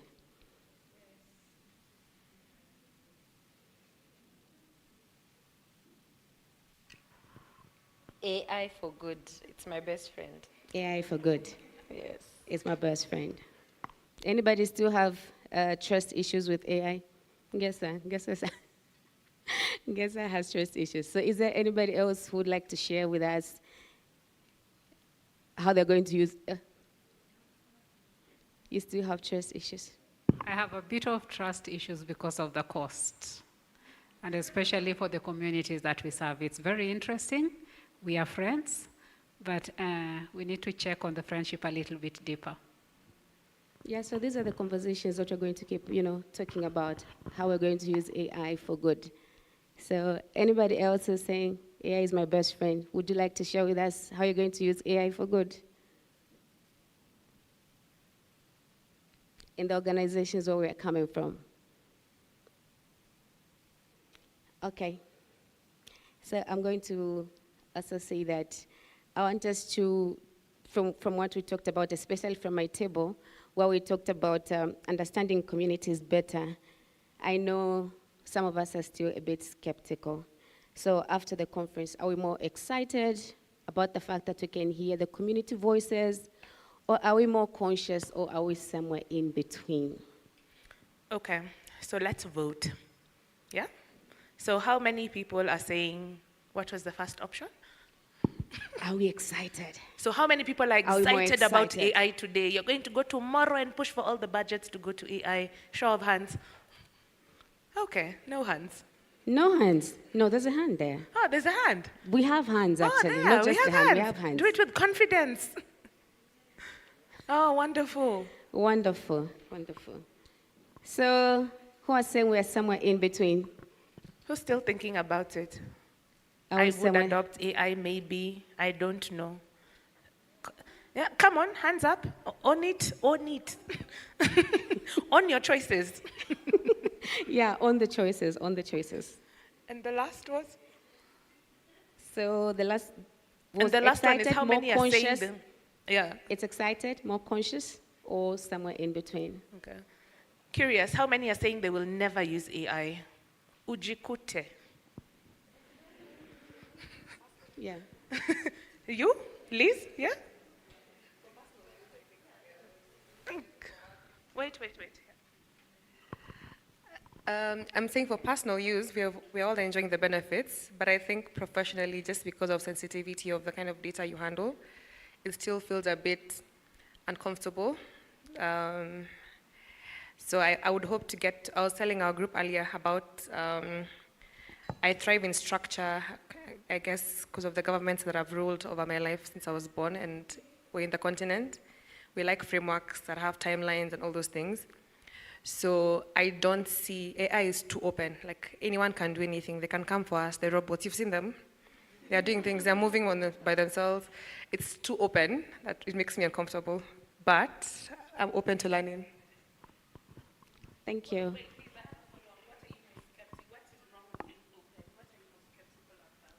People require structure, and we're dealing with, again, with the most vulnerable. I feel like it's too much. Like, it's a lot. That exposure gives me the chills. The things that people can do with data. Not everyone has the goodness that I have. Like AI for good. Yeah, not everyone is like me, or the people in this room. I hope.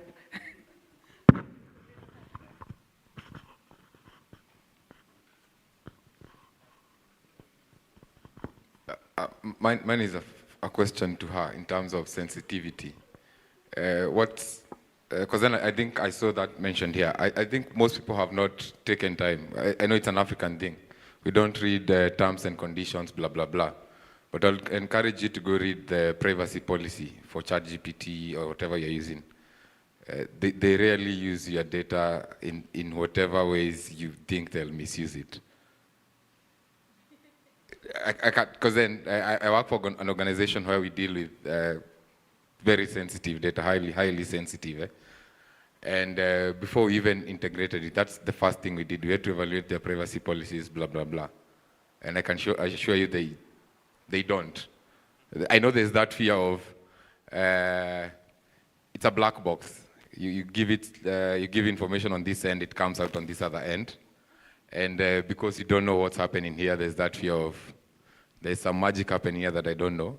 But go read it for yourself. Yeah.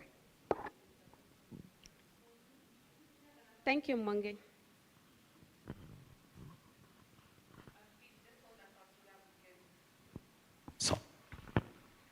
Okay. I just said it's like Teams. You know how on Teams we're told like they can't read your messages on Teams, the terms and conditions of, yeah. But I'm so sure that someone at the back end can Okay. can read, ask, and guess that. Yeah. Let me, No, that's on a soft, on a very light. Yeah. Let me say, I wish you had a, what do you call it? Something a Kwandika, eh? Yeah.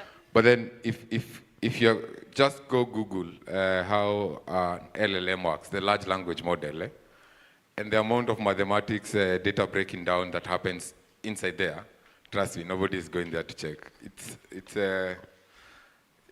I know your Albert also does machine learning. There's a lot of things going in there. There's a lot of dark box that even us as engineers, we just want to know, is the code working as expected? So I know we live in a low trust society. We have a lot to blame for that, and that's not on us individually. But I'll say, go try use AI. Privacy issues, usiogope sana. Don't fear that. I know there are people who say when you're chatting to ChatGPT, make sure you say thank you and all that, so that when the robots take over, you're on the good side. Yeah, but then I'll actually take your time. I know we don't do this. Go take the privacy policy, read it. Go Google just a simple diagram. You don't need the complex thing. A simple diagram of how your information goes from one point to the other, from you asking the question or you giving information to the machine learning model to the output, and you'll be surprised. There's no one who's coming in there. Oh, there's another hand here. I just wanted to share an interesting perspective on trust. Most people believe that trust in the global north in terms of AI is more advanced than trust in the global south when it comes to technology. But research actually says otherwise. So the Edelman Trust Barometer for 2025 in terms of AI puts nations such as America at 32% in terms of trusting AI and perception. And then for countries like India, Nigeria at 76 and 77%. And that shows you how the West perceives automation.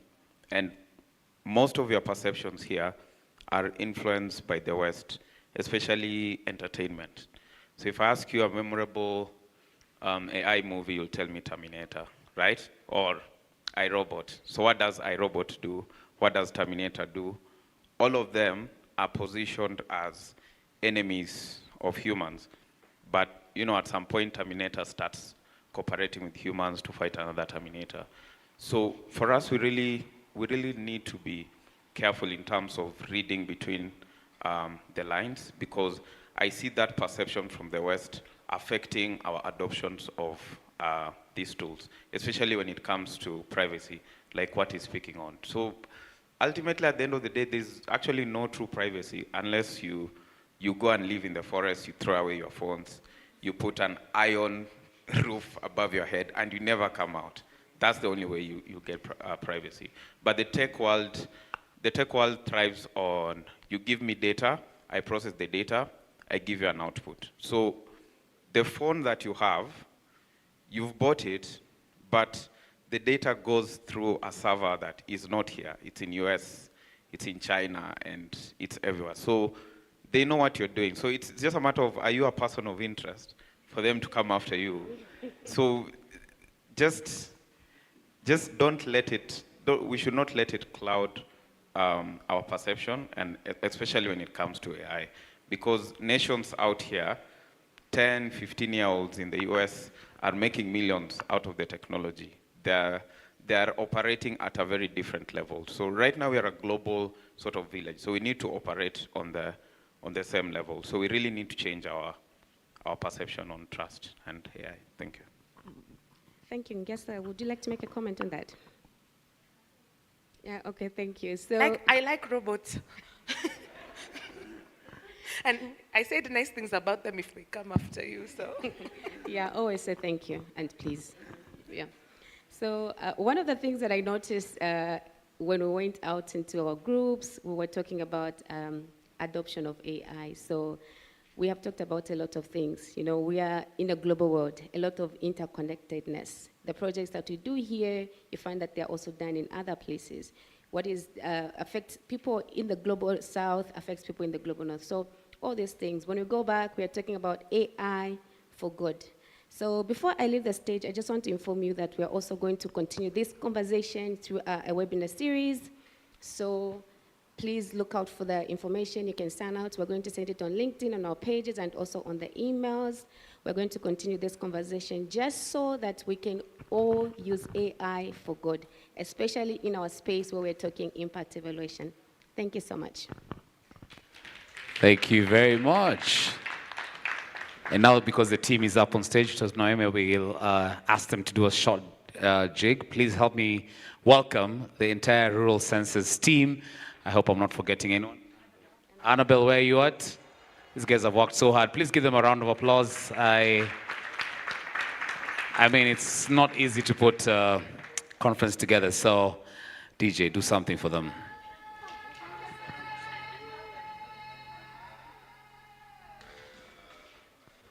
So do you guys want to dance now, or you want to save it for later? You charge to dance. All right, let's give it. All right, please give them a round of applause as they come up onto the Amapiano vibes. I'd want you to take a group photo. Clearly, guest hasn't spoken, so I wanted to speak first before she gets down. All right, guys. So we've spoken about a lot of things today. I promised you would dance before you leave here, and I do keep my promises. That being said, there's a lot of conversations we've had today. And remember you asked me what my why was in the morning, is we need these conversations to carry on. So this will not be the last. And we will invite you many times until we have something that works for us, by us. That being said, could you please stand up? And because I love you people so much, I don't understand why they never let you come on stage. Please come on stage, all of you. I'm serious, literally, come to the stage. Yeah, everyone come on stage. Yes, come, please come with your badge. Come with your badges, please. I see some of you have already pinned that to your lapel. Please come with your badges. You can leave your phones, I promise, or you can come if you want to take the grand selfie. Dan Piss, are you here? All right. Guys, welcome, good people. Stage is this way. In front. Do not turn left. Yeah. You won't dance on stage, I promise. Our ushers, please, we are leaving no one behind, apart from the photographer. Yes. Please, our ushers, come on stage. Yes, everyone. Apart from the guy playing the music, everyone on stage. Thank you. Well done. That is a fantastic question. That I do not. If you're short, kindly proceed to the front. I am short. I relate. How will they know you are here? And our very lovely host, please, please, please come to the stage. All right. I don't know if you guys were raised by African parents and how they used to tell you they love you is vaingu nzuri. Wear this nice dress. You know, we've given you a lot of information today. And to whom much is given? To whom much is given? So I got you badges, and on the count of 3, are you ready? I want you to say, I promise to use AI for good, okay? Okay? You know that mimi na hapa ya kwamba. Now you know what large language models are. Don't use them to snitch on your neighbors. You know, use them for good. And so on the count of 3, if Dan Piss is ready. All right, guys, on the count of, let's practice, okay? 1, 2. Okay, they got it. Wonderful. Now we do the nice one for the camera. All right. You don't have an option. All right, so guys, on the count of 3, 1, 2, 3. I promise to use AI for good. And on that note, who has a great phone? Let's take a selfie.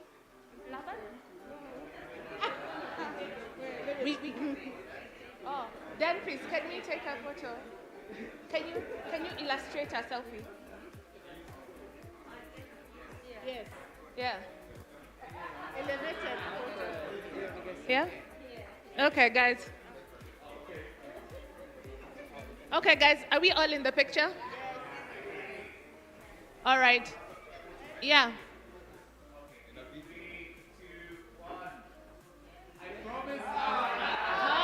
Oh, sorry. On 3, 2, 1. I promise to use AI for good. Yay. Wonderful. Thank you so much. And DJ. There was a dance. There's an after party. Don't worry. I'm about to announce it. The post. The post. Oh, yes. Just now.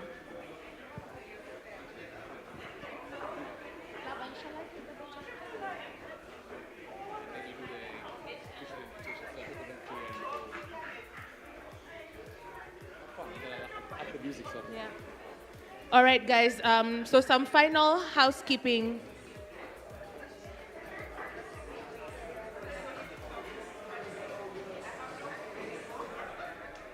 All right.